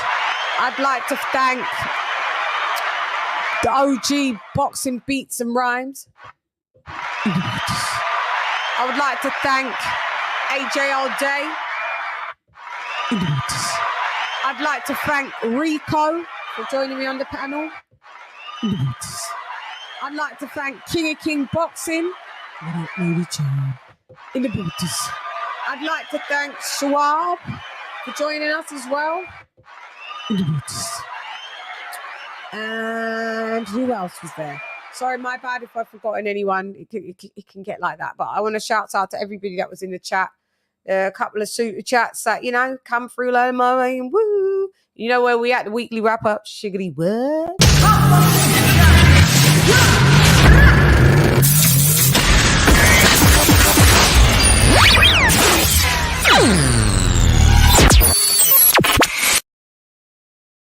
That's right. So I shall be on my travels tomorrow, but I will keep you guys locked in and locked on. And I'm back. Special guest James Payne as well. Yeah. So, shouts out. See you lot Friday. Anyway, I'm gone. Hey girl, it's LadyChann rep nonetheless. Come box with Shan. Gyan. LadyChann has, unfortunately, I already miss you. I've left the buildings in. Gyan, thanks for rocking with me. LadyChann. Fight.